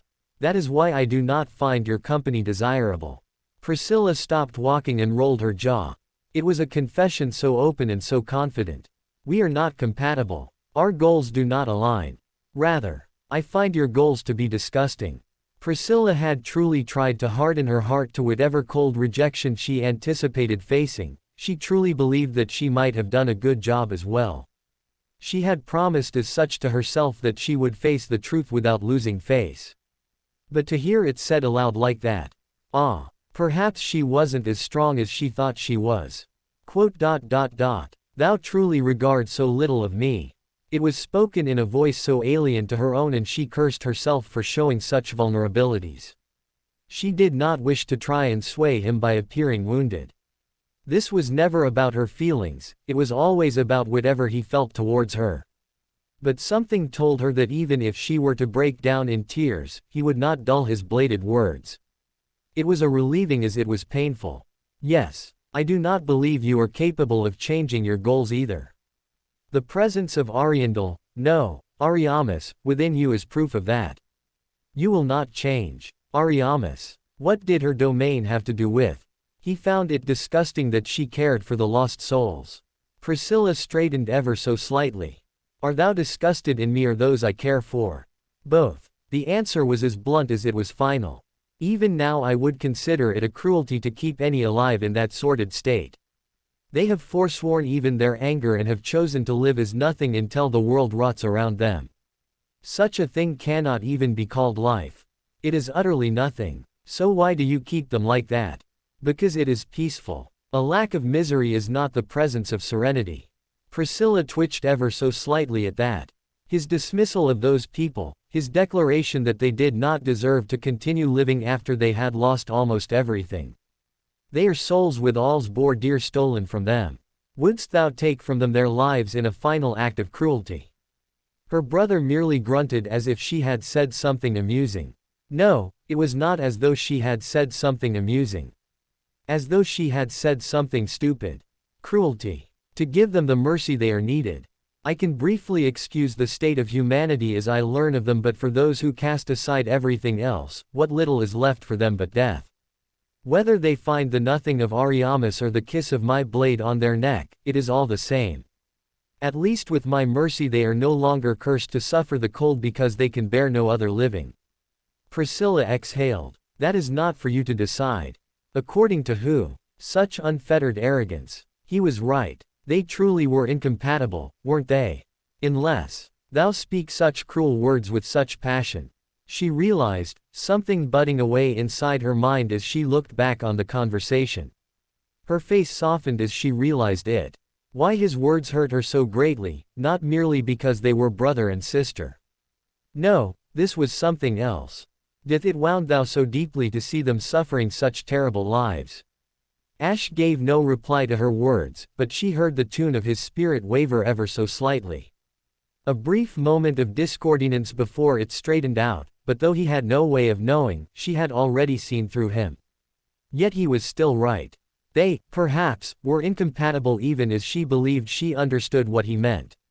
Her care for the broken was her kindness and her love. His mercy for the broken was his own. Haply thou deserve these eyes more than I.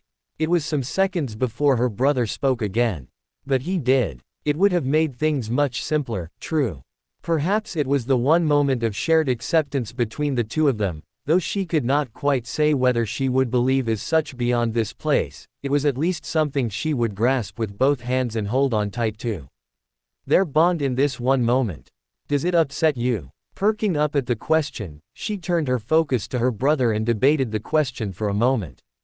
No, that would be a lie. It did not require a debate in the least for her to form an answer for him. I am saddened only that we find common ground on how we differ. She would not lie and say that she was completely unbothered, but that was a separate instance to the fact he was her younger brother. Rather, she was saddened for his ideals and not for being related to her. With only a hum as her answer, she was left in silence once again and drew her lips thin as she turned her head down. Feeling her fingers drift against one another as she thought back to the conversation that she had with little Mash. It was such a kind thing that the girl had done, a sweet and innocent soul that she was. "'Tis said thou bake. What of it?" She was shocked at how guarded he sounded, like he was to expect some manner of derision for his actions. "I am relieved that thou hast found yourself such a gentle hobby." There was a lingering pinprick along her skin where she could feel his gaze. The rhythm quickened for a moment and turned faster and faster, likening it to the heartbeat of a cornered animal until it finally slowed. The sensation washed over her and the feeling of being stared at pulled away. "Why?" She quirked a brow and tilted her head, hoping that the movement would be enough to voice her confusion. For she could not find how to put it into words for him. Why would she ask him such a thing, or why would she care? Both options felt as though they yielded answers she would be rather struggling to answer. Why care? From your perspective, we have never met. Am I forbidden from asking to your well-being? It was the scrape of footsteps that halted her movements. She tensed for only a moment as she thought that perhaps there would be conflict up ahead to divert the attention. Yet when she heard no further sounds, Priscilla twisted her head in the general direction of the tune and looked down towards it. She could not begin to imagine his expression. But the rhythm had gone flat. Cold, even. I have not even concerned myself with yours. Why concern yourself with mine? Priscilla only shuffled a shrug in response. We are close and yet differ, do we not? That was the only answer she could find herself giving. They might have been concerned about how one lived, but their results were not the same. Nor were their methods, and perhaps while he did not care for her, that did not mean she would extend that right back towards him. Tragically, I am selfish. She smiled. I care for those whom never oft care for me. Footsteps resumed not long after, heading away from her with a sharper pace about them. She felt the turmoil that danced across him and she found herself frowning, opening her mouth to speak an apology before stopping herself short. Apologizing for the truth would be rather cruel of her, especially as it would be a lie to say she did not mean it in such a way. Truly, she was rather problematic when she did not mean to be, it seemed. A sharp crack in the door was broken inwards, his shadow fell through the entrance and his eyes narrowed as he took in the interior. Stepping into the apartment and dragging behind his sword as he did so, his eyes lingered left and right as he basked in the silence of the room. There was nothing here, just as with the others. Unfortunate, as he would have welcomed the conflict as a distraction. Ash turned on his heel and marched back out of the apartment into the walkway once again, calling out as he did so. Just as the others, this one is empty. No bodies either. The troubled frown was clear in Ritska's words. Can't say I'm not feeling as though someone walked over my grave here.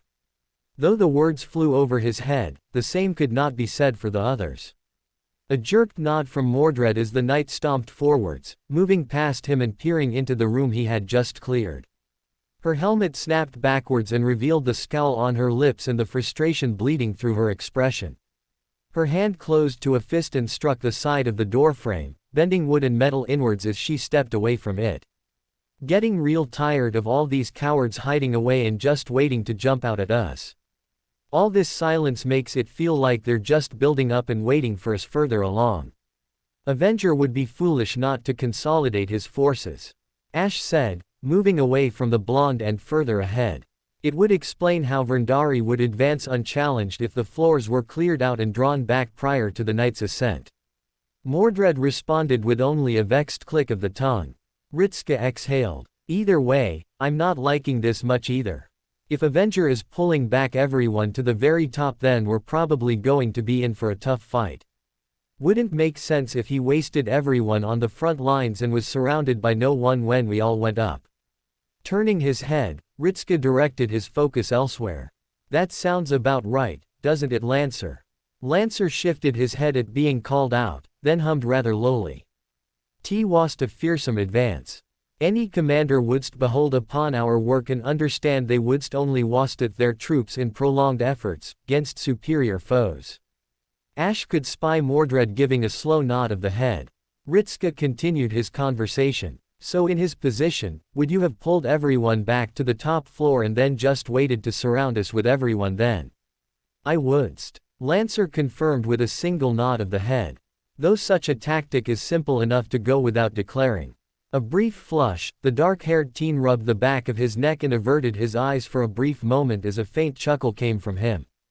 "I figured that would be the case, but you talked like you had a lot of experience with this sort of thing, so it just felt easier to double-check with you."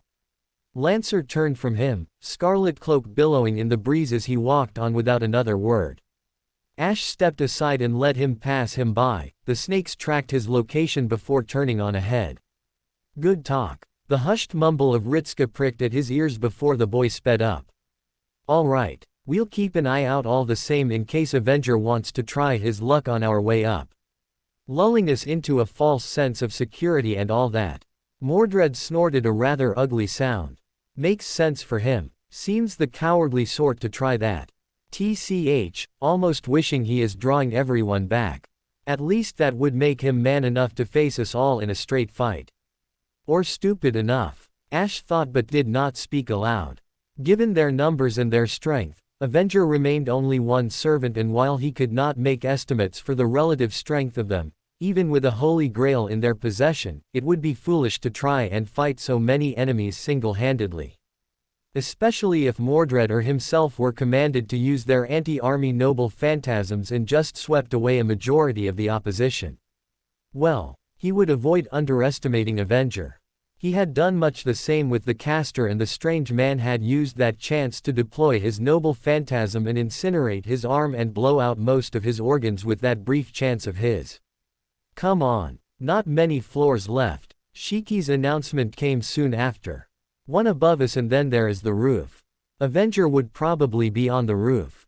That was where Ash would go if he was in their place. It was more expansive and gave greater maneuverability. Ash carried on forwards and approached the doors to the next corridor that would lead them inwards. Though there was something else. "Has there been no further word from Vrindari?" "No." Ritska sounded somewhat tense as he called back. "Either because she's ignoring me or because of this place. Probably the latter of the two if I'm being honest.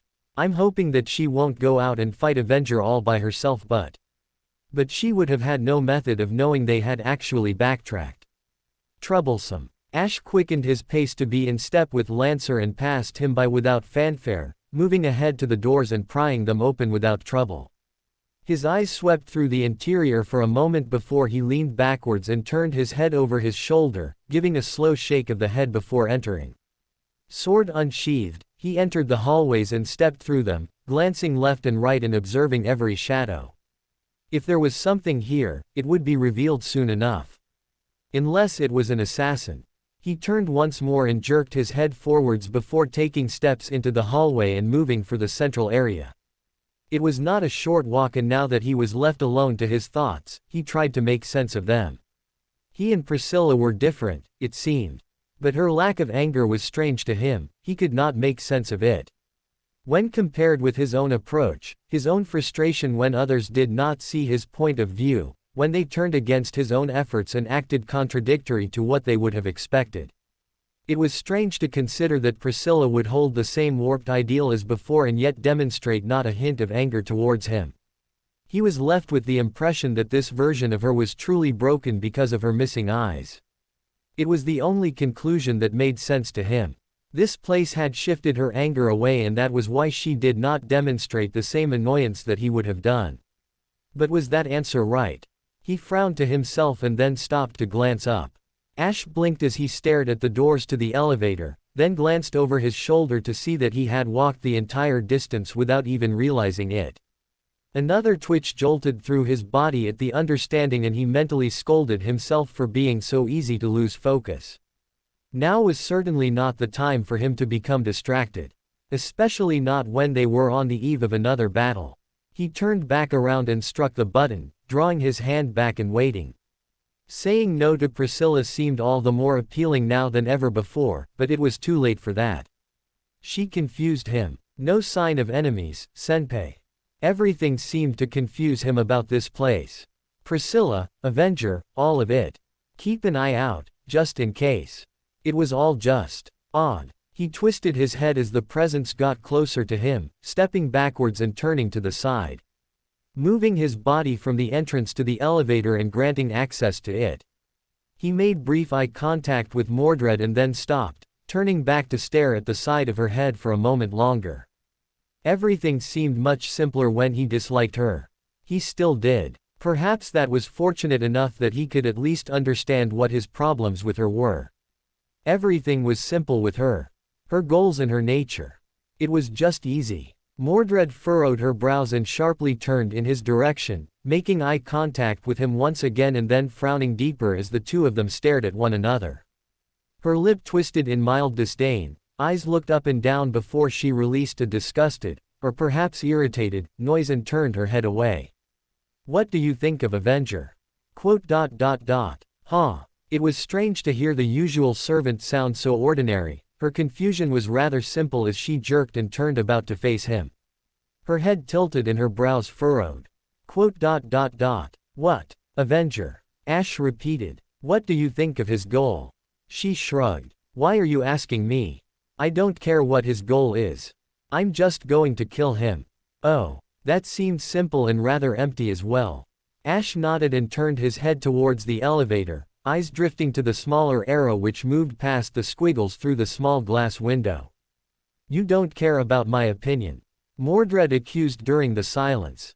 So why did you ask? I would not ask if I did not want to hear it. Yeah, but that doesn't mean you care.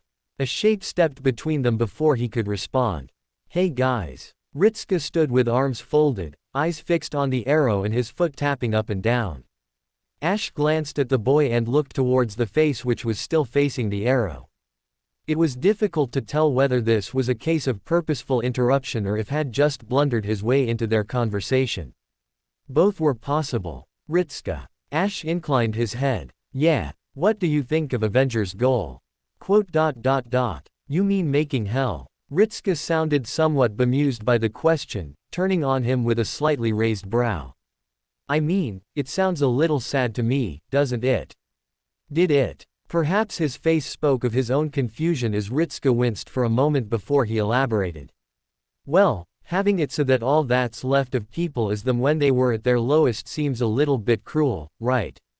Just reducing people down to their vengeance so that they just kind of forget everything else.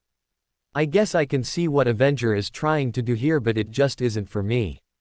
Ash looked beyond the top of Ritska's head and towards Mordred. Once more, she met his gaze and rolled her eyes. It's pointless to worry about that. We're gonna go in and beat his ass. Does it really not matter to you though? Mordred threw back her head, closing her eyes and exhaling through her nose. Her head dropped down to the side and she stared at him with narrowed eyes. Why are you drawing me back into this? What are you expecting me to say here? He's an ass trying to weaponize hatred for his own good. That's it. People's anger belongs to them and them alone. Happy now? No, not really. Is it such a bad thing to keep a record of their anger? Ritska blinked slowly at him. I wouldn't call it a bad thing to keep a record of it, but there is a difference between a record and having them turn into a vengeful ghost or corpse that goes around attacking everyone else. Yes. Slowly nodding, he frowned. But if we removed the aggression, these spirits might well be the last remnants that the people existed here in the first place. Is it wrong for them to be remembered in any capacity, even if it is nothing more than their final moments? Ritska waved a hand. Come on Ash, we both know there's more to someone's life than anger. We all have our ups and downs. Yes, he would admit that. But, if all the evidence that is left of them is this anger, then is that wrong? What if when the anger is gone and the spirit is destroyed, what if no one is left to remember they even existed? It is as though they were never there. Does that make this wrong? Raising his head to Mordred once more, he elaborated further. I ask you because what if the only proof of you that remained was your grudge against King Arthur? If all there was to your existence was your rebellion? He tilted his head. What if it didn't happen? Should someone not remember it? Should there not be a reminder, some evidence that it happened? Green eyes dropped to blue. What happens when even those with nothing but their anger lose that? Did they even matter if no one remembers they existed? Ritska blinked slowly. I think people matter regardless of it. You know, after this a lot of people probably won't know I even exist. I'll live and die without billions of people knowing that I was even born, but I'll matter to the people who knew me at least. But is that not the problem? Ash tilted his head. They knew you. What about those that no one knows? He was unsure if he was trying to get the point across. Turning to the elevator door, he stared in silence. I have been thinking about it. I understand why Avenger must be stopped. But I do not understand if there is something wrong with his plan. Didn't you hate Ariandel? Ash frowned at the name, but now he compared them. Were they similar? He did not know. He tried to compare them and the two ideas did not quite click together in the way he would have expected them to. Ash could not understand why. I think it is because the people of Ariandel lost everything. He replied slowly. They cast aside even their anger at the world for their lives. At least the spirits still have that. They are driving towards their anger. Yes, that was it. They were determined with their anger, so determined that part of them endured even after death. Should their determination not be acknowledged? A loud snort echoed over from Mordred. Shaking her head, the blonde was chuckling under her breath. What? Well done on being so pissed off you came back from the dead just to mindlessly attack everyone who happens to wander past. Yeah. Another snort as she sent him a mocking smirk. Definitely worthy of praise. He met her stare. You destroyed an entire kingdom in a fit of rage and are now a heroic spirit. Mordred's face blanked. I would argue the only difference between your anger and theirs is scope. All right, hold on before we start an argument. Hands raised, Ritska turned between the two of them. Yeah, Ritska turned to him. There is something to be said about their anger, sure, and it might be earned, but these people are to be pitied. Ash. Think about it, all that remains of them is that anger. Sure, it might be strong, but that's all that's left. There was so much more to these people than vengeance and fury. His arms dropped down, a flicker of sadness crossed his face. Even heroic spirits are more than the sum of their actions. More than whatever their legends entail. More than one act which might have been a bit more memorable than everything else. Ash slowly nodded his head.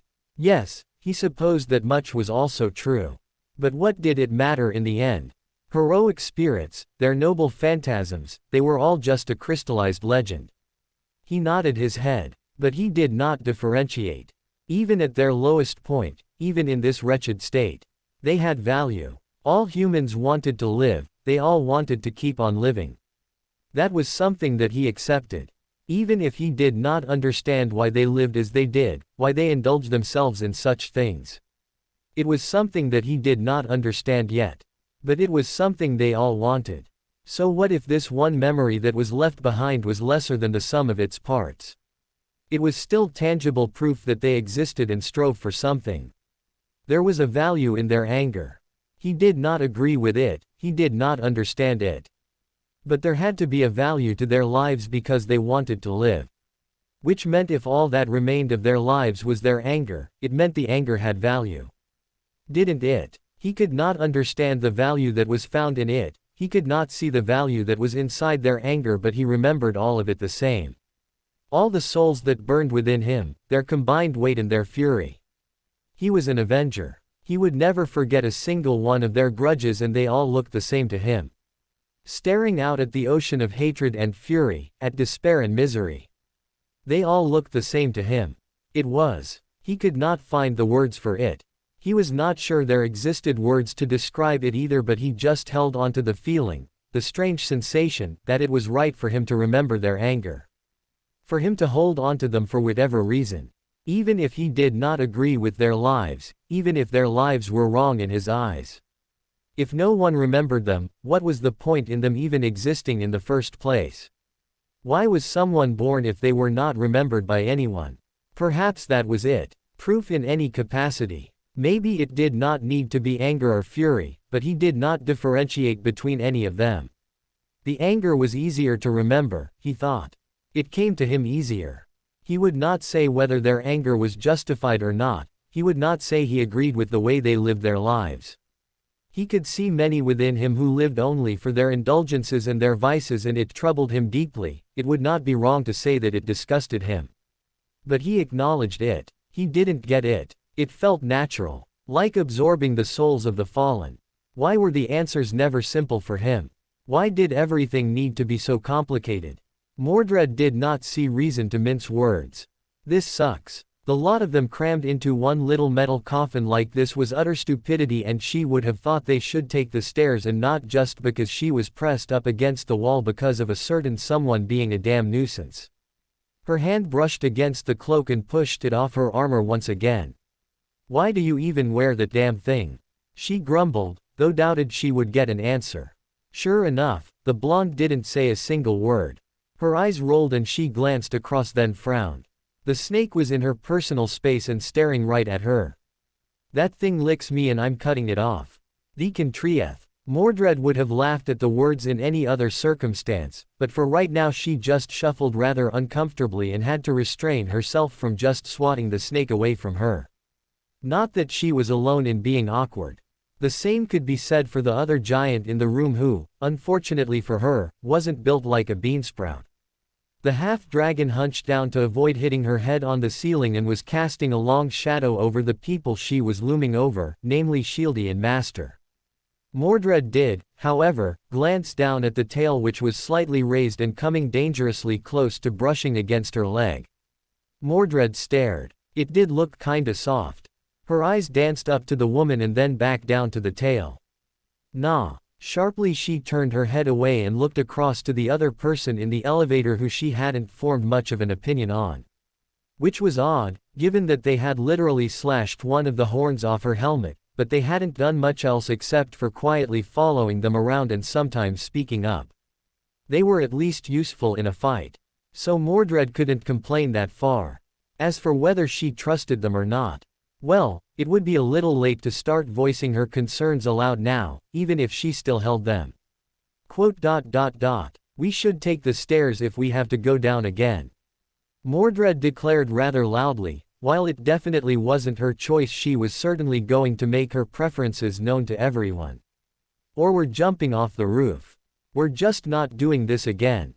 The girl, Shiki, just hummed distantly before turning and staring up. I didn't think we would all fit in here. No kidding. Master grunted from where he was pressing himself against the wall. Pity they don't have any elevator music. Oh yeah, Shiki muttered. They normally have those, don't they? The mention of music brought a rather unpleasant image to mind. Yeah, if Tristan were here he'd probably start trying to play his damn bow. He'd play his what? Master sounded rather weirded out. Oh yeah, he probably wouldn't know. His bow. It was this harp as well. He turned his harp into a bow. Nah, his bow was also a harp. He killed people with music.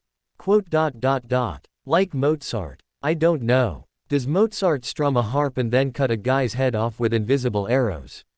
Master leaned out from behind the shadow of Priscilla and raised his brows. That is actually terrifying. Mordred rolled her eyes. It's annoying is what it is.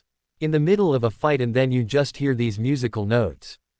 Yeah, Master nodded slowly. Terrifying. Well, Mordred stopped herself and then thought about it.